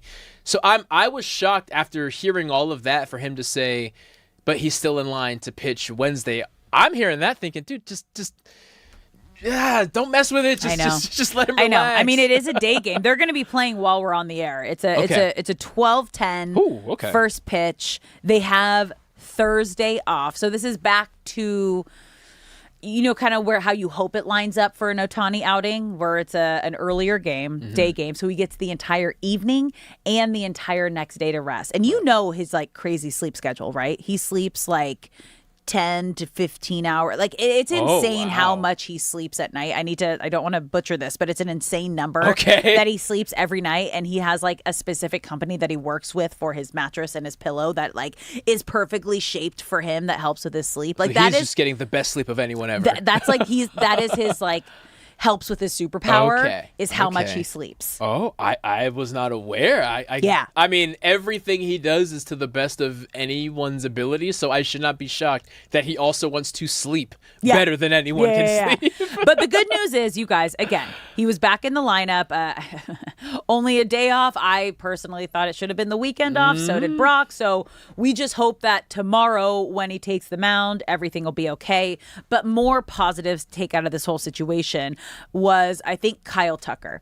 Yeah. Kyle Tucker, I think, is the biggest takeaway so far from especially last night's game, because the conversation around Kyle Tucker really this entire season, since signing him this offseason, the $60 million signing, was where's the Kyle Tucker that we've seen before? We thought he was going to be paying him. The reason the Dodgers went out and paid him $60 million, hoping that he would be just like this bright light, like consistent all-star bat in the Dodgers lineup.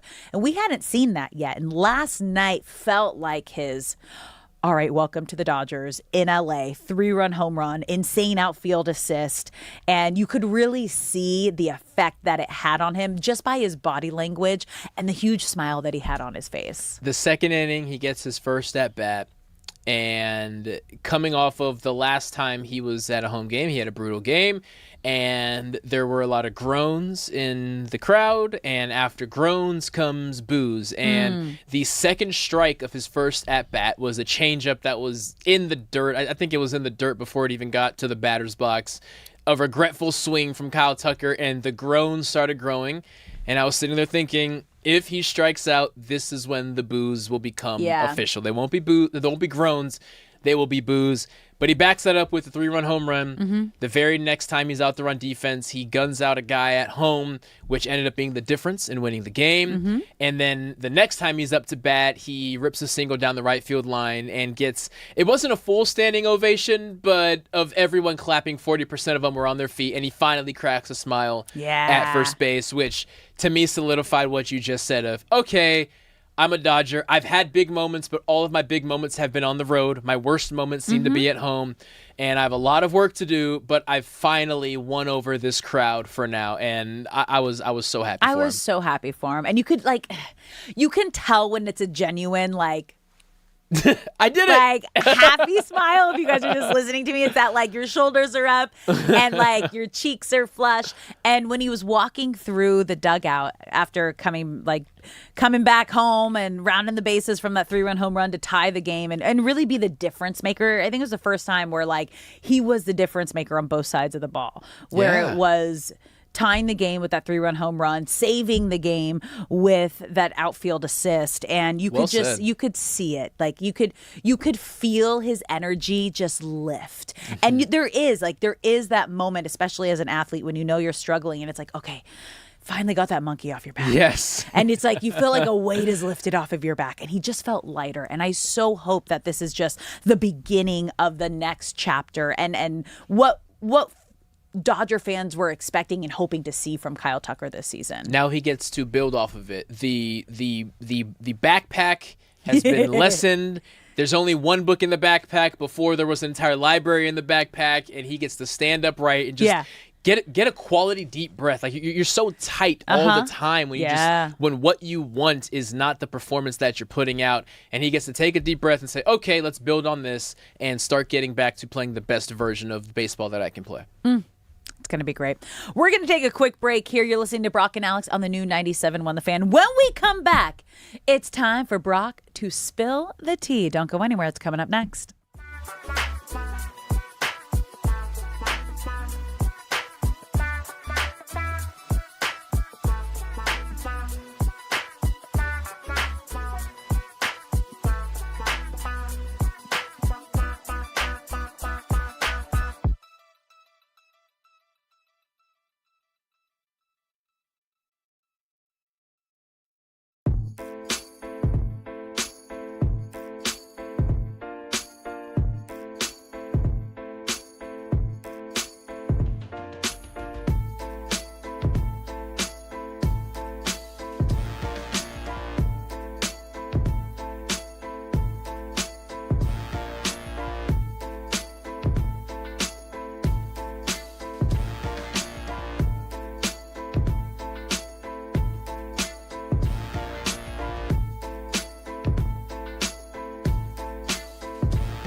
What's up, LA? Welcome back to Brock and Alex on the new 97.1 The Fan, the voice of LA Sports. I'm Alex Curry here at Brock Vereen. Thank you for spending your midday in LA with us.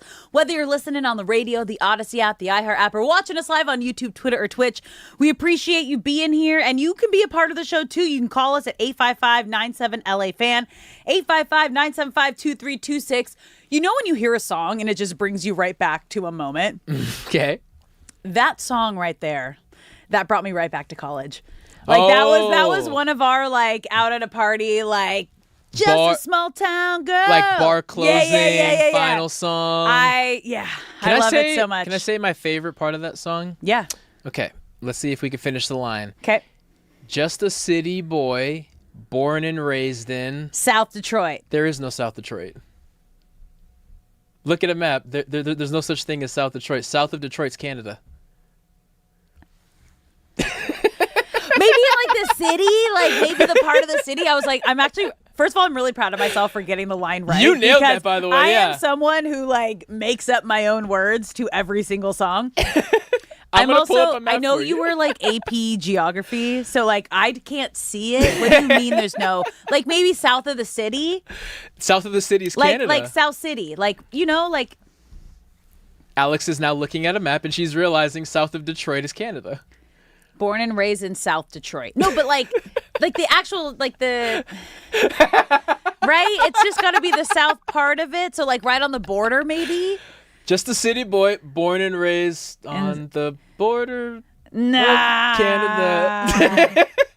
All right, fine. By the way, you guys, we are scoreless, almost heading into halftime. We have 6 minutes of added stoppage time. It's 0-0 France and Senegal right now. I would argue in the Senegal first half has been the aggressor. Dude, they brought the heat for the majority of this match. France have been on their heels majority of this game. Okay, now they have a breakaway, which I feel like you could stop by Senegal. All right, fine.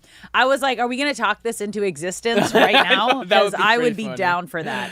Okay, but let's get to Brock right now, because it is time for him to spill the tea. Brock, what do you have for us today? Okay, that like weirdly almost also sounds like something else. Okay. Brock. Yes. Back on track. What do you got for us today? So we spoke earlier in our segment of Do You Care LA, where Shay asks us a trending topic, maybe around the entire country or the world, and we divulge in whether or not we care about it. We're going to expand on one of those, and I've realized something last night. Yeah? Brendan Sorsby is Helen of Troy. Let me explain. Okay. So, Helen of Troy, did we all see the movie Troy, Brad Pitt? It got a bad rap, but I always thought it was pretty good. Good movie. I liked it. Bloom. Yeah. So, Helen of Troy is married to a guy named Menelaus. Okay. They go to war. When they're on the way back from the war, Menelaus realizes, hey, where's my wife? And then somebody figures out, oh, she actually snuck off and fell in love with Paris. And Paris was Orlando Bloom's character. Okay. And then they go to get Helen, and it starts a giant war, and it leads to the fall of Troy. Okay. Brendan Sorsby no longer being allowed to play college football might actually save college football. So a war was about to start brewing. Yeah. So Brendan Sorsby sued the NCAA, and then teams that were in the Big 12 Conference with Texas Tech and even teams outside of the Big 12 Conference said, well, if he's not going to be punished and you are not going to punish the guy for gambling on his own team and teammates $90,000 worth of bets over the span of a couple years, and you're just going to put a helmet back on him and let him play, we're not going to play you. Michigan volleyball had removed Texas Tech from the schedule, and schools like Nebraska and Georgia were told from their athletic directors, if Texas Tech is currently on your schedule, you are free to explore other options, and you are not allowed to schedule them going forward. Here is why Brendan Sorsby being removed from college football is preventing a massive war. The federal government was being asked to get involved with college football. You saw Nick Saban at a press conference in a court I want to say 2 weeks ago, talking about how college football needs rules and regulation and how slippery slope. All of these kids making money is not fair, even though coaches are making $10 million every single year. But when the players make the money, it's not right all of a sudden. That being said, if Brendan Sorsby continued to play football and the state of Texas was going to sue the conference and the teams and they were going to sue, eventually it would have made its way to a federal level. And that would have opened the door for federal regulation and oversight over college football, which would have eventually led to players' power that they now have being removed, because the government and the federal regulation would have been on the side of the colleges. Because they would have said, well, you're spending too much money on X, Y, and Z. We need to come in and right the ship. Yeah. You're spending too much money on the players, so we're just going to make it a federal rule that players are no longer allowed to get paid. And there would be nothing that the NCAA or the players, because they have not unionized and because they're not employees, would have been no steps that they rights. could take to get their rights back. Yeah. So Brendan Sorsby not being allowed to play college football has actually saved college football. That is the tea for today. That's crazy, because I didn't think about the fact that how the trickle-down effect would affect the NIL and college athletes. And I think it's a great thing that college athletes are getting paid. I do think there needs to be some sort of regulation system, because it's turning into professional sports without like all of the, I don't want to say like rules in place, but leadership that they have within professional sports. NFL athletes are protected. Yes. You can't steal money from them. You can't promise them one thing but not deliver. Whereas a lot of kids are being told, hey, if you come play here, we'll give you $4 million. And then they show up and they say, where's my money? They say, well, here's $1.5 million. And they say, where's the rest of it? They say, well, what are you going to do about it? You're an 18-year-old kid, you know? Yeah. NFL players are protected so that things like that don't take place. There's also the financial manager side of things. Like, how do we know what kind of money? Like, they're literally getting offers from companies to go pay to play at schools right now. And again, like, I think it's so awesome, and it's what needed to happen to have players own their name and likeliness, name, image, likeliness, NIL. Like, the colleges are making millions of dollars off of you. The coaches, as you mentioned, are making millions of dollars. And the fact that the players win, it's like, well, no, you're getting an education. It's like, we're not using that excuse anymore. That because used to like fly, that would fly, but like jersey sales, like things that my face are actually on, that's where the NIL comes from. It makes sense for this to happen. But it's been like the wild, wild west since it started. And I didn't think about the gambling side of things was like a whole other like, I cannot believe this is happening. This is the cardinal #1 rule to not happen. You're not allowed to bet on your own sport, let alone your own team, let alone your own games. Like, that was just so bad in so many ways. And if Texas Tech allowed that to happen and the conferences allowed that to happen, that would have been the downfall. It would have been. The state of college football right now is why we're here is because we forgot what makes college football special. What makes college football unique is that at the end of the year, when a historically 8-win team in Ole Miss and a historically 6-win team in Mississippi State would play at the end of the season, it would be a sold-out stadium every single time. Yeah. That doesn't make sense because neither of them, we're talking pre-CFP, neither of them had any postseason implications. No one's going to win the SEC. No one's going to go to win the national championship. Why does this game matter? It doesn't make sense, but that's what makes it special. Yeah. Because for this one game, all we care about is beating you because you are our rival. And every step that we take in college sports is removing what makes it unique and instead trying to make it a minor league for the sake of profit. And if we continue down this path, 5 years from now, we're going to be talking about, remember when college football was special and what is it now? It's just also hard because, like, look at who sponsors majority of sports these days. It's gambling and betting sites. Right. They sponsor our show. They sponsor the league. They sponsor literally every single league and stadium and team. So it's this kind of double-edged sword of like, yeah, we'll take your money, but hey, players, you're not allowed to do this, which majority understand, but like gambling is an addiction. Yeah. Just as drinking and drug use can be an addiction. And it's insane because I used to host a sports gambling show on TV.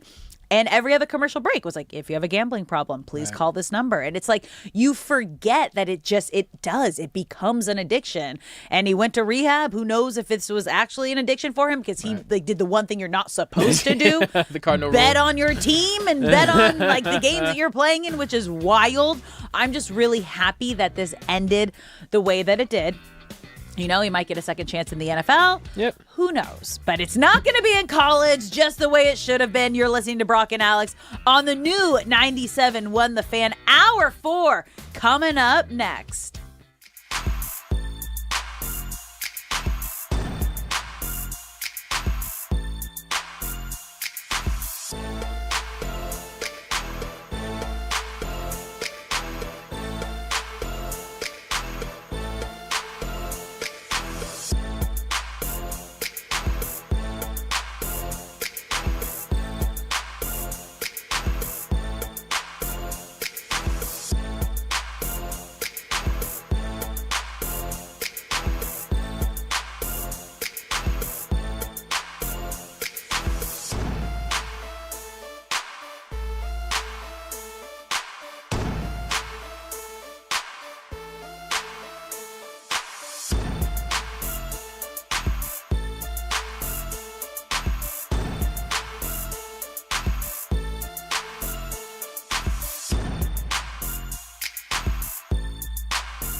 What's up, LA? Welcome back to Brock and Alex on the new 97.1 The Fan, the voice of LA sports. I'm Alex Curry here with Brock Farine. Thank you for spending your midday in LA with us, whether you're listening on the radio, the Odyssey app, the iHeart app, or watching us live on YouTube, Twitter, or Twitch.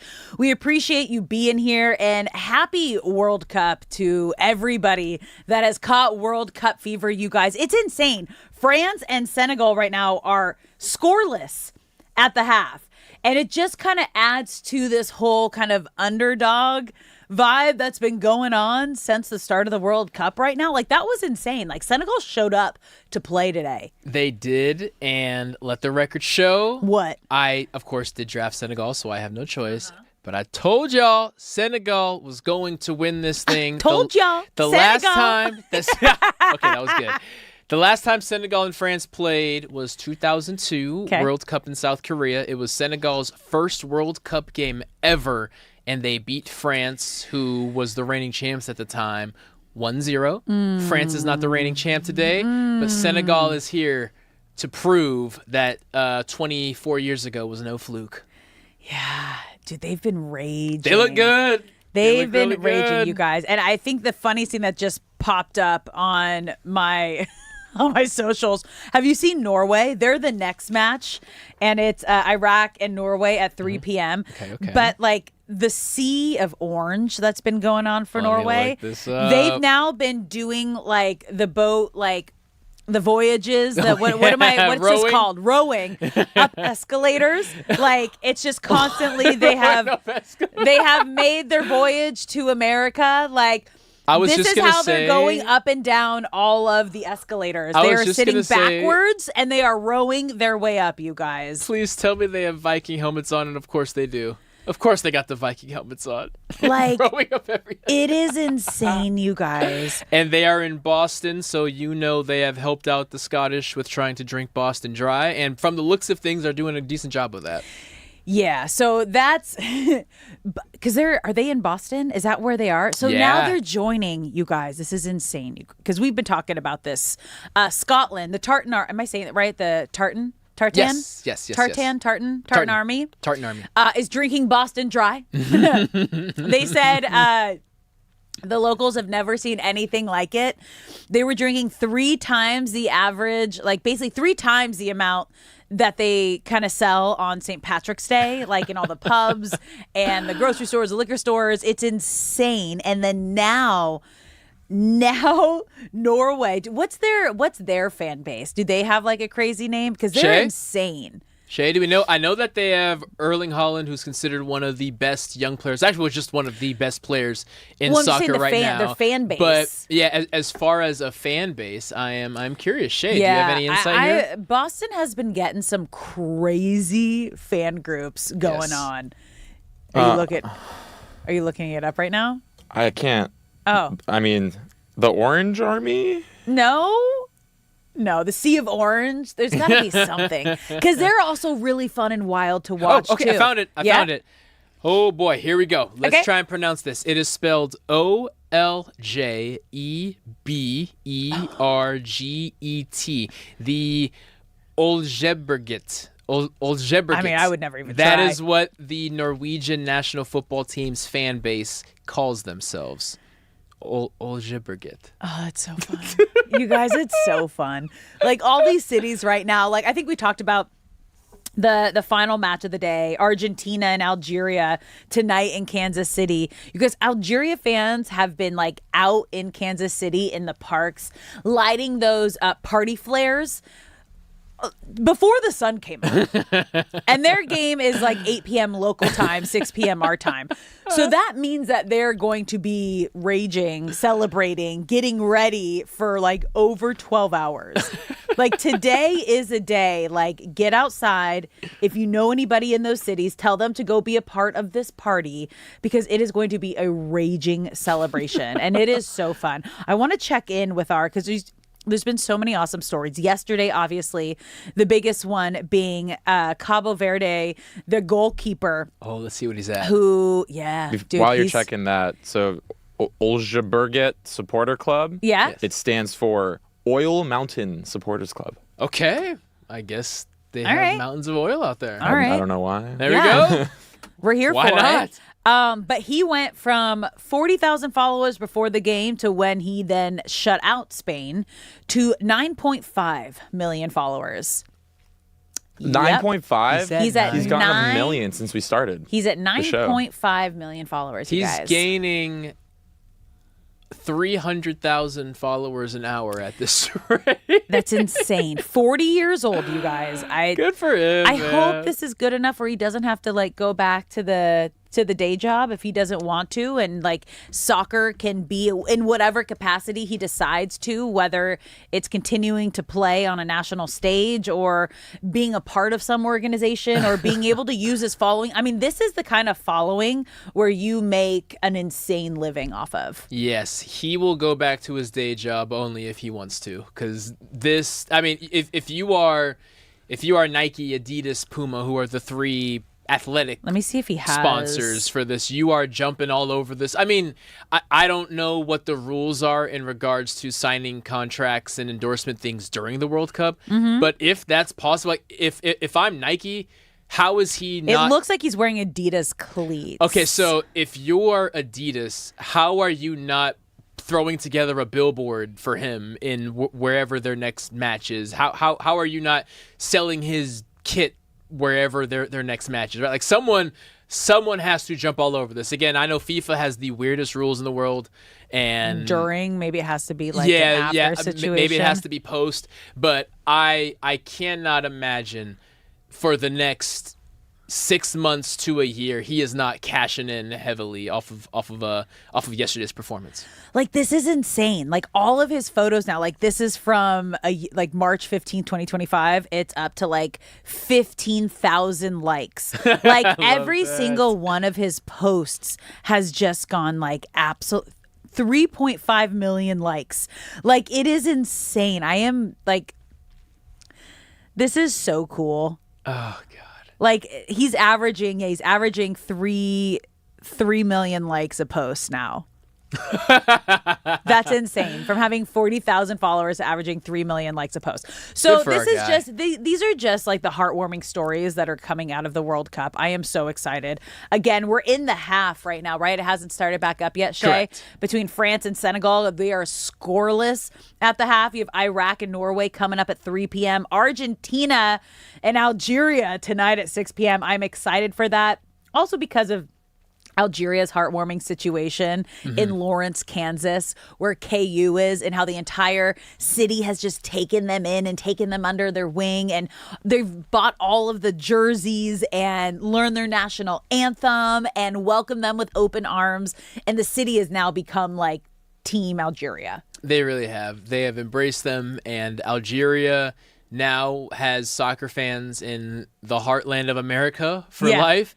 And on the flip side of things, there have been a lot of stories of Algeria supporters in Africa who now promise to support KU basketball and football. Oh, is that happening? Throughout the season. Yes. Yeah, so I figured that would happen. That's so sick. So the youth of Algeria are seeing how the youth of Lawrence, Kansas are embracing them, and being invited to practice and cooking meals for them. I think they shared some barbecue with them, and so as a tit for tat, they're saying we are going to be the biggest Jayhawk fans you have ever seen on the other side of the world. Hell yeah. Like I said, all around, between like the Knicks winning the NBA title in New York while the World Cup's there, all these different countries having home bases across the United States.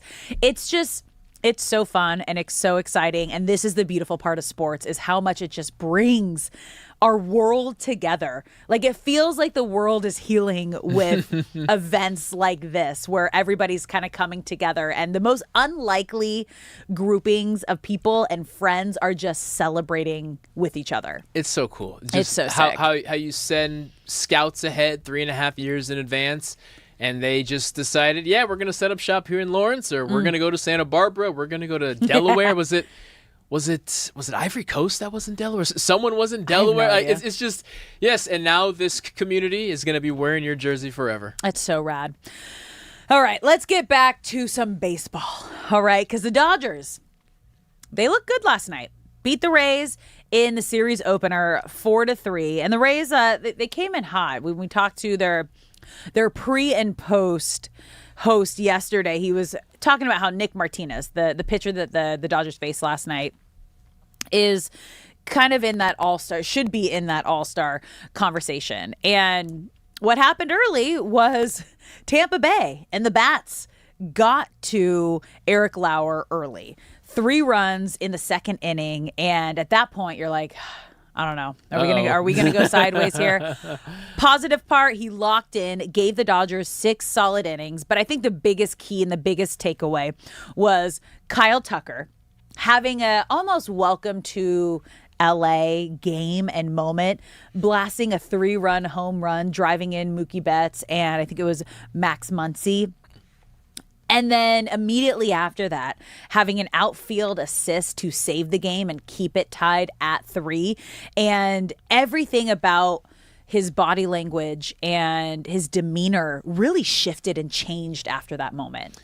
It was special and it was needed. There was a level of desperation that he was just carrying on his face as the season went on and the struggles continued. And in the past 2 weeks prior to yesterday, he couldn't hide it anymore. You know, he was striking out and slamming his bat. Oh yeah. He was infield fly and he would throw his bat. You know, he was past the point of poise. Yeah. Which means someone is about to crack. And he needed yesterday like we need oxygen. And I still say yesterday is the most complete game that the Dodgers have played all year to win against a very good Rays team, a team that is second in the AL right now, without Shohei Ohtani or Andy Pages really contributing offensively. They went a combined 0-for-8 with 3 strikeouts. If your first 2 hitters contribute nothing, typically that means you're going to struggle all game.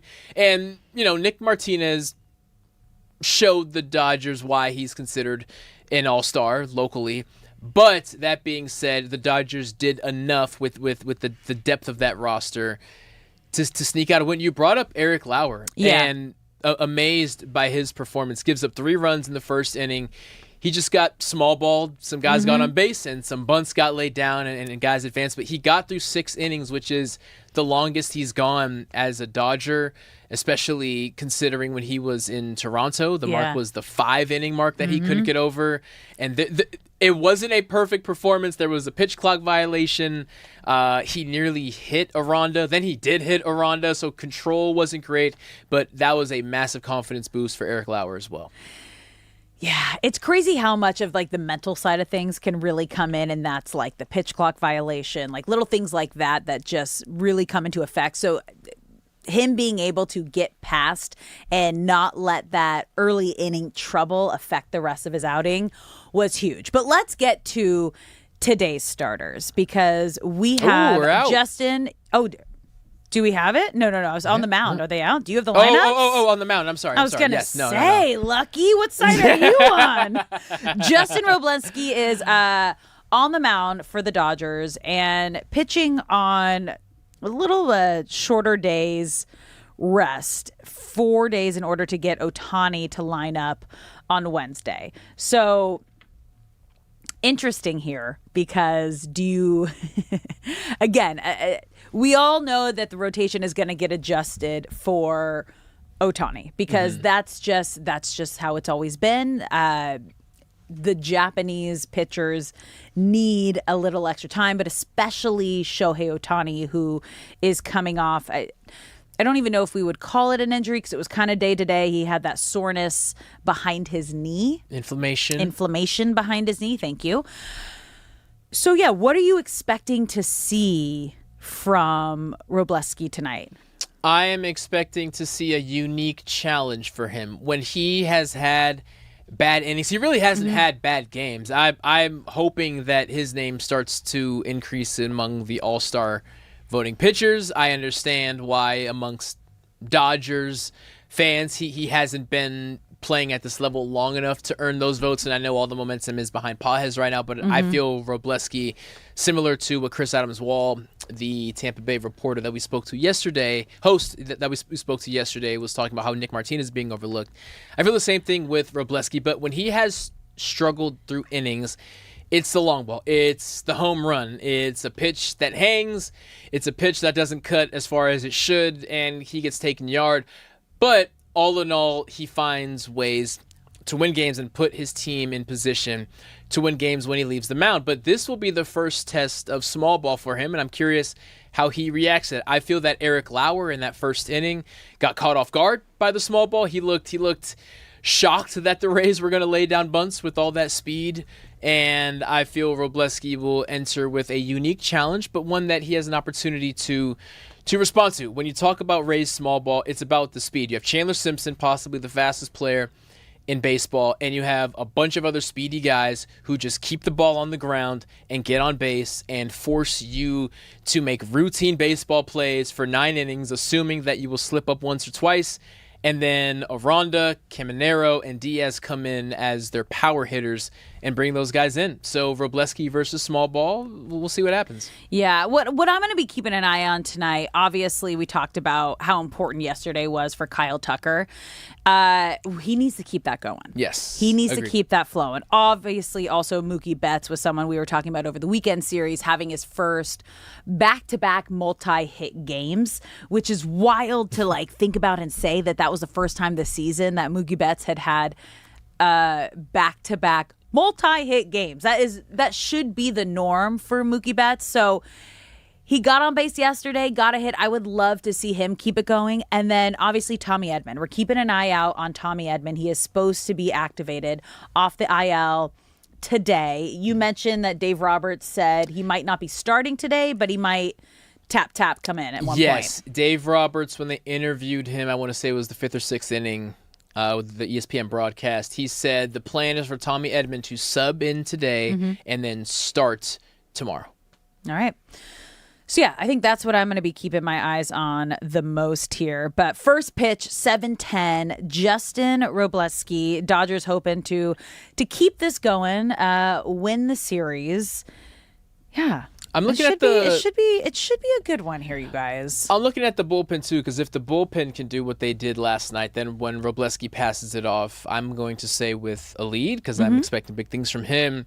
If they do what they did yesterday, they'll be fine. So the point of emphasis from bench coach Danny Lehman after that disappointing Game 3 against the White Sox was just the bullpen needs to be ahead in the count. They're digging themselves in a hole, and they're not able to climb out of. So the 7th inning, Kyle Hurt enters. He got 3 outs through 4 batters. He was ahead in every single count except for the one batter that singled.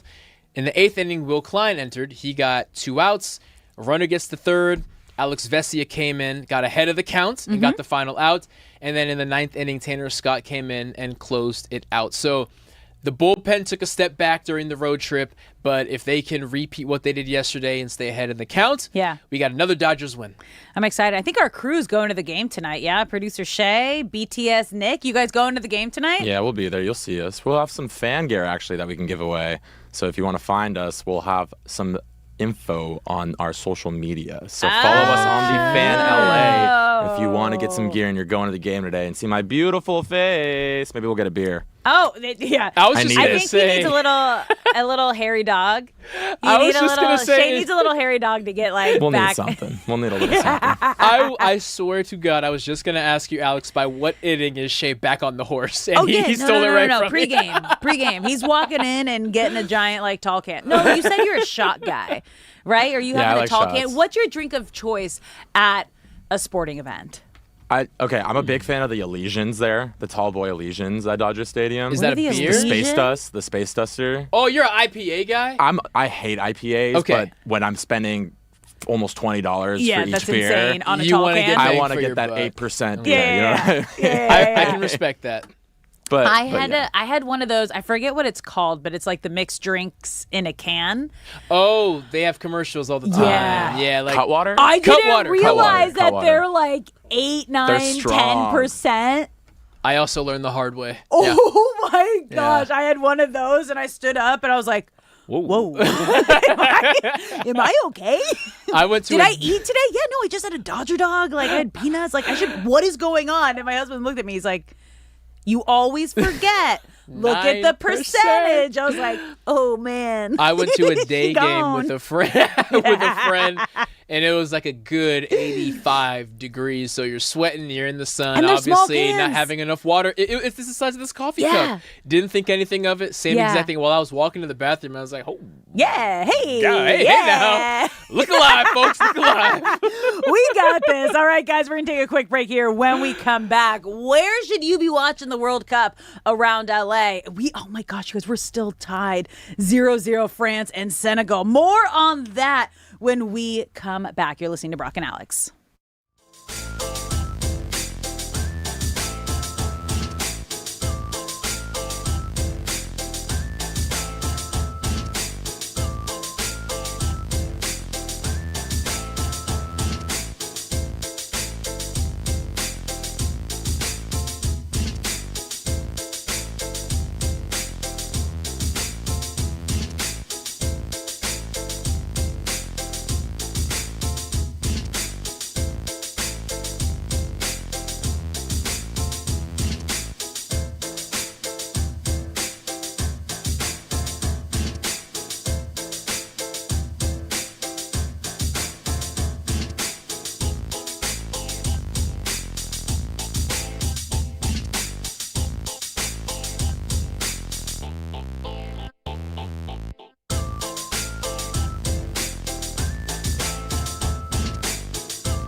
What's up, LA? Welcome back to Brock and Alex on the new 97.1 The Fan, the voice of LA Sports. I'm Alex Curry here with Brock Vereen. Thank you for spending your midday in LA with us, whether you're listening on the radio, the Odyssey app, the iHeart app, or watching us live on YouTube, Twitter, or Twitch.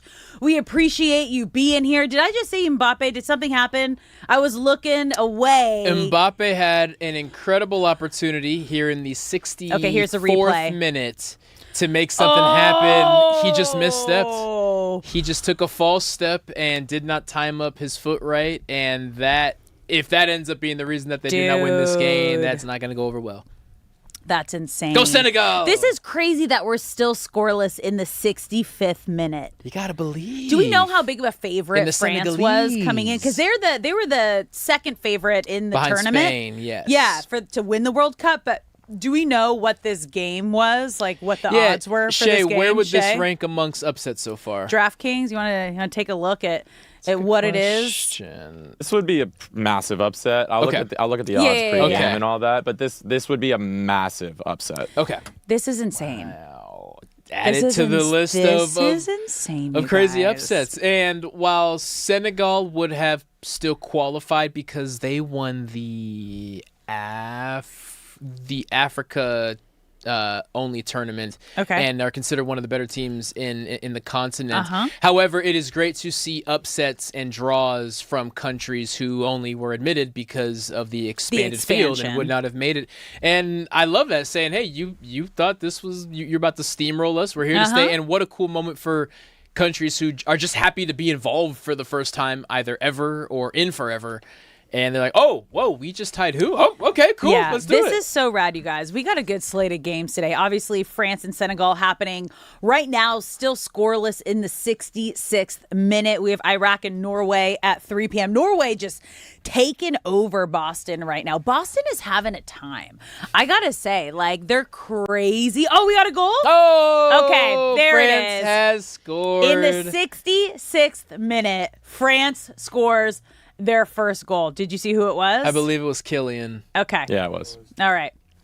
It was Also, Kylian Mbappe in the 65th minute. Bettors are happy right now because France was minus 220 going into the game. Senegal was plus 600, so that's heavy odds. Yeah. There Senegal's you go. still going to win. Okay. Believe. How old is Mbappe now? Mid-20s, because he was, 19 at the last World Cup. So, 24, 25? Let me look this up. He is 27 years old. You're older than me. Yeah, I was going to say, I think it was 2 World Cups ago that he was He was the born baby. in 98. You're right. That was Yeah, two that was ago 2 World that they Cups won. ago. Yeah, Oh, yeah. and he was... Yeah. Yeah. When he was 16-year-old. I think he was Monaco's youngest player, yeah. Yeah, the young superstar. You know how Jason Tatum is Look at permanently... that. Oh. Okay, so he made up for that miss. It wasn't Yeah, he even did. great contact, No. but it was enough to Keeper get just past. got caught on his heels. Yeah, it was enough. Mbappe, in my mind, is like Jason Tatum. How Jason Tatum was like the young buck in the NBA for 5 years. Then you realize, oh, wait, he's a grown man now with a child. Yeah. Yeah. Mbappe, in my mind, is just always 19 years old. Well, that's why I look. I'm like, it's crazy. Yeah. He looks grown. Okay, so where are some good places around LA, you guys, to be watching the World Cup? First of all, Brock, you were saying something that everybody needs to watch for Thursday's game, because indeed. Thursday is Mexico and Korea. Yes. And these two teams, you guys, like when I talk about how Boston has been going crazy, Mexico has been going crazy with Korea in town. And these two countries have just come together again? No. Senegal? Wait, no, not no, no, no, celebrating. no, no, no, no. They called it offsides. Offsides. Senegal put the ball in the net, but it is not Okay. a goal because they're offsides. But Wow. they're striking How fear. Fast. How They're fast striking was fear, that baby. turnaround? Yeah, right there. That's tough too, because that was Oh, God. that is a beautiful goal too. That was an insane. Was it off a France player? No. No. Keeper got Just a a good hand strike, on it. yeah. Yeah, keeper got a hand on it. That's sad. But the party you're talking about is at Seoul International Park. That will be the watch party technically for Team South Korea. But Koreatown, where this park is I would say 50-50. 50-50 being Latino and Korean. And Team Mexico and Team Korea have been best buds. As you said, they're doing keg stands together. They're partying in the streets of Mexico City together. And that bond has also showed itself up here in Los Angeles, seeing as we have a heavy percentage of our population, both Korean and Mexican. Yeah. And here we are. They are going to be at odds. They're referring to it as a civil war because they've built such a strong bond that they're being torn apart at the seams. But if you are a fan of either of those teams or just love quality food, there's going to be food trucks. The neighborhood it's in and where this park is already has tons of quality restaurants around it. The food's going to be great. The music's going to be great. And it'll be a giant watch party. Okay, so we're going to run through and I'm going to give you some other fun places that you can go watch. Obviously, you guys, Venice Beach has I think they have like the fan house. The FIFA fan house is down in Venice Beach. But they also have a beachfront fan zone starting at $10 for the knockout stage matches. So that could be really fun. Okay, the original Farmers Market is also going to have a watch party. Tickets are $5, or for a day pass, $17 for a multi-day pass. They're going to have group stages. For the group stages, family soccer zones. It's going to be great. Union Station. Really? What? A full event downtown LA. That's not happening until next week, which is going to be June 25th through the 28th. Magic Johnson Park. Where is that? Where is that? I'm curious what the original name was, because maybe we know it by the original name. Magic Yeah. Johnson Park. Okay, but there's a watch party going on there? That's going to be for the quarterfinal matches. It's in West Compton, California. Oh, okay. It's in Okay. So it used to be called the Willowbrook Park. Okay. If you were aware of it before Magic Johnson his name was etched into it. Willowbrook Park / Magic Johnson Park. Okay. Do we know if the Coliseum is still happening? Like, especially for like Team USA? Because if you would think they do for every USA game, right? Right? Yeah, no. So that was just the weekend event. So that was just the opener. So that was just the opener. insane. Yeah. It ended on the 14th. Oh, Come back. Bring it back. Come back. That was insane. I tell you what, if Team USA does what we hope they will do, what they're capable of doing, and advances further than expected, there will be big watch party events. Like, someone will take advantage of this. Right? Okay. We also want to hear from you. Where are you guys watching the World Cup games? Like, give some fun insider information around LA. Call us at 855-97-LA-FAN, 855-975-2326. We want to know where you're watching them. Or where do you, like, because are you at home tonight watching all of these? I will be at home tonight watching these matches, but a ton of my family gets to town starting tomorrow. Ooh, so for what? Just like family in town for summer? Yes, so we pick a weekend every summer. Typically, it's been Juneteenth weekend because you get days off and it's something to celebrate. And so my grandpa's coming, my brother, his wife, his kids are coming, my parents are coming. My uncle, my aunt's already here, and we will definitely have family reunion weekend. Yeah, and we'll be throwing on the World Cup, and I'll explain to my mom and dad what's going on because they're gonna have no idea. But that's okay. They don't. That's all right. Were they big football fans before you and your brother started playing in the league? Football and tennis household. My dad played Are football. You tennis? My mom played tennis. I will play, but I never, and I kind of regret it. I never took advantage of my mom being a collegiate tennis player. What? And She's actually a baddie? pursue it. And she still plays. She still plays. That's incredible. She gets matched up with college kids and semi-pros, and she's out there holding her own. Oh, I love that. Okay, so we want to hear from you guys. Where are you going to be watching the World Cup matches? Because there's so many. I don't want to like butcher a lot of these names. The original Farmers Market, City of Downey, Union Station, Hanson Dam Lake. Ooh, that'll be fun. Is that fun? Where is that? So Hanson Dam is right in the Pacoima area. It's near LA State Park or LA Angeles National Golf Course, which is the state park, and it is just a giant grass field.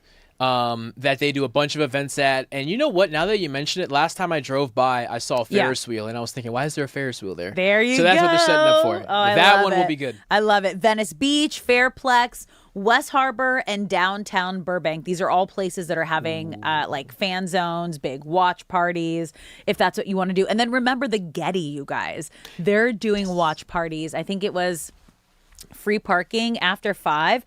Is that who's Mikal Bridges Okay. and OG Anunoby are in the building. dude? Oh yeah, because wait, They're at the New York, New Jersey Stadium. I was okay. That's great. So the Knicks are in the house. Good for them.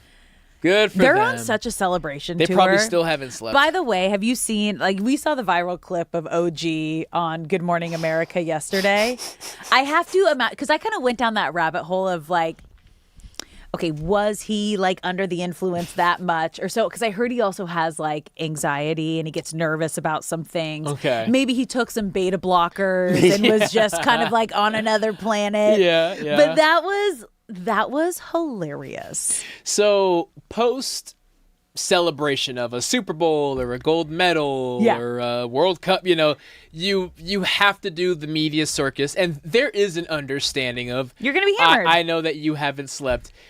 You just gotta hide it a little better. We need to work on the hiding aspect. He of it. shouldn't have been sitting in one of the front seats. And they Can't put had him them. front row. They had them so awkwardly spread out. They were like arms it was length like it was like COVID vibes, where it was like 3 guys in the front but arm length apart, and then 3 guys in the back. So you're like kind of isolated. And I have to imagine that was at like 7 or 8 in the morning. Early. Like, That was early. I don't know. Someone needed from the production side should have stepped in. OG, let's just keep you back here for a moment. I know on paper we wanted OG up front because he was a key component.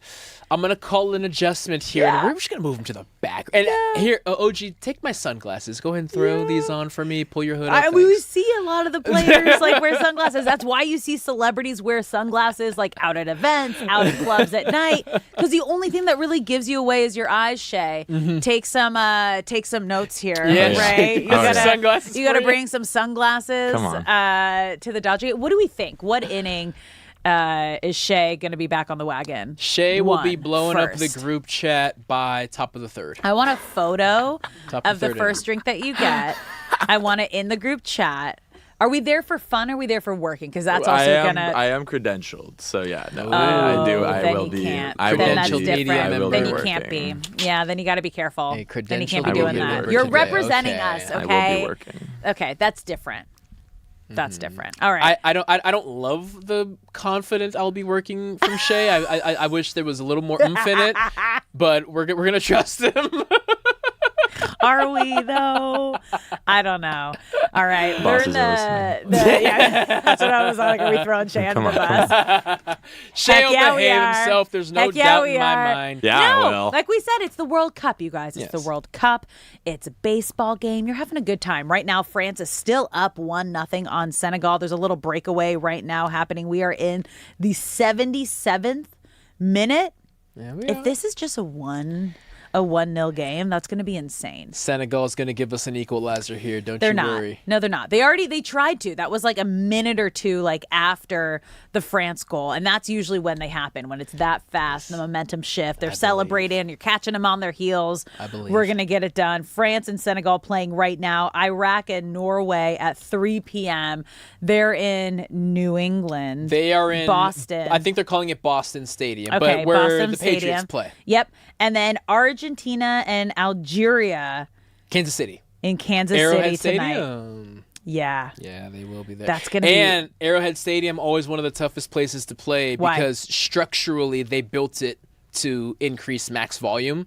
And now you add in all of these Wait, insane what? soccer fans. Oh, yeah. I didn't even. That's insane. Yeah. Games in Seattle, who's another stadium we that's know. built for max sound. But that's also like I feel like there's like open areas, like the way Seattle is. Yeah, they have like the weird triangle thing where the 12 sit, which I feel lets the sound out. But objectively, I've played there; it is loud. But It is Arrowhead loud. is currently considered one of the most difficult places, if not the most difficult place to play. And Algeria has been raging in the parks before the sun came up. You guys, it is all over social media if you want to see how excited these fans are. And then obviously Argentina is always going to have a sellout crowd with Messi. I mean, even when Messi came to town to play LAFC, they moved from BMO to the LA Coliseum. And that was a sellout and insane. This is going to be such a fun day of soccer. I'm so excited. Don't go anywhere, you guys, because when we come back, we're actually having I'll call him our soccer expert here, Bill Reiter, see how he's feeling with D-Mac and Reiter for a little bit of crosstalk coming up next.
What's up, LA? Welcome back to Brock and Alex on the new 97.1 The Fan, the voice of LA Sports. I'm Alex Curry here with Brock Vereen. Thank you for spending your midday in LA with us, whether you're listening on the radio, the Odyssey app, or the iHeart app. We appreciate you being here. And if you are watching us on YouTube, Twitter, or Twitch, you see that it is a full table with D-Mac and Reiter joining us. Did we just, okay, they're celebrating another goal, you guys. France just scored again. They are up 2-0 on Senegal, and how are we feeling about that? Let them eat goals. I don't know. I got nothing.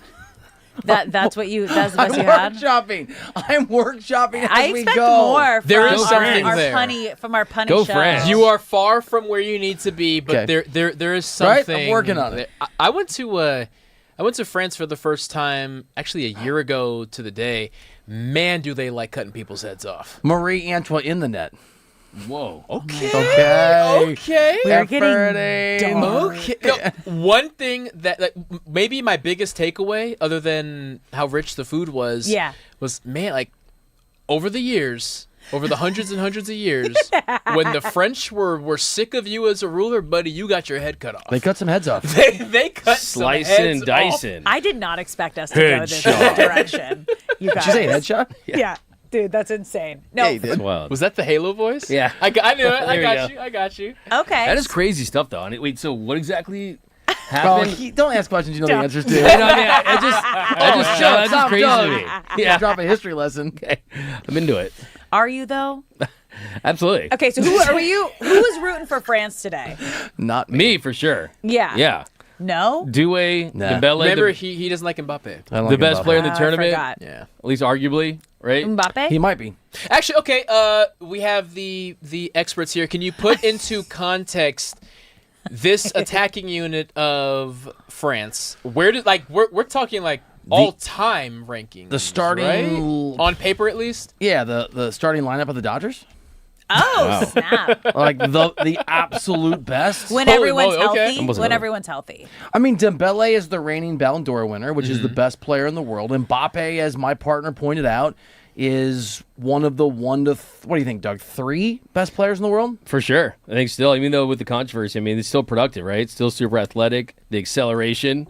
I had some friends hit me up. They don't love your takes on Mbappe. He's still the best. I mean, are they Real Madrid fans? Well, some of them are. Yeah. Then you need What to do you mean the A la controversy? Madrid. You need to reevaluate who your Yes. friends are. 15 Champions Leagues. Amazing. Ouch. Are we gonna? Should I quote you Yankees World Series wins? Who cares? They're so bad, guys. But this is a great start for France, though. Mbappe clearly feels like he still has something to prove, right? I got to be honest, He though. does to me. I haven't, obviously, because I'm not watching European soccer regularly, so I'm seeing him every World Cup. I looked down and I was like, how old is he now? He's not taking care of himself. So I don't. Mbappe? I looked down. Yeah. Is he like, what, 27, 28? Yeah, 27. 27. Some of that world? I forgot that this Definitely was looked his older third than World that. Cup. He goes, no, he was just 19. I was like, no, that was He's 2 World Cups always ago. 19 in my head. I think in mine too. Yeah. Just I absolutely liked him when he was wild. 19. So I will say Rubbed you this. the wrong way. I will say this Okay. at the risk of disparaging Mbappe, my partner's favorite player in the history of all not- sports.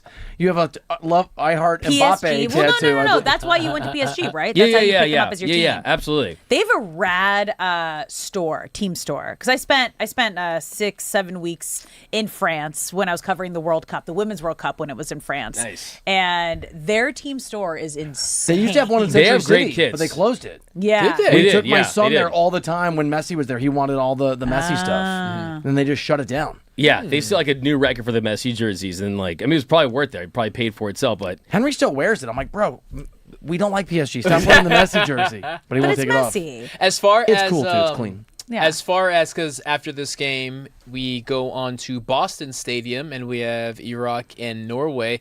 We know that Erling Haaland is considered one of the best players in the world right now, but where does Norway stand in regards to competing with, say, the Frances and the Spains? I think it's advantageous they're playing Iraq. I mean, Okay. I think they're both sort of on the outside looking in. Although, Doug, do you know, I think Haaland has something like 34 goals in 30 international caps. And so he does find a way to score, and it's an expanded field, but he's dragged Norway here. So if there's a dark horse, I mean, he'll be the most talented player on the field in most of the matches he plays in, but he's a striker, so he needs to get service, like an old school center, so it'll be interesting. Have you seen their fan base? Like the Sea of Orange. are they going coming in crazy? it. They're going crazy. They bring and it. they're not going as crazy as Scotland. Like I was gonna ask, Scotland, compared to Scotland. okay, so they, as I'm sure you guys have all seen, like Boston has run out of beer. Like a lot of the bars. Is that possible? That's Wow. They said crazy. the average from the opening weekend from Scotland, obviously it's the first time they've been in the World Cup in 28 years. I think it was like Long that. time, yeah. So it's like that's how long since they've like won a World Cup game. On average, it was like 3 times more was drank than what they normally sell on St. Patrick's Day. That is nuts. 3 times. They get down, man. 3 times. The Norwegians do? Jeez. I know. Norwegians. Well, the you Scots. have the Scottish. Scottish. That I and knew the about. Norwegians. I got it. But Yeah. they're both in Boston. They're right both now. in Boston Do right Norwegians now. party? I didn't. Are they a party? I'm pretty culture? sure. I think so. This is what I asked about Algeria, because they've been out in Kansas City in the parks doing the, what is it called, the safe flares, the party flares. The smoke. Oh yeah. I know what you mean. Yeah. They've I been heard you raging- guys talk about it the Yeah, other day. before we don't know what they're called. I don't know what but- they're called. Right, neither do I. But I heard. Yeah, I heard the segment. But they've been raging in the parks before the sun came up today I in love it. Kansas City. I love it. Kansas City is a sneaky good soccer town. Is it? Yeah, my kids were born there, so I worked there for a minute. Yeah. It's got like a really nice facility So- and rabid fans, but it's also I love Kansas City, but it's also Kansas City. You know, it's not LA. I've been there for an It's not New all-star. York. I've been there for an all-star game, and it was fun At and the K? wild. Yeah, It was in the parking lot? 20 miles from just downtown. so weird. It is weird. It was so weird, but that was 2014. Kansas City, Okay. KC. KC. KC. Great Never been. barbecue. I'd Never argue been. best barbecue maybe in America. Get the Algerians some barbecue. So I will say this regarding barbecue. Okay. If you can master a dry rub, Okay. you will have my heart over the best sauces in So that's the Me- world. that's He doesn't. Really? He Yes. doesn't eat ranch.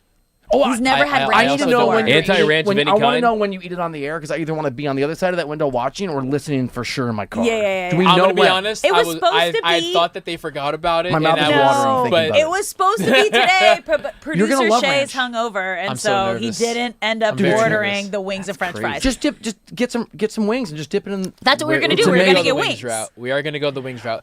But as far as barbecue, I love a quality dry rub. Rendezvous Ribs, Memphis. Have you been there? I have not. And I've been to That's- Tennessee a ton of times. Rendezvous Ribs in Memphis has the best dry rub barbecue on the face of the planet. Rendezvous. Whoa. I'm more of a like Okay. like Carolina, Kansas City. It's like a wetter sauce. Yeah. You should. That is your spot. Once you Rendezvous once you Ribs. fall in love with ranch, you're gonna go there and you're gonna have it with ranch. For real. Rendezvous ribs. He I will doesn't remember eat it. and he doesn't have aioli. He doesn't do mayonnaise. He doesn't do any kind of How do you eat your white BLTs? sauce. Mustard. You put mustard on your BLTs? Yep. That's like ketchup on your steak, Patrick Mahomes.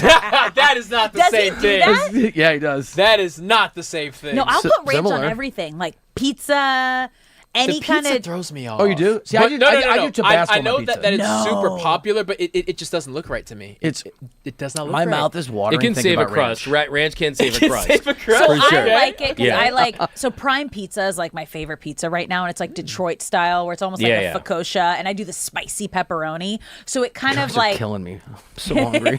I forgot you guys. If you don't know this, Bill fasts all day. do. So he doesn't have his first meal until after the show. You are insane. 7 by o'clock, the way. 8 o'clock, yeah. So all you do is you just think about food all day long. I try not to, but then I come on the crosstalk. We got the ranch, we got the focaccia, we got. Well, you're really gonna hate this next part. Okay. If you like thicker square, Yeah.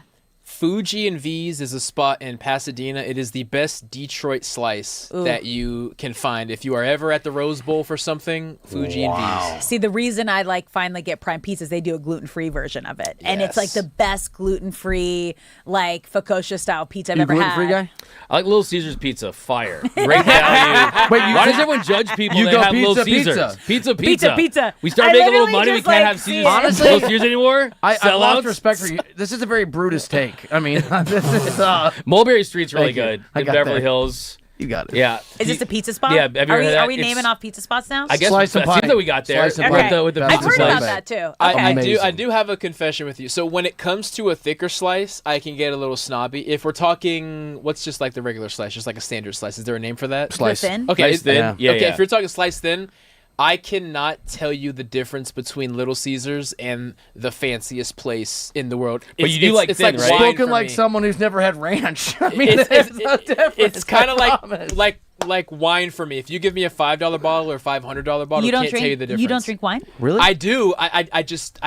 I'm gonna They bring. both You'll taste be good to able. me. We need to do like I'm gonna bring you a taste $500 testing. bottle of wine. Wink, wink. Yeah. The ones with the kangaroo are very expensive. Comes in a cardboard box. We're gonna need Yeah. to do like a full blind taste test with Brock. Okay. Well, just everything. Oh, this is a great different idea. A couple different things. Right? Wine We're gonna do wine. sophistication. We're You gonna can do have mayonnaise or ranch, not No. both. I'm not doing both. No, we're not doing Mayonnaise. mayonnaise. No, we're not no, doing no. mayonnaise. Mayonnaise Just ranch. is ranch. You're gonna. I Love. will say though, I think I was in Amsterdam. They give you mayonnaise to dip your fries in, and it was delicious. I agree with Agreed. that. So Agreed. good. Like I was like convert a it. little weirded out It's a about religion. it. But Yeah, I it's was really like, I was a little weirded out by other parts of Amsterdam, But but I hear what thicker you're steak I fries. hear what you're saying. did you make your way into one of the coffee shops? I spent a Don't lot of money on go fries. anywhere. T-Mac and Reiter. Is that the Coming up right? next year, right, on 97 on the Fan. Don't go anywhere.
97.1 The Fan. What up? Welcome into the show. I am Bill Reiter. He is a very happy Kylian Mbappe believer and fan. Yeah, Mbappe just scored another goal. France up 3-1 over Senegal. Kylian Mbappe with a brace. That is 2 goals in a game. This is D-Mac and Reiter, presented by DTLA Law Group on the new 97.1 The Fan, the voice of LA sports. Accident or injury, visit calldowntown.com. That's calldowntown.com. What's up, my guy? How you doing? I'm doing good. How you living? Really good. Nice to see France. Just going out there, Yeah. setting the tone early. Yeah. See what you want about Mbappe. I have feelings because you left PSG, but man, when he's at his best, he's electric. There's no denying that. So this is the thing. He and I have to give credit where it's due, even though I'm not a huge fan of his, and I think he is a problem at the club level. He is incredible at the national level. I can't believe you comped that offense to the Dodgers offense, the lineup. That's pretty impressive. I think that's it, isn't it? Yeah, is it? Wow. Best in the world, kind of unfair, better make it work, massive expectations. Tons of stars everywhere. Yep. Yeah, I see it. I didn't see it before he mentioned it, but I see it now. Let me ask you a question, speaking of the Dodgers, D-Mac, before we get into the Dodgers win last night. And if you want to call us, by the way, 855-97-LA fan.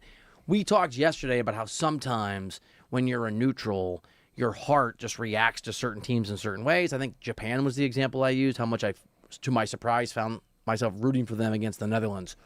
When Mbappe scored those goals, what did your heart tell you about your connection to Kylian Mbappe? It's kind of one of those things, right? You kind of think of it was kind of the one that got away, right? Oh, it's kind was of your first love. Oh, and that's sad, sweet. I remember there was this Is the Richard Marx song in the background? Yeah, it was like there was this Mazda commercial like back in the day Yeah. where the guy pulls in and he's with his family and they're walking in and of course that's his wife and kids. And he looks back and then he sees this girl from back in the day and they were like high school sweethearts. They're having a great time and then he looks forward and he's like, the one that got away. That's kind of I feel like with Mbappe. Like, wait, there's still was that a something commercial? there. Yeah. I've never seen it, and you gave me goosebumps. Yeah, I know, right? Weird. That was great. One of the Dodgers coaches told me about the commercial. That's a deep cut callback. Yeah, but no, it hits though, right? It kind of hits. It does hit. Yeah, It does hit. I'm happier now is my point. I'm happier now because PSG's won championships. You don't know that I'm a fan of PSG, Paris Saint-Germain, where Mbappe left us for your hated team, Real For Madrid. someone else. Yeah, but I mean, what is your the take on him? biggest jerk on the block. You don't hate on him. Like, so when he's not wearing the Real Madrid, he's got the French colors on. It's a little different thing, right? It is. I mean, so guys that now we're going deep in the weeds, but guys that are attacking players in modern soccer who don't attack are problems for their teams. It's very common in club football. Kylian Mbappe will not run. Modern soccer, you have to. Guys tend to just leave it all on the pitch. Let's go with the soccer words on D-Mac and Reiter for their national teams. And so I think he's a different level of a player. And you saw the 2 goals that he scored today against Senegal. Senegal's really good, by the way. It's a really good match. No, I don't like him, but I respect the hell out of him in a major way. And I like France. Like my kids really like me. Been to Paris a couple times for vacation. It's a cool spot. Are you going? Are you doing a little Europe coming up? You going a little France? Yeah, well, I don't know if we're going to Go pay tribute? I might go to your spot. Barcelona. You go to Barcelona. And I'm going to get the Barcelona. Okay. Yeah, add that to the list. I know that I'm going to drop your name around there. I'm pretty sure you can get us into restaurants and I got like a couple hot spots. But hey, man, I know Bill Reiter. It's like, right this way, sir. Do right you this speak way. any Spanish? Un poco, sí. Un poquito. Un poquito. Yeah, me too. Muy bueno. You got this. Sí. Yo bailando en el discoteca todos los días. That means I dance at the club every weekend. I know the basic phrases. You lost me. 855-97-LA fan. 855-97-LA fan. All right. Dodgers back to some winning ways. Eric Lauer had a very nice outing. Kyle Tucker played extraordinarily well. Miggy Rojas, our buddy and our friend, was the hero. Dave Roberts going to get some flowers. 4-3 win over the Rays back in L.A. at Dodger Stadium. Bullpen was better. You tell me. You choose your own adventure. You are the Dodgers expert in Southern California. A lot of good stuff to get into. What strikes you as the place to start on a nice Dodgers win last night? I think the place to start is Eric Lauer. I mean, we talked about this a month ago when everyone was confused. Why would the Dodgers go and pick up Eric Lauer? He was terrible with the Blue Jays. I hated on him. You hated on him. I did. You did. But now you kind of see what they were after, right? I mean, the Eric Lauer experience, I think, is a testament to what the Dodgers have been doing for years. And that is they can see things in players that other scouts, other organizations don't see. And also, they welcome the challenge, right? How many teams want a problem, right? They're like, bring us your problem. We're going to fix it, right? And you look at him with the Dodgers, a 3.22 ERA in 4 starts, a 6.69 ERA in Toronto. He led the American League with 11 home runs given up. Now, the home runs have still been an issue, but I thought it was very interesting. He gave up some bombs yesterday, still ends up with a quality start, giving up 3 runs in 6 innings. But after the game, Bill, Dave Roberts told him, you have to have a closer's mentality. So for a starter, he's going out there with the mindset of a closer in the bottom of the 9th inning where I have to be aggressive, I can't be passive, I have to go out there and try to attack hitters and not be afraid. The Dodgers, they kind of whipped him into shape, so I like that mindset. D-Mac and Reiter 97.1 The Fan. By the way, awkward share here before I point something out you just did. If you saw it, maybe you saw it on the stream. Now when I walk around the office, this happened earlier with one of the great salespeople, they basically make fun of me for how well we get along. Yeah, you told me that someone, I think it was, I forgot who his name was. I'm not going to say who it, yeah. That I was your girlfriend. Okay, I wasn't going to bring that part up, but yeah. Well, this is, I like that because that means you got to pay for all the meals when you go out. Am I the one that... And I'm expecting a great gift on Valentine's Day, a big box of chocolates and some flowers, Bill. I'm a modern man. I'm a modern man, baby. Okay, you fine. gotta understand. I get it. But look, I mean, to me, look, I love that. I was at the grocery store today early, and we were talking on the phone, and you, I'm not going to say made fun of, but you imitated someone that we know so well that might be a media figure somewhere. I don't know. I tried to do it for Bursch earlier, and really hurt my throat. I laughed so loudly that a woman walking into Bristol Farms next to me jumped 10 feet and looked for security. Really? Yeah, you got me. That's pretty good. When an impression can make you laugh after the fact. Are you going to do it? No, don't do it. I promise you I'm going to debut the segment where I imitate and impersonate, out of love. Yes.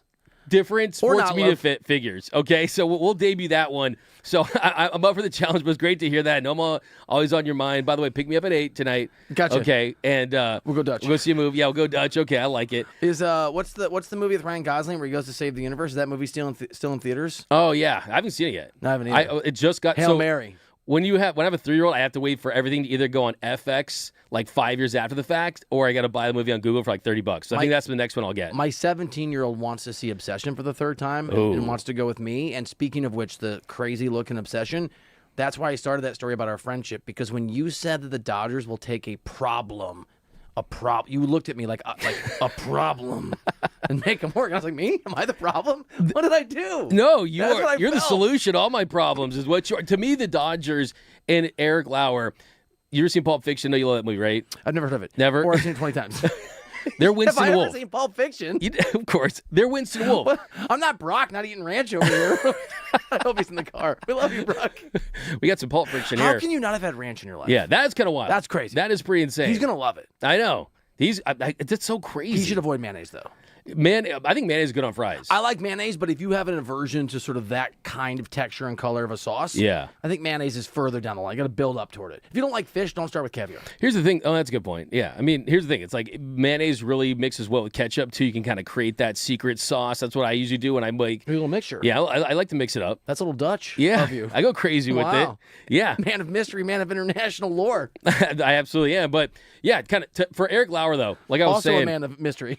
What's really interesting, I think kind of the dilemma here is what they do with him moving forward, right? And like I was saying, the Dodgers know how to fix players, fix pitchers, get the most out of him. This is the most recent example. Like I said, the Dodgers they're Winston Wolf, man. They're Harvey Keitel. Like, you can fix a problem. That's what they do. But so when Vincent and Jules, they accidentally killed Marvin. The Wolf. Right? The Wolf. Right? And so Lauer's the tarp? No. Lauer is the problem. Like he didn't get murdered like Marvin, but he was getting murdered by hitters in the American League.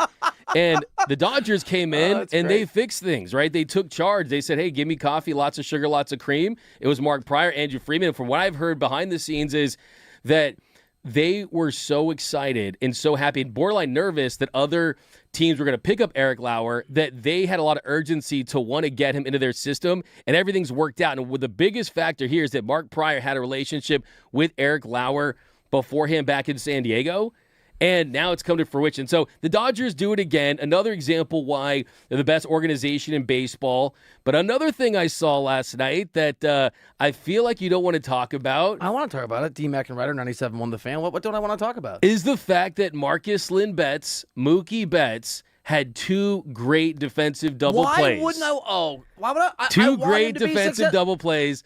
Also had a nice. Sorry, I actually was driving home for some of the game. Was there a perfect game on the line? What did we talk? I've never doubted his ability to play defense in a Monday game against the Rays. But you did say that it was going to break him. Yeah, I know. I know. No, I what I told you. Okay, so I knew you were going to mischaracterize me. Oh, you all right? Do you want them to talk? D-Mac and Reiter. No, I just haven't won the fan. So I thought that was Bursch. I was about to be like, Bursch, what are you doing, man? My point, as you absolutely know, as you try to disparage your new best friend, is that I worry about Mookie Betts' ability to even be the guy you saw last night defensively, not on a Monday night against a Rays team that doesn't matter, in a game that's not that significant, but to do that, to not feel like less of a baseball player because of what he's done at the plate in games that matter in October, and the only approximation of such a game was the Yoshi botched perfect game. I have no doubt he can do it when it doesn't feel like it's important, when he's not in his head.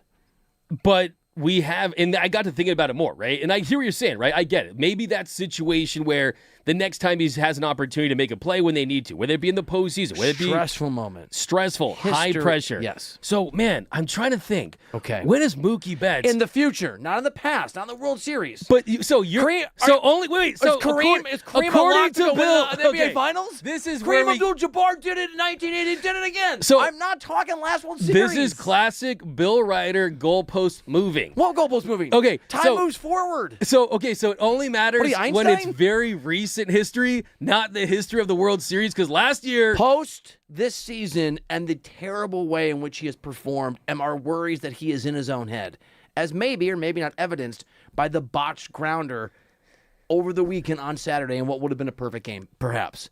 I'm not talking about what happened last World Series. I'm worried about the way he's playing this season, how he doesn't sound like himself, how he sounds put out, and how that play maybe is a sign of things to come. This is classic you.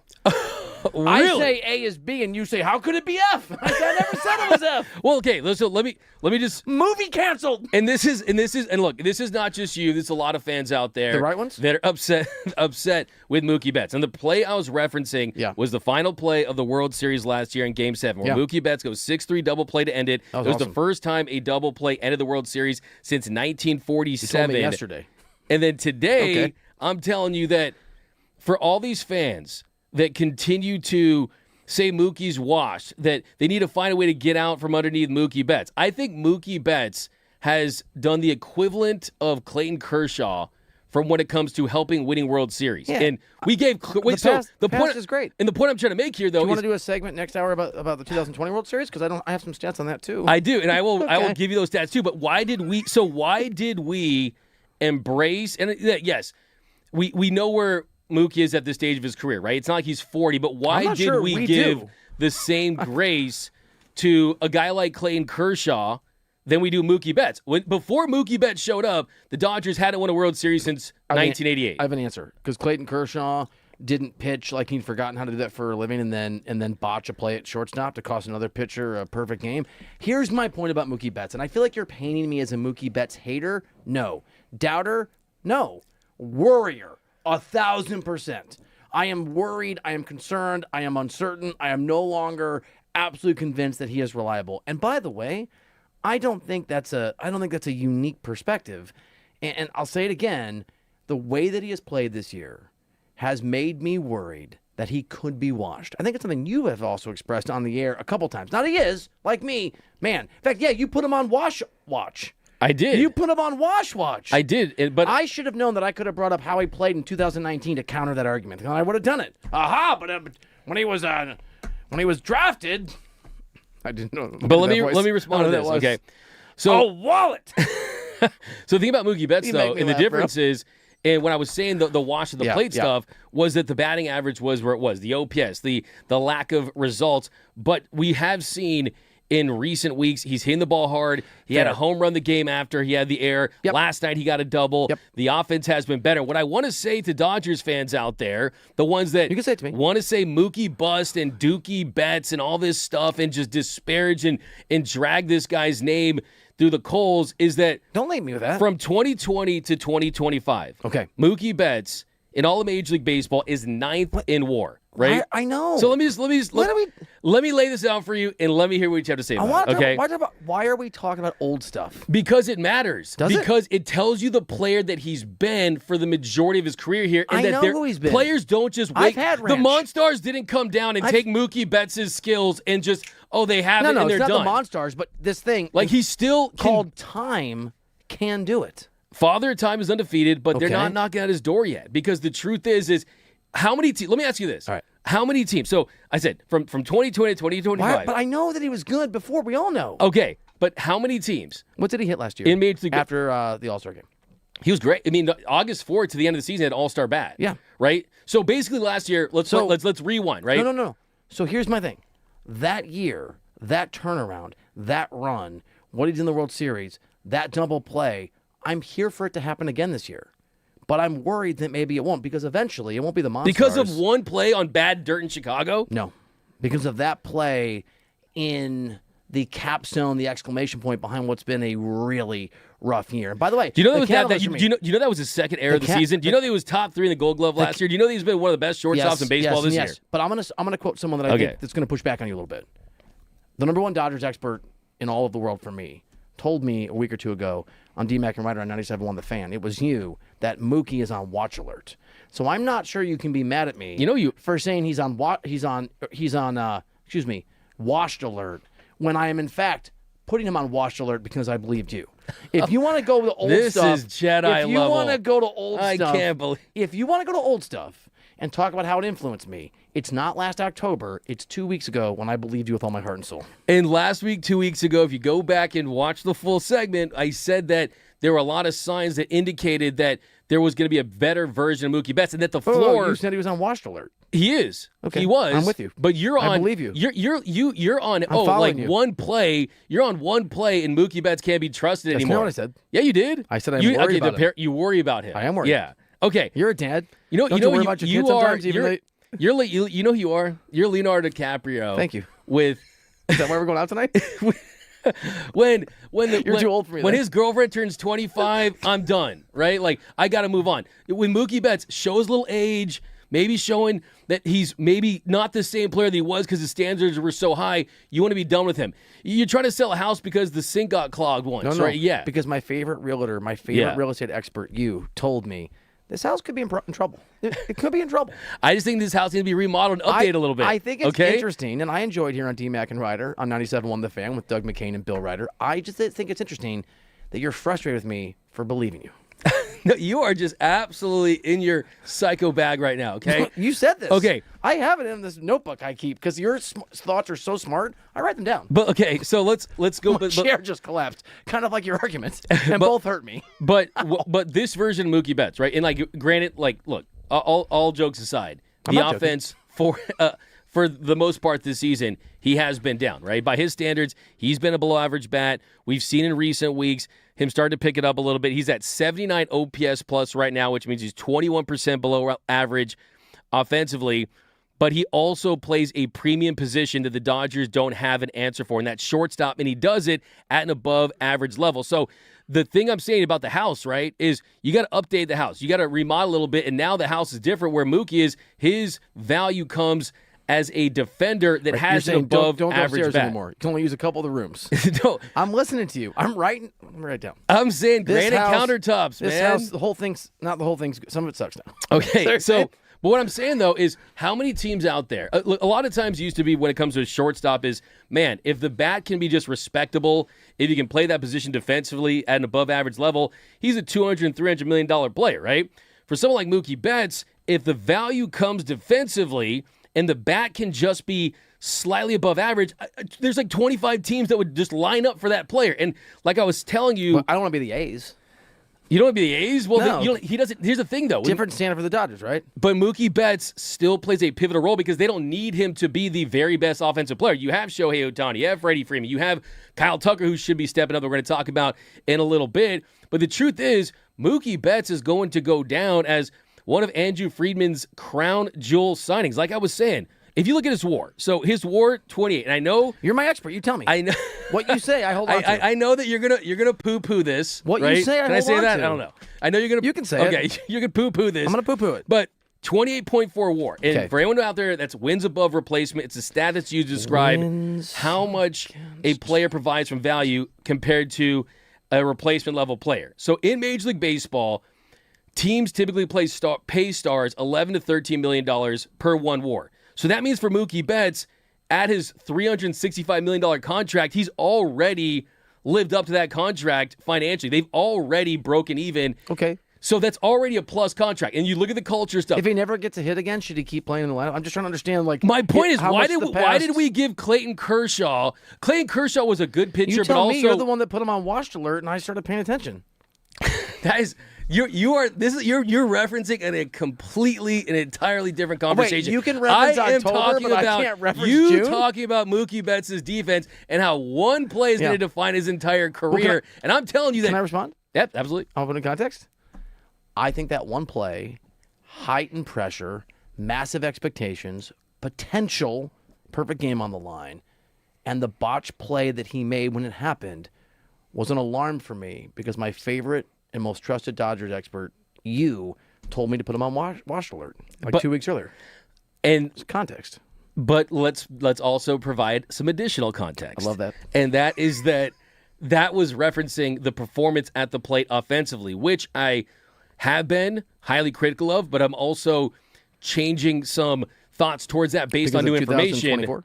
and based since I know, he's been better, right? He has been a little better, but I just think that Mookie's a guy, and I look, I know that you have I know how you have your guys in sports, and I think you love the players that have been beaten down a little bit, like we talked about. It's like Rocky has to taste his own blood in Rocky 3. I love Mookie, dude. I love Mookie in the years where he was outstanding. But why for Mookie, that play makes you not trust him, but for other players, when it's Because Kobe airballing, you do trust him. Because I am worried about where he's at and whether he's washed because you told me to keep an eye on it. For real. I'm being 100% serious. And I stand by what I said because of the bat was where it was. But now I'm telling you, and look, first of all, don't play this game with me. You're a very intelligent human being, Mr. Bill Reiter. I know you know how Mookie Betts has been lately. So don't act like I'm your only source of baseball knowledge, bro. Not my only. I see. Look at these.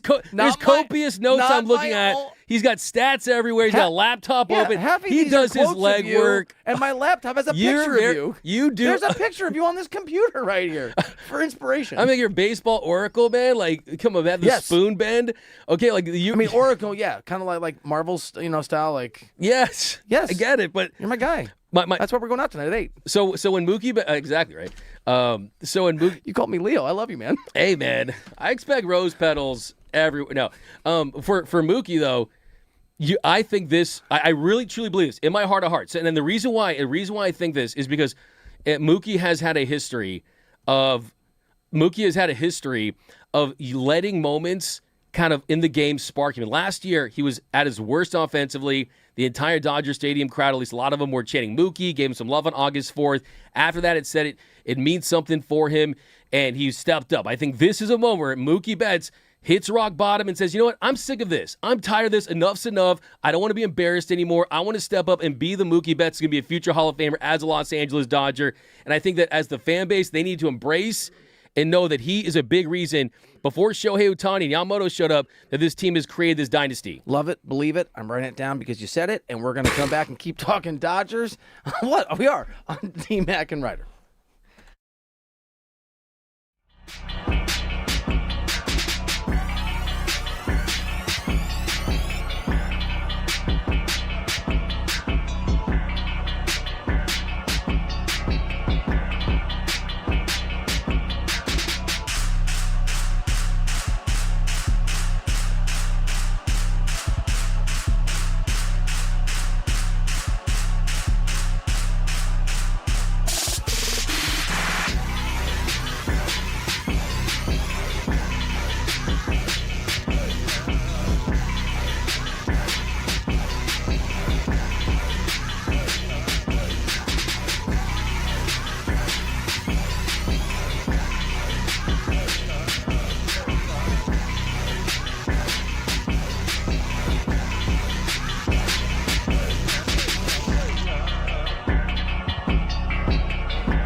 Back into the show, D-Mac and Reiter, presented by DTLA Law Group on the new 97.1 The Fan, the voice of LA sports. Accident or injury, text injury help to 40222.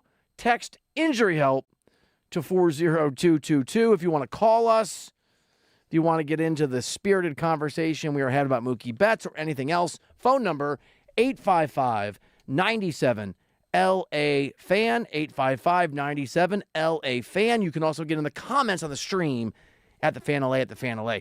My guy D-Mac got River Ryan on yesterday. If you missed that great interview with the very highly regarded pitching prospect for the Dodgers. And a couple weeks ago, D-Mac, you got Miguel Rojas on the show. And obviously yesterday, Kyle Tucker, 3-run home run, really good game. Lauer pitched well, was 3-3. Miggy comes up, hits the home run that becomes the game winner. And he talked, when he was on the show a week or two ago, about how the role we saw him in last night is one that he had been growing accustomed to. I'm preparing every single day just to play the game of baseball and trying to be as serviceable as possible on the field whenever I have a chance to play. And I'm still hard on myself when I don't get the job done and all that. I'm not taking it lightly. But at the same time, I'm kind of putting things on a different perspective on how can I help go moving forward and when I'm not playing in the games.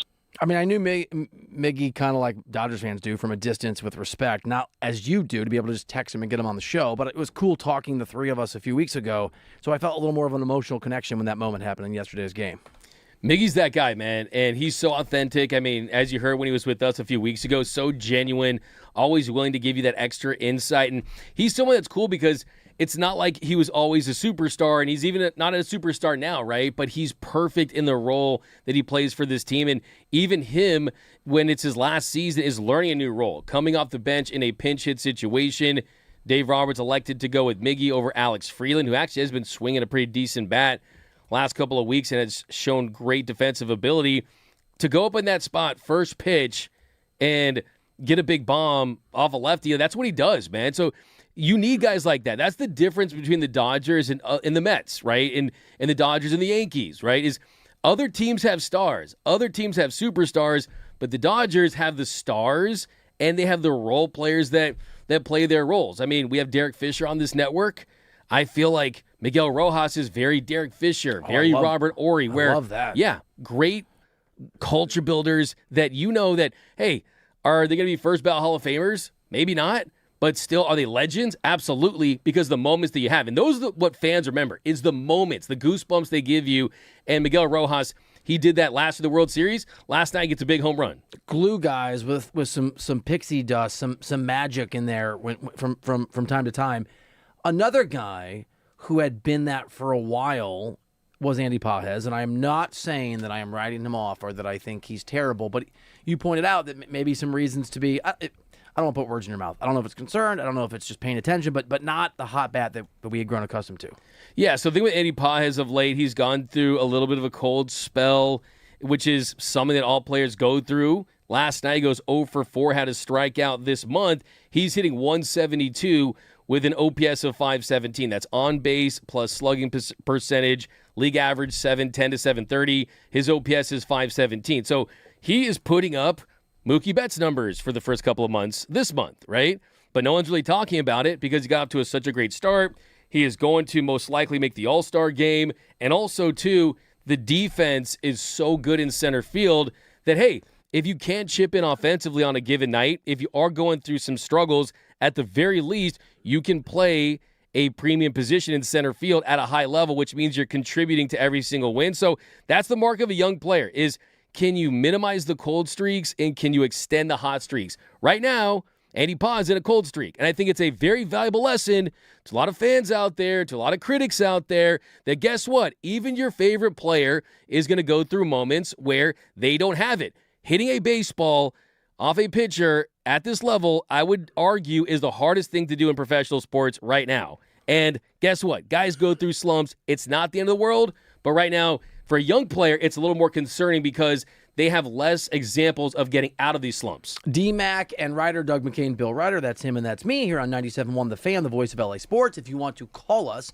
855-97-LA-FAN. We also have a very cool community that is growing and building over on the YouTube page at The Fan LA. We've got Donnie Boy 05, we got Robert Wallace 490, we've got Bacon, we've got No Drinks Rob, we got, and for those of you I didn't read, I'm sorry, there's a bunch of you that are in there and always in there.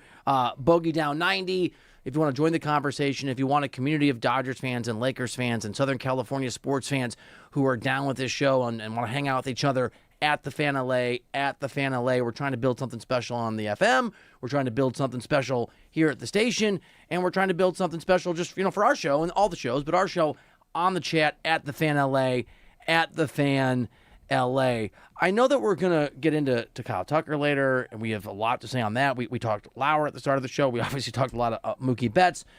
Bursch, our producer, pointed out, and I think it's worth saying, very good day for the Dodgers skipper, and maybe another day to give him some flowers. The Miggy at bat, managing the bullpen. This is a guy who was widely reviled for a long time, even by Dodgers fans, and certainly mocked nationally for this is just the wrong end of the puppet strings for Andrew Friedman in the front office. And you fast forward, I mean, this guy, and now that I'm day-to-day paying attention even more so, and I'm not joking, like listening to you and like getting... Look, I know baseball. You're right. I love the sport. You are a Dodgers expert, and so talking to you every day enhances sort of my level of information and understanding. I think it does for everybody listening here on DMAC and Reiter 97.1 The Fan. It just makes me realize I already knew Dave Roberts was awesome, but my God, man, he might be underappreciated even in LA for how good he is at his job. Absolutely. I think he's in just like the best spot of his career where it's a great balance of managing analytics, managing feel, understanding his players, understanding where his players are at different stages of their season. Last night was a perfect example. Just to have a conversation with Eric Lauer after the game, after he gave them a quality start. Really, Dave Roberts probably looks at Eric Lauer like we talked about. He's a rented car, right? Like, you're not going to always have them. You're going to drive over the bumps in the road. You're going to park it anywhere. And if you get hit by a shopping cart at Costco, you're not going to care, right? You're going to go crazy with it. But still, for Dave to have that communication after a start saying, hey, this could change in a couple days if we bring up River Ryan. We don't need you anymore, but I'm going to go to you and I'm going to give you some of my advice and say you need to have a closer's mindset. That's why players really love Dave Roberts, because you go to each of them and they have their Dave Roberts moment, and they have their moment where Dave Roberts may have gotten them out of a slump. And that's why, kind of going back to Mookie Betts, there's not a better manager in Major League Baseball that could help Mookie Betts get out of a slump than Dave Roberts, right? That's because gives you the confidence and is going to be loyal to a fault. Like, Dave Roberts would stubbornly leave Mookie Betts at cleanup if he was hitting 100 for a long stretch. And players realize that. They're like, hey, he's stuck with me. And then when the success starts happening and you're not having those conversations, you kind of wink, you kind of have that connection. So Dave's great like that. And last night was a perfect example, too, of just knowing when to press the right buttons. He always really has a feel for Alex Freeland. It was the bottom of the 7th inning. Rojas hits for Freeland, and the Dodgers take a 4-3 lead, but also managing the bullpen the way that he did. We know the Dodgers' struggles out of the pen in recent weeks. Well, he had Kyle Hurt, who got the win yesterday. Will Klein goes 2/3 of an inning. Alex Vesia goes 1/3 of an inning. And then Tanner Scott gets the save, his 8th of the year, 13 pitches, 8 for a strike. So managed the bullpen well. He got the pinch hitter in the right situation, and also let Eric Lauer go out there and gave him confidence to give him a quality start. And by the way, it's so spot on. And it's not just baseball. I think we can all relate to this. When you have, I've had jobs, I don't want to speak for you, D-Mac. I've had jobs where I had bosses who believed in me and bosses who were indifferent and bosses who did not believe in me, including some who told me that. And it has an impact on performance. It has an impact on confidence. It has an impact on just enjoying coming to work. And when you're in it, and when you're in a slump, when you're not playing well, and you got people like me saying maybe you're washed, I'm sure it's a huge thing to have a guy like that have confidence in you, believe in you, not just tell you that he thinks you can do it, but you know that he thinks you can do it. And those things can matter, especially in baseball, which is obviously a marathon. D-Mac and Reiter, 97.1 The Fan, 855-97-LA Fan.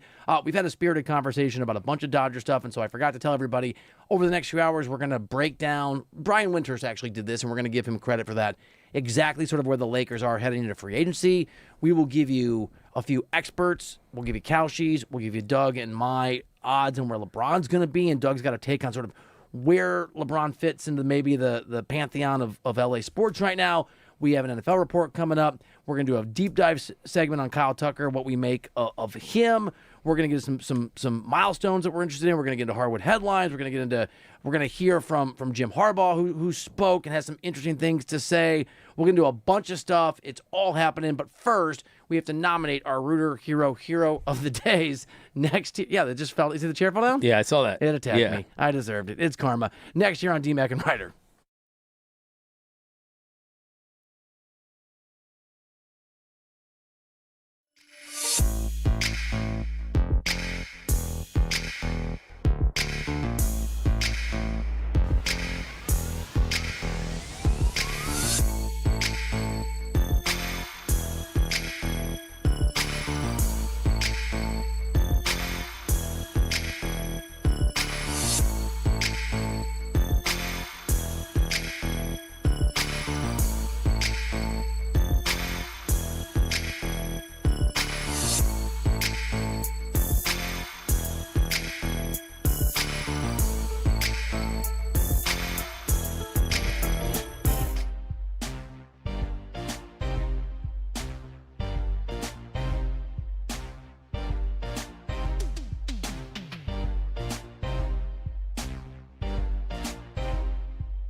show. Doug McCain, Bill Reiter. That makes this D-Mac and Reiter, presented by DTLA Law Group on the new 97.1 The Fan, the voice of LA sports. Accident or injury, visit calldowntown.com. That's calldowntown.com. It just went official. I know we knew this was coming, but the Dodgers have reinstated Tommy Edman from the injured list and designated Mr. Espinal for assignment. Santiago Espinal has the choice to he did this before, go to the minors, or he can become an unrestricted free agent, as you know, D-Mac. Yeah, we'll see how that plays out. You kind of feel for the guy. It's the second time this has happened.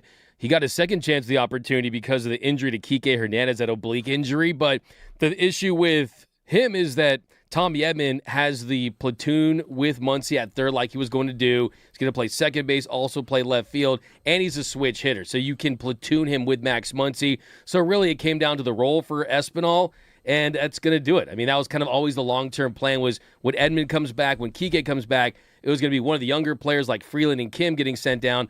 But the kicker was Kike Hernandez got injured. Edman's back. So, Espinal, thank you for your services. Hope you enjoyed your time, and I hope you get a ring if the Dodgers win the World Series, because he will, even though he's probably not going to play for this team again. Do you want to... Okay, never mind. You ventured a guess. I was going to ask, do you think he'll give it another... So he goes and he plays somewhere else? It's kind of one of those situations where, I mean, had he made that play where it ricocheted off Mookie's glove and made the play at first when he had a chance to... I didn't even think of that. Maybe he would stay or they would find a way. It'd be such an incredible play, but... Of I course, didn't think of I'm that. talking about on Saturday when he had a chance to save Yamamoto's perfect when game. It went off Mookie on the air, and he came so close. Like, let's be honest, Rojas makes that play, right? Oh, I don't want to go there. I'm gonna, but so no, it's fair. But the truth is, though, Bill. I mean, look, the thing is, if he's back on the Dodgers, it means that bad things have happened. It means that Tommy Edman has gotten injured again.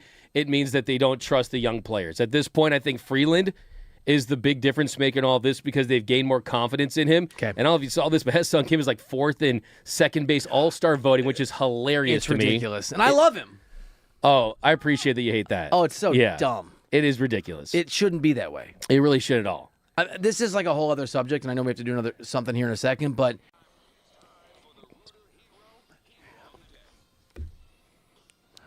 I gave myself a bam on the old stream at the Fan LA. Thank you. Would you, my friend and partner Doug McCain, D-Mac, like to... Oh, you know what? I've heard in a couple guests. Should we just name drop here on the show? Yeah. I think Jeff Paston's on the morning show tomorrow. Jeff Paston's going to try to come on next week, maybe talk some Skoo Bowl and some other things. And Andy Roddick is going to try to come on during Wimbledon. I didn't realize this. He's doing ESPN work from Wimbledon. Usually Andy works from home, but maybe we'll try to get Roddick on as well in a few weeks. Okay, Rooter Hero of the Day. Who do you want to go first? First, I'm going to go with Filipino Dodgers fans. Filipinos of Los Angeles. Last night was Filipino Heritage Night. The jersey was awesome. It looked like a barong, which is a traditional Filipino shirt that men wear to weddings. It gets so hot there, but it was in design. Oh, barong. Barong. Yeah, barong. But mahal kita to all the Filipinos out there. No, the Filipinos are the most fun bunch at Dodgers games. They love it. They show up. There's so many Filipinos in Los Angeles, and they were repping last night, so it was good times. And our friend Bursch was there rocking. I saw him on TV. All the fans. It was just crazy. I love that. That is a great